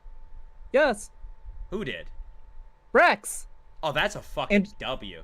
I thought and that he Spirit King- I thought he refurbished your sword, and I thought that he refurbished your wounds. And I said the only thing that wouldn't be refurbished was your drip, because I was a little asshole about it. I thought that was what happened. You'll like. You said Spirit King told me choose between my fit or my freaking katana. I said drip or drown. Give him my clothes back. I thought that was before. Okay, you know what? It don't matter. The story still makes sense. We had a mild hiccup. You cut that shit open. That's all that matters. You got I need to know for inventory Alright, you purposes. don't, Do I have? bro, you don't have it. Fuck you. Oh, you know what? Okay, yeah. So for You don't have it, inventory fuck you. purposes, for inventory purposes, I'm just going to make the absolutely wild assumption that Vaughn took away my bow. Yes! That shit's gone. Okay. I figured. Alright, can I get a session rating out of 10? Holy fuck me What in the the fuck? butt! Oh. That's a lot. That is a lot of Holy subs. shit! That is a lot 50 of fucking fucking subs? subs. Oh my god. Jesus 51. Christ. Oh my goodness. Wait, what are we doing here? Someone's got to thank that. Someone has to thank that. Brilliant session, deserved all the subs. I was a little worried going into the session. I think this session's going to be confusing as fuck for everybody watching. But yeah, I don't know, man. That's insanity. Who do you want thanking those? I mean, like, who do you want? Like, whoever thanks this is gonna have to like stand on their I gotta hands. be honest. I think everyone needs to thank Everyone, I think everyone. Yeah. we're doing that again. The everyone thankage. Everyone, happy Everyone, birthday! thank you. Get ready! Happy birthday in 1, Happy 2, 3. birthday. Happy Happy birthday! birthday to you. Happy birthday to you. Happy birthday, dear Vodka. Happy birthday to you. What the fuck? That was awful. Let's never do that again. We could never be a quartet or a quad-tet. Or what it was a 5. What is a 5? It's like 5 people. What is that? A Quintet, I guess? quintet? Yeah, Isn't that quintet. 8? Isn't a quintet 8? No, that'd be an I mean, octet. five. That would be an octet. Oh, okay. All right, quintet.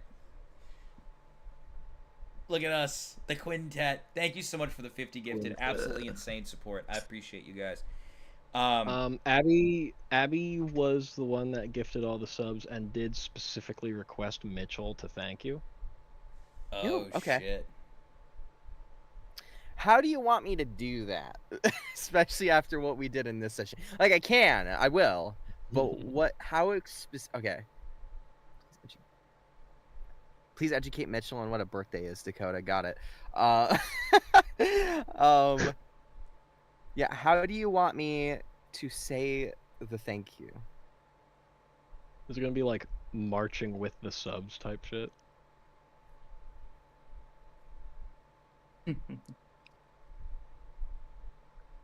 Man, destroying Trinket City though. That's pretty. You're fucking insane. Good luck with that. Good luck with that. You're literally fucking insane. Good luck with that. I see the vision though. Good luck with also that. see the vision. That's what I I don't. Good luck with that. It's maybe slightly crazy. Okay. As if you're gonna crash out at me. Clicky. Thank you so much for the 50 tier gifted subs!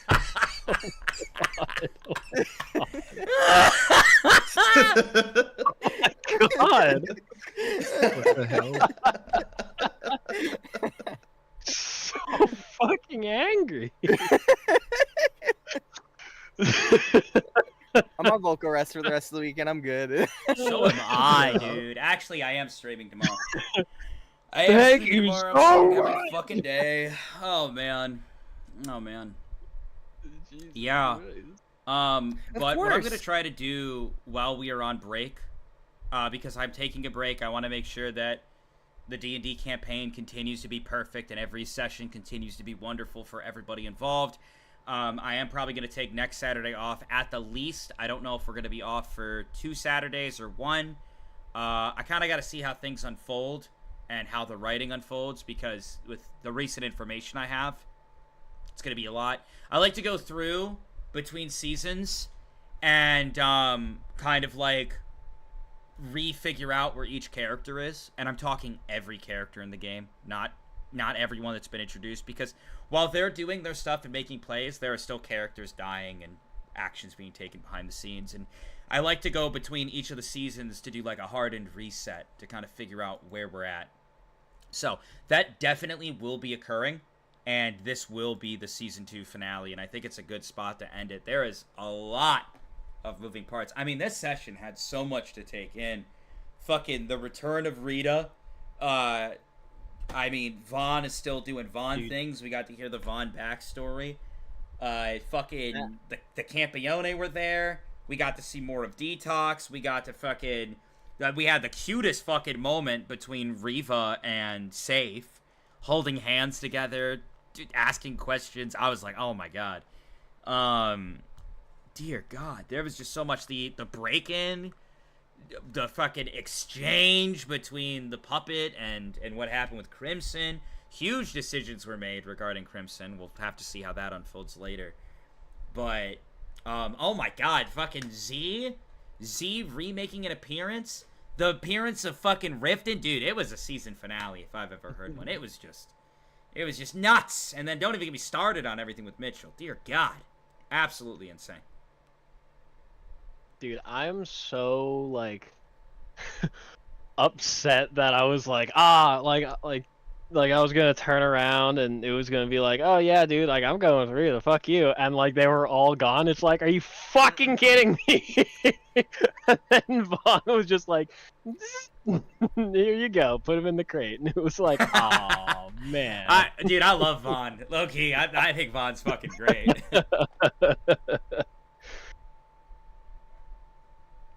But, as always, chat, we're going to end things here. I want to remind you guys, you know, Death Game chat, I can't wait to see the fan theories. I can't wait to see what you guys cook up. I can't wait to see art of any of the situations that that has happened up to this point. I'd love to see some art of fucking Reva and Safe. That'd be dope as hell. But yeah. Anyways, I hope you guys had fun. I'm dying of hunger. I'm exhausted. The double stream has me knocked the fuck out of it. Streaming 2 to 10 today. 2 to 10 on the stream. Yo, Silly Strings with the sub at tier 1. That's freaking awesome. Thank you so much for that sub. I appreciate it. Thank you. W's in chat for that sub. But we're going to end it here, and, well, I just hope you guys can hold out for Season 3. I do. You guys can rewatch the VODs. I'm going to upload all the VODs onto the new, or not the new. I'm going to upload them to the old YouTube channel. And I hope you guys had fun. I can't wait to see all the fan theories. I love seeing the discussions. I hope you guys have a wonderful rest of your night. All right, players, say bye. Say bye to the people. See ya later, everybody. Bye. See you in Season 3. Take it easy, everyone. I'll see you guys. I'll see you guys in Season 3. Have a wonderful night. Goodbye. Woo.